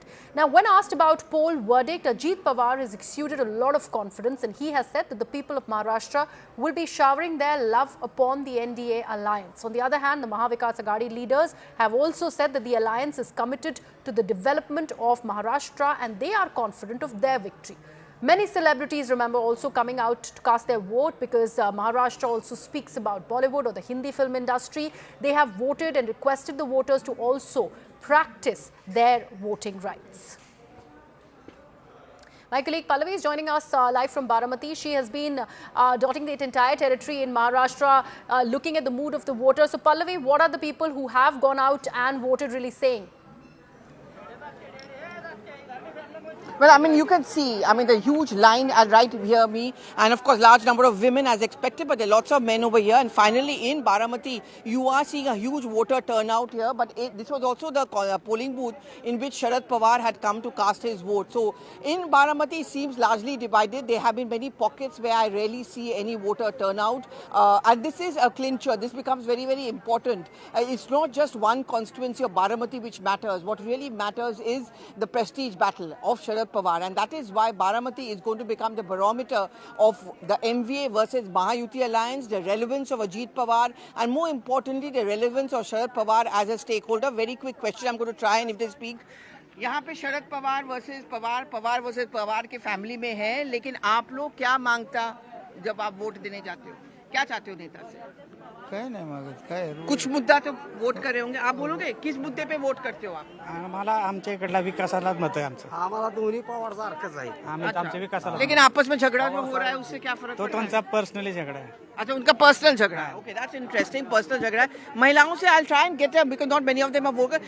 लाड़की बहना योजना, महालक्ष्मी योजना, महिलाओं के लिए बहुत सारी बातें की जाती है. आप क्या चाहते हो? आपका नेता आपके लिए क्या करे? ओके, छान आहे. बहिणीचं केलेलं छान आहे. Okay, so they do talk about the facts in hushed tones that what really they want is that more and more benefits for them. But as some voter just told me, Christine, that the Pawar versus Pawar is more a personal battle, which means that they're going to weigh their options. They're going to decide who they want to vote for on the basis of what they are going to get or the expectations from their netas. Right, and this, like you're mentioning, Pallavi, is definitely a prestige battle since NCP is a divided house over there, and of course Ajit Pawar is pitted against his own nephew. What exactly are you now seeing when it is about how much of an impact will this have? Because there is a voice now in Ajit Pawar where he has gone on record and spoken against his own family member, that is Supriya Sule, and he has further gone ahead and seconded the allegations against her as far as that cryptocurrency scam is concerned, the Bitcoin scam is concerned. Well, if you look at the Lok Sabha electoral results from Maharashtra, whether it was a Marathwada belt or whether it was this belt, the MVA actually ended up doing quite well. We also saw one of the most aggressive tones of Sharad Pawar because after all, it was a question of a prestige battle for his own daughter, Supriya Sule, who was pitted opposite Ajit Pawar's wife. So that was the fight which was taking place over here. And we all remember those pictures of Sharad Pawar getting wet in the rain and appealing to people. Obviously, the MVA, but more specifically, Sharad Pawar is going to want for a redux moment as far as the assembly elections go. Lok Sabha and assembly vote along different patterns and on different issues. Over here, of course, it's going to be hugely contentious. Sharad Pawar, of course, is going to be appealing to people on the sympathy ground, on the ground that there has been a sense of betrayal from within the family. Ajit Pawar will make the point that even I am hurt, but I am fighting on issues and issues I don't agree with as far as Sharad Pawar is concerned. So it's definitely a legacy battle over here, which is why I'm saying that Baramati is going to become a benchmark or a barometer on the political relevance of the Pawars. Ajit Pawar also has his naysayers within the Mahayuti alliance. There's a sense of, I would say, a disorientation within his own party, and he would need to explain this and prove to the BJP that he is relevant. He's a real, asli NCP. For Sharad Pawar, I mean, he's a tall leader of Maharashtra, one of the tallest ones, a veteran, someone who also has very good equations across party lines. Should there be a hung assembly, and that's a big if, the Congress and the Shiv Sena, the Uddhav Thackeray faction would look on the good offices or the trust factor which Sharad Pawar enjoys to ensure that MVA comes back to power. At the end of the day, the strength of the NCP, Sharad Pawar, comes in from their ground base in Maharashtra. Therefore, it's very important for him also personally to do well, that his party does win the maximum number of seats. And of course, we know it's a high-stakes battle for both the sides. Right, Pallavi, thank you so much for all of those inputs there. And remember, we are also talking about elections in the state of Maharashtra, and there are other important players like Raj Thackeray, like Mohan Bhagwat. What do they have to say about the elections this time around? Let's take a look.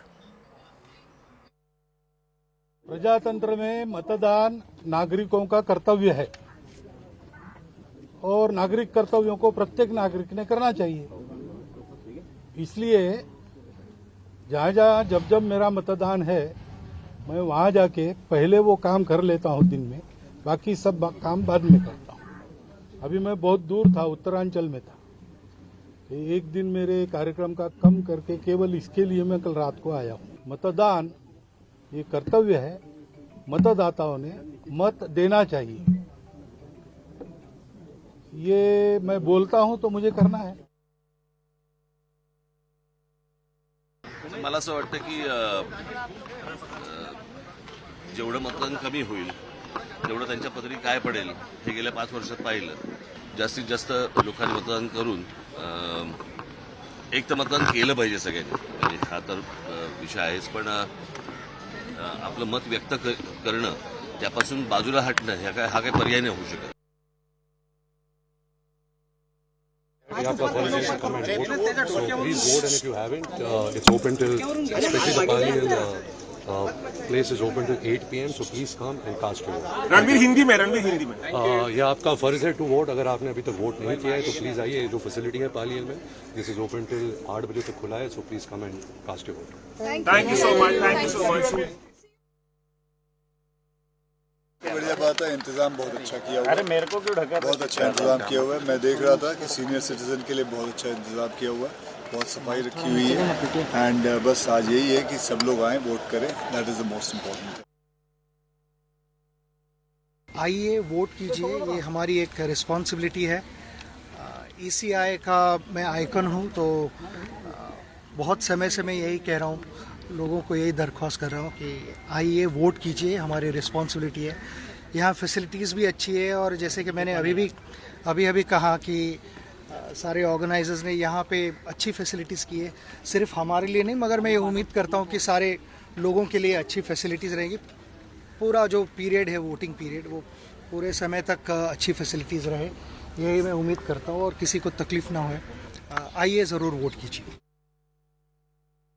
आज का दिन बहुत ही महत्वपूर्ण है। ये दिन 5 सालों में एक बार आता है।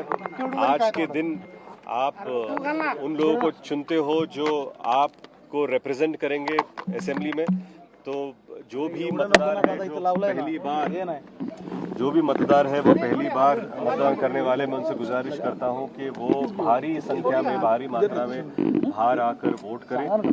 बहुत सारे घर में आपके वृद्ध माता पिता या दादा दादी होंगे, उनको भी लेकर जाए मतदान केंद्र में, और अपना जो हक है वो आज निभाएं, अपने राज्य के लिए अर्पण करें।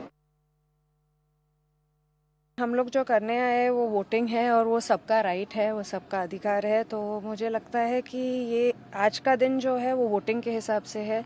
तो जो गरीब है, जो भी है, यंग ओल्ड जो भी है, वोट करना ज़रूर है। Let's now take a look at the state of Uttar Pradesh, as there too voting is underway for by-polls into 9 assembly seats in the state. And it is marred with back-to-back controversies. First one is stone pelting that was reported in places like Muzaffarnagar and also Moradabad. Following this, Samajwadi Party also made a claim that certain voters are being deterred by the police officers, not allowing them to come and cast their vote. Now, taking stock of that complaint, the Election Commission issued a fresh instruction to the officers, asking them to step up the vigil. The BJP, on the other hand, has claimed that outsiders are casting votes in Muzaffarnagar, and that women in Wales are not being checked, and some burqa-clad men too are casting their votes. सब साईं गाने कह रहे हैं, इस पर्ची से vote नहीं पड़ेगा, ये मना कर रहे हैं, सबको लौटा रहे हैं, सबको लौटा रहे हैं। ये नया और वोट डालने वाली पार्टी है वो मना कर रही है। अंदर जो एजेंट थे उन्होंने मना कराया है उनसे, बोले पर्ची देखो, इनकी चेक करो। बोले ये फर्जी पर्ची लेके आए हैं, फर्जी और एक नेता आए भाजपा। हाँ, मैंने ये भी बोला, ये सामने एक भाजपा का नेता भी आए हैं कोई, और उन्होंने अंदर जा रही है। उन्होंने EVM पे मैंने बटन दबाया था, तो उन्होंने मेरा वोट चेक करा, बोली काहे का बटन दबाया। जो अंदर है, कौन है वो, जो पता नहीं प्रभारी है या क्या है, उनका मैं वोट डाला है। अंदर EVM पे खुद गई थी वो देखने, बोले आपने साइकिल का बटन दबाया है। मुझसे बोला ये चीज वोट नहीं डालने, किसी को पब्लिक लौट जा रही है वापस लाइन में से। कौन सा गाँव है? सीकरी, ग्राम पंचायत सीकरी। हाँ, जिसे पर्ची दी है छोटी वाली, उसका वोट पड़ रहा है खाली बस, और किसी को वोट नहीं पड़ रहा। कहाँ दे रहे बताओ उन्हें? EVM तक की देखने के अलावा है, जो बटन दबा रहे हैं उसे जाके देख रहे हैं, आ जाके लोग। वो कहाँ मिल रही है छोटी पर्ची? देखो जो छोटी पर्ची, छोटी बोले छोटी पर्ची लेके आओ, वही मिल रही है। वो कौन दे रहा? वो नेता वही दे रहे, जो भी जानने नहीं दे रहे कोई। दूसरे एजेंट आप देखो, आपने वोट नहीं डाला? नहीं डाले? भाई ईमानदारी से तो बीजेपी एक सीट जीत ही नहीं सकती। एक भी जनता आज जा चुकी है, कानून और व्यवस्था ध्वस्त हो चुकी है। डिवीजिव पॉलिसीज के चलते सभी लोग दुखी हैं। रुझान तो समाजवादी पार्टी के पक्ष में ही रहेगा, ज्यादातर सीटें हम ही जीते। झारखंड और महाराष्ट्र दोनों में ही इंडिया गठबंधन जीतने जा रहा है। My colleague Arun Danta is now joining us on the broadcast. Arun, the BJP, of course, refuting all the allegations that are coming by way of Samajwadi Party, claiming that this is the law enforcers who are not allowing people to go ahead and vote. To that, the Bharatiya Janata Party is claiming that fake votes are being cast. Where do you see this political bickering really go from here on, considering this is a state that saw a huge amount of poster war between SP and the BSP and also BJP on the sidelines?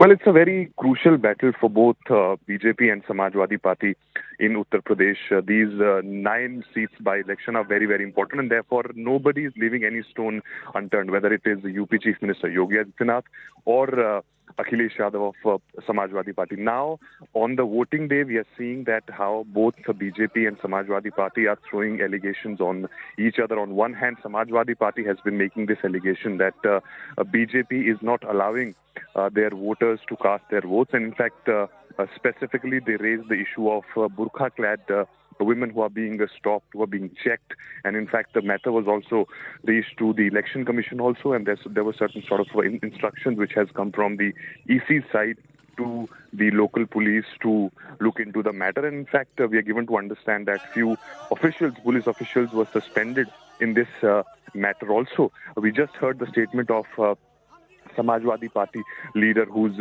saying that BJP is frustrated. They know that they will not be winning this by-election, and therefore they are resorting to these tactics. On the other hand, we just heard Bhupendra Chaudhary, who's the chief of Uttar Pradesh BJP, saying that elections are being conducted in a fair and free manner. There is no role of BJP into this. Election Commission is something which is managing the entire administration and the state machinery during the elections time. So there is nothing of this sort which Samajwadi Party is alleging against the BJP. Okay, all right, Arun, thank you so much for all of those details. In fact, there is more controversy that is coming to fore from Uttar Pradesh. Now we are learning of a young Dalit woman who was in fact found murdered. Her naked body was found stuffed inside a sack near Kanjara River Bridge in Uttar Pradesh's Karhal. The family of the woman has now accused a person named Prashant Yadav for her murder, alleging that political motives are behind this crime. The deceased family person have also alleged that the woman was raped before being killed. The family even claimed that the woman expressed her intention to vote for the Bharatiya Janata Party in Karhal by polls, which enraged Prashant, and Prashant allegedly threatened the woman with dire consequences if she did not vote for the Samajwadi Party.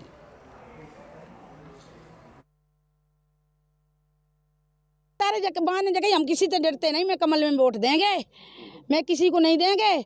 बाने कही तू दुरगिया है तो तू चुरगिया बना दी, कल vote डाल के देख ली तू मैया की लाल और बस जाए पकड़ ला। ये मैं जब विश्वास मनते माय नेताजी के द्वारा वारे बेटी हुए पार के दे बेटिया कह रही थी हम बीजेपी में फूले वोट दिए, मेरी कॉलोनी बनवाई तो जो वो लोग साइकिल में वोट डाल गई नहीं डाल रहे तो हमारे की तो हम तो दिखाई तू मर गया तो दुरगिया तेरा नाम तो दुरगिया को मर गया तो बनाइए हम कल नहीं लगो 12 और 1 बजे के बीच में डलने को वोट साइकिल में। कहाँ पे अपने जब नदिया में डेड बॉडी मिली। देखिए, कल रात को एक 23 वर्षीय युवती कस्बा करहल से गाय भोजन जाने के संबंध में पुलिस को सूचना प्राप्त हुई थी, जिसमें पुलिस तत्काल सक्रिय हुई। आज सुबह उसकी डेड बॉडी मिली है। इसमें उनके पिता के द्वारा मृतका के पिता के द्वारा 2 लोगों के खिलाफ अभियोग पंजीकृत कराया गया है। इसमें एक प्रशांत यादव है और दूसरा मोहन कठेरिया है, जिनको दोनों को गिरफ्तार कर लिया गया है। उनके माता पिता द्वारा ये बयान दिया गया है कि भाजपा को वोट देने से रोकने के कारण उसकी लड़की की हत्या की गई है, जिसमें विवेचना में शामिल करके अग्रिम विधिक कार्रवाई की जा रही है। And Arun Dhanta continues to be with us on the broadcast. Arun, this is a huge allegation against Samajwadi Party. If at all Prashant Yadav is involved in this particular murder, this is going to spiral out of control for their campaign in these by-polls and also merit more chances for the Bharatiya Janata Party. How are they planning to defend these allegations? Well, these are very serious allegations which are being leveled by the family members, and Karhal is a seat which is, of course, a bastion of Samajwadi Party, and they would of course be expecting a good result on this seat. But if something of this nature is happening in Karhal, family members are speaking on this matter, and in fact they are saying that how they are being stopped to cast their votes to the BJP. I think this is a serious matter, and therefore the investigation is something which will reveal the further details about this matter. But as we were speaking about, the importance of these by-election is something which is very significant.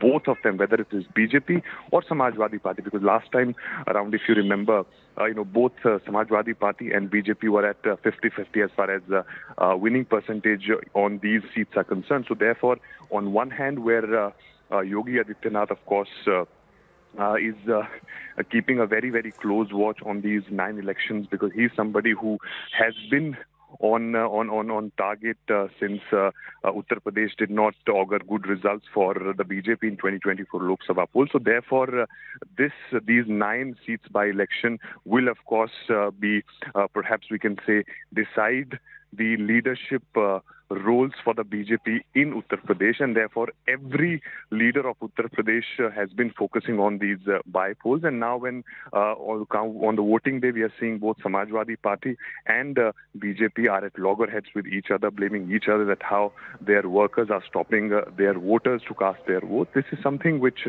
was bound to happen. Now what exactly is going to emerge out of this murder, we'll have to see what exactly happened and who is behind this, who is responsible for it. So how is the Bharatiya Janata Party really planning to take this matter up, Arun? Because the claims that are being made by the family members is that this woman who's allegedly been raped and killed was going to vote for the BJP, and that really led to her killing. We seem to have lost that link, but this is a huge amount of political controversy that is emanating from the state of Uttar Pradesh. This is a family in Karhal, a Dalit family that is accusing Prashant Yadav, a key figure in Samajwadi Party, of having not just murdered their daughter, but also having raped her. All this because she claimed to be voting for the Bharatiya Janata Party. A huge amount of political controversy that has erupted over this murder that is coming to fore from Karhal. We're leaving it at that. Let's now shift our focus. In a fresh setback for the Congress government in Himachal High Court, now has ordered for 18 government hotels to shut down. Now, reacting to the same, the Congress has said that the decision is not linked to the financial woes that the state is facing, but because these 18 hotels have consistently been in deficit. The Congress government has even called the ruling as illogical. Himachal high court ने एक और फरमान दे दिया है। HPTDC के 18 होटलों को तुरंत प्रभाव से बंद किया जाए। आइए जानते हैं पूरा मामला क्या है। हमारे साथ हिमाचल प्रदेश के एडवोकेट जनरल अनुब्रतन जी मौजूद है। सर, अब दोबारा एक नया मामला आ गया है। कल जिस तरीके से सुर्खियों में था कि दिल्ली स्थित हिमाचल भवन अब नीलाम होगा, और अब आ गया कि 18 होटल एचपीटीडीसी के बंद होने जा रहे हैं। देखिए, पहले तो मैं कहना चाहूँगा कि आपने फरमान शब्द का इस्तेमाल किया। We are in a democracy, और हाई कोर्ट फरमान जारी नहीं करता है। हाई कोर्ट कानून सम्मत आदेश जारी करता है। और दूसरी बात मैं कहना चाहूँगा कि हाई कोर्ट के समक्ष ऐसा डाटा रखा गया था। हमने भी, सरकार ने भी ये बताया और एचपीटीडीसी ने बताया कि कुछ होटल जो है कई वर्षों से घाटे में चल रहे हैं और उनमें ऑक्यूपेंसी नहीं, और जो होटल अच्छे चल रहे हैं वहाँ पे स्टाफ की कमी भी महसूस की जा रही है। शायद ये प्रोसीडिंग्स हाई कोर्ट में चल रही थी, उसी के मद्देनजर हाई कोर्ट ने आदेश जारी किया है। सर, जिस तरीके से ये सुर्खियां बन गई है कि क्या आर्थिक तंगी से जूझ रही है हिमाचल सरकार, जिसकी वजह से दोबारा ये कदम उठाना पड़ा है, जिस तरीके से हिमाचल हाईकोर्ट ने ये आदेश दिए, उसके बाद अब क्या कुछ हो सकता है सर? अब क्या कोई सरकार आर्थिक तंगी से इससे कोई लेना देना नहीं है। ये हाई कोर्ट का एक अपना मानना है कि ये होटल्स, उनको एक डाटा पेश किया गया हाई कोर्ट के समक्ष।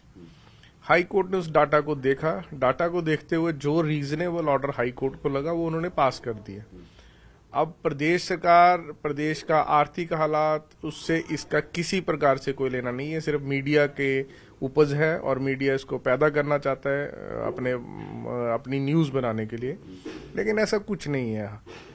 18 होटल्स काफ़ी वर्षों से घाटे में चल रहे थे। अगर घाटे में चल रहे हैं तो कोर्ट ने स्टेट से पूछा, स्टेट ने जवाब दिया और स्टेट उनको आगे बढ़ाने का कदम करेगी। जो भी पॉलिसी बनेगी, गवर्नमेंट पॉलिसी बनाएगी।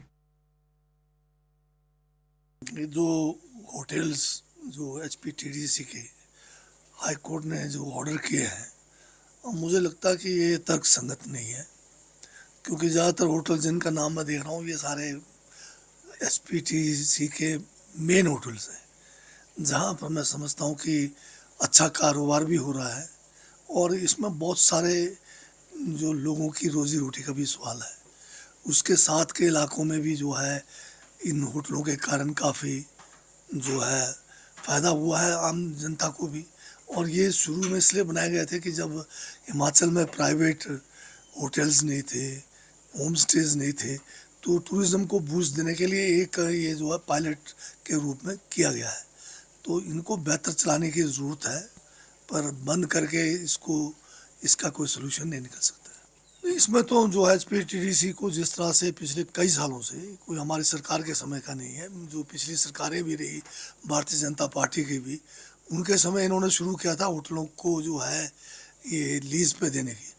अब जो है बहुत ह्यूज इन्वेस्टमेंट करके होटलों को जो है कौड़ी के भाव जो है पिछली जयराम की सरकार ने लीज पे दिया। ये जो तरीका है बड़ा गलत है। ये तो खुद चलाना चाहिए था। बढ़िया प्रॉपर्टीज़ हैं और एक से एक सुंदर जो है सैनिक जगह पर ये सारे होटल्स लोकेटेड है, तो नुकसान होने का तो मतलब ही नहीं है। तो इसका मतलब इसको ठीक से प्रबंधन जो है लंबे समय से नहीं हो रहा है। मैं इस वक्त कुणाल होटल में मौजूद हूं और जो लिस्ट आई है उसमें इस होटल का भी नाम है। काफ़ी बहुत बढ़िया एक प्राइम लोकेशन पर ये होटल है और यहाँ पर जो है देखा यही जाता है अमूमन कि काफ़ी चहल पहल रहती है, काफ़ी ज़्यादा सेमिनार, बहुत सारी चीज़ें जो यहाँ पर होती रहती हैं। लेकिन जिस तरह से एकाएक जो लिस्ट सामने आई है और उस लिस्ट में इस कुणाल होटल का नाम आया है, तो ऐसे में जो इस होटल में जो कर्मचारी काम करते हैं उनकी भी अगर उनका बात करें तो उनको पैरों के तले भी ज़मीन खिसक चुकी है। और क्योंकि जिस तरह से 25 नवंबर तक हाईकोर्ट ने कहा है कि इन होटल्स को जो है वो बंद कर दिया जाए और 3 दिसंबर को जो है स्टेटस रिपोर्ट दाखिल करने की बात हाईकोर्ट की ओर से कही गई है। उसमें देखना बड़ा दिलचस्प रहने वाला है कि क्या ये जो होटल्स हैं, चाहे वो कुणाल होटल है, चाहे धर्मशाला का धौलाधार होटल है या फिर कश्मीर हाउस होटल है, इन सब होटल्स जो हैं ये सब के सब प्राइम लोकेशंस पर हैं। और जो यहाँ कर्मचारी इस वक्त काम कर रहे हैं उनका भी कहीं ना कहीं यही मानना है कि यहाँ की ऑक्यूपेंसी निश्चित तौर पर कोरोना काल में प्रभावित हुई थी, लेकिन उसके बाद जो है यहाँ की ऑक्यूपेंसी बहुत बढ़िया थी। लेकिन जिस तरह से ये रिपोर्ट सामने आई है कि Kunal hotel, Dhauladhar hotel, Kashmir house जो है इनको बंद कर दिया जाए, तो ये अपने आप में बहुत बड़ा सवाल पैदा हो रहा है। देखना बड़ा दिलचस्प रहने वाला है कि जो होटल्स के कर्मचारी हैं, ये जो इनकी जो एसोसिएशंस हैं, वो इस पर क्या कदम उठाती हैं। My colleagues Arun Dhanta and Rajendra Sharma are with us on the broadcast. Arun, coming to you first, the fact that the Himachal Pradesh High Court had called all these 18 hotels white elephants because of the fact that they have not been performing well and they have been rather unprofitable for the government. What does it really mean for the other HPTDC properties that they are juxtaposed against? And the fact that in defense, the Himachal Pradesh government really claims that there was some sort of a deficit that these properties really were into, and that's why this is an illogical decision. How much of a logical argument that really is? Well, see, these 18, the guest houses or the hotels of HPTDC are, few of them are those who are at very prominent locations like Dharamshala, Kullu, Manali, where you have a maximum footfall of the tourists. And if these guest houses are not working properly in these areas, then there is some issue with the governance of these HPTDC guest house. And when the retired employees of these guest house have approached the High Court because they were not getting their dues, their pensions, and other funds, then High Court, in fact, went ahead and checked about all the hotels, the details, that how they are functioning and all, and then it was found that all these 18 hotels are not doing well financially, and therefore the decision was taken. The order was passed by the High Court. Now the challenge for the government is this: that how they are going to settle the employees who are already working in these hotels, how they are going to settle them in other government hotels, and also importantly the dues which these retired employees have not been paid, how and when those dues will be cleared by the government. And it's a huge rap on the face of the Himachal government from the High Court yesterday. Of course, we saw that how Himachal Bhavan was attached by the High Court orders when the state government was failed to pay that upfront premium which was paid by the Mozambique for a power project in Lahaul Spiti, which has now reached to somewhere around 150 crore added to the interest with that. So I think that these are significant developments which are emerging in the last two to 3 days, specifically from the Himachal High Court side. Now this order to shut down these 18 premier HPTDC hotels before 25th of November, it will of course have some ramifications. Court has said that the employees who are currently working in these 18 hotels, they should be shifted to other hotels, and very bare minimum which is required to the maintenance of those hotels, they should be kept there. Other than that, everyone should be adjusted somewhere else. So how those things are going to take place, and how government of Himachal Pradesh will be protecting or saving their face from such embarrassment in coming few days, we'll have to see. Right, Arun, thank you so much for that. Rajendra, this point that Arun was making, considering these properties, ये जो HPTDC के properties हैं, 18 properties की हम बात कर रहे हैं, ये बहुत ही prime locations पे हैं, इतनी सारी टूरिस्टी जगह हैं हिमाचल प्रदेश में.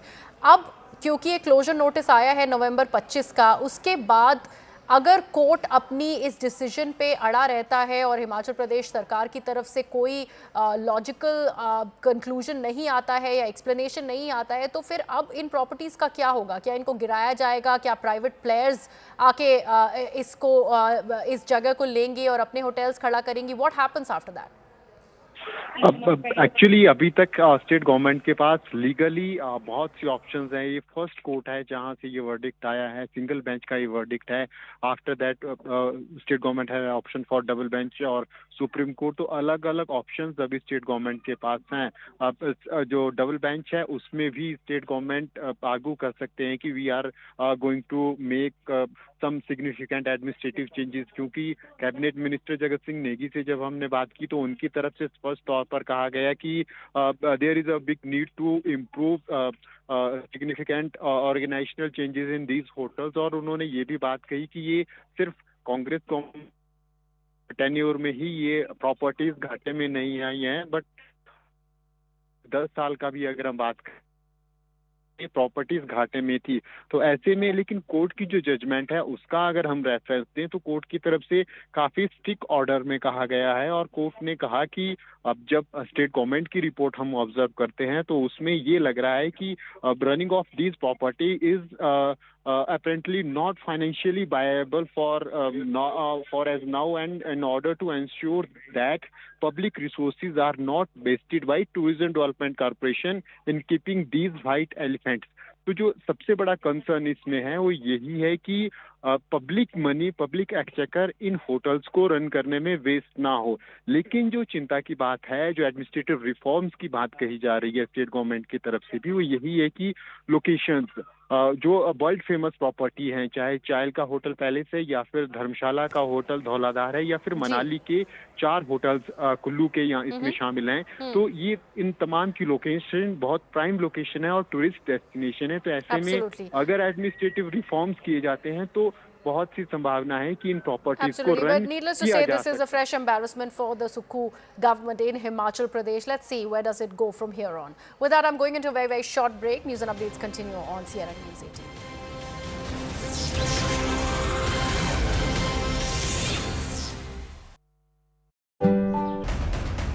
And I'm joined by a battery of reporters from Maharashtra who are in fact reporting on ground. Mayuresh is in fact reporting from Bandra East, tracking the Thackeray family. Payal is in fact reporting from central Nagpur, tracking RSS chief Mohan Bhagwat. Yesha from Thane, tracking Eknath Shinde.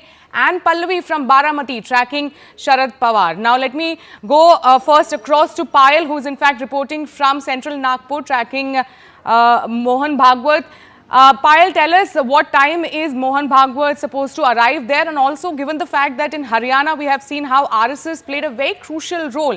What are you observing when it comes to Maharashtra, the role of RSS in the Maharashtra elections? Well, to begin with, Mohan Bhagwat, the RSS chief, is already in the polling booth. He should be out within the next couple of minutes after having cast his vote. Remember, he came here at least 10 minutes before the voting really began. Because, you know, this is where the RSS headquarters really is. And this is a very, very important center as far as the BJP is really concerned. Because, you know, both, whether it's Devendra Fadnavis or whether it's Nitin Gadkari, both son of the soil, or their allegiance to the RSS, and of course have been part of the RSS from their very, very childhood as well. So the RSS contribution is extremely important as far as the BJP is really concerned. The Jan Sangh is, you know, what they date back to. And we've seen what they were able to do, you know, in Haryana. So even if sources are to be believed over here in Maharashtra, they're working overtime. Their basic agenda, you know, Sharon, is to in fact encourage people to go out and vote. That last ditch effort to, I mean, campaigning has shut about 24 to 48 hours ago, but the last bit of effort to in fact take people, you know, to the polling booth, that's exactly what the RSS specializes in. And, you know, the workers have been working overtime. I'm given to understand that they're working in not just the constituency of the BJP is very strong, but also the constituencies where the Mahayuti is in fact, you know, contesting as well. So that's something which is going to be important to see. We'll see Mohan Bhagwat stepping out in a bit from now, and he'll probably be giving us a soundbite as well. But a very, very crucial election as far as Vidarbha on the whole is really concerned, given the fact that Deputy Chief Minister Devendra Fadnavis is contesting from the Nagpur south-west seat as well. So that's something which is going to be very important to watch out for. We're just keeping our cameras waiting for Mr. Mohan Bhagwat to step out, and he's of course accompanied by the other RSS, you know, office bearers as well. Any moment from now, Sharon, he should be out, and it will be important to see what his message really to the people of the country is, people of Maharashtra is concerned. And let's just see what message he gives to people of Maharashtra in terms of their importance to cast this particular vote, and whether he makes any other statement as well. That remains to be seen. Absolutely, Payal. In fact, please stay with us. We'll keep coming back to you as and when Mohan Bhagwat will cast his vote and will come out. Let me now directly go across to Pallavi, who is in fact reporting from Baramati. Pallavi, Baramati is once again seeing Pawar versus Pawar in Lok Sabha election. Supriya Sule won that seat. What have been your observation in Baramati? Which side is the pendulum going to swing?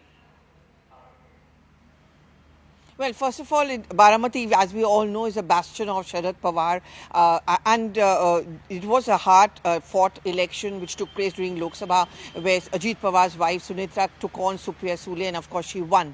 Well, over here, the Pawar versus Pawar factor pretty much plays out on the ground, but you know, no one is going to talk about it openly. But many people do indicate that what works in the Lok Sabha may be very different as far as the assembly is concerned. In many more ways than one, it is a prestige battle really for Mr. Sharad Pawar himself. As we know, he's almost the fulcrum of the MVA. Both the Congress as well as the Uddhav Thackeray Shiv Sena are depending a lot on his good performance. And should there be, and there's a big if about it, a hung assembly, then they are depending on Mr. Sharad Pawar's and his acumen, his maturity, and the fact that he has good equations across political spectrums to be able to swing the fortunes in favor of the MVA. But interestingly, in a late night development, there were huge allegations which were made by the BJP against Supriya Sule, and she of course rebutted it. She should be here at around 8 a.m. we are told to cast her vote over here. She's accused the BJP of dirty politics. The BJP hit by the Vinod Tavre, hit by those allegations of distributing money among the party workers and the voters. So those factors are going to be important. But I think at the end of the day, the local factors, Baramati is pretty well developed, is the sugarcane hub or bowl of Maharashtra. In that sense, there's a lot of development on the ground. But people are also deeply divided. The Pawar versus Pawar factor does have an impact on the mindset of the people when they go out to vote. For Sharad Pawar, it's of course a prestige battle. This is his turf area. He cannot allow this to go away from the NCP segment of Mr. Sharad Pawar. So in that sense, he's been camping here a lot. Supriya Sule certainly has been camping here a lot to try and ensure that at least the NCP candidates win from this turf of Sharad Pawar. Absolutely, a lot at stake for the Pawar family when it comes to Baramati. Let me now go across to Yesha, who is in fact reporting from...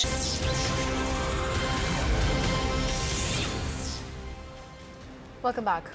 Manipur continues to remain on the boil. Even as tensions continue, curfew has been relaxed for 5 hours today in Imphal East and Imphal West districts. Although mobile internet services remain suspended, the government has now restored broadband connectivity, offering some respite to the residents struggling with communication.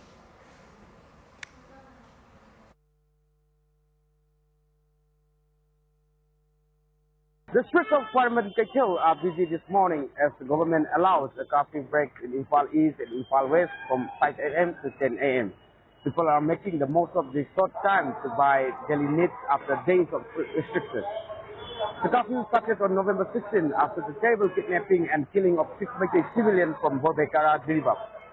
This shocking event caused anger and protest across the state, with some people burning and damaging the houses of MLAs and ministers. While mobile data is still off, the government has restored broadband internet services, giving some relief to the people. Schools and colleges are still shut down, leaving students and teachers unsure about what's next. Also, Chief Minister N. Biren Singh held a big meeting on November 18 with his minister and MLAs to discuss the crisis. However, Kokomi, an important civil society group, has rejected their plans and given an 24-hour deadline for stronger action. And CNN News 18 spoke exclusively to Chief Minister of Manipur N. Biren Singh about the ongoing violence. He said that the primary reason for this crisis in Manipur is the illegal immigration from neighboring countries, the increasing number of unnamed villages and also mass deforestation by these very immigrants. He's also gone on to slam Congress leader Chidambaram for blaming him for the crisis, and Mr. Biren Singh also countered Mr. P. Chidambaram's argument, saying that it was indeed under Chidambaram that the doors were opened for people of Myanmar, that further complicated this matter. Listen in. The situation is quite bad. Even your ancestral house has not been spared. This points to, many would say, a growing resentment against you for what people say is your mishandling of the situation. You seem to have lost the trust of even some Methi groups that you represent. What is your reaction to this? That is very unfortunate. It is not doing by the others community. It is happening within the communities of Meiteis due to some misunderstanding and a politically motivated agenda. And now everything is improved and will get better soon. One of the constituents of your government has just left you, quit you. And some of them believe that you fanned the fault lines by injecting religion and being partial towards Meiteis, and that's why Kukis don't trust you, others don't trust you. How do you respond to this charge, Chief Minister, sir? Manipur is not like any other state. Here we don't have any religious-based talk, fight. Nothing is here. It is a propaganda. The present fight is not religious. It is purely fight between the indigenous people of Manipur and illegal migrants from the Myanmar and other neighboring country. And because of the huge illegal migrants influx in the state of Manipur, we are facing demographic imbalance and drugs menace amongst the youth, not only in Manipur, it has been spread to entire Northeast, and the drugs from the Myanmar, from the Golden Triangle, is taken to the mainland India.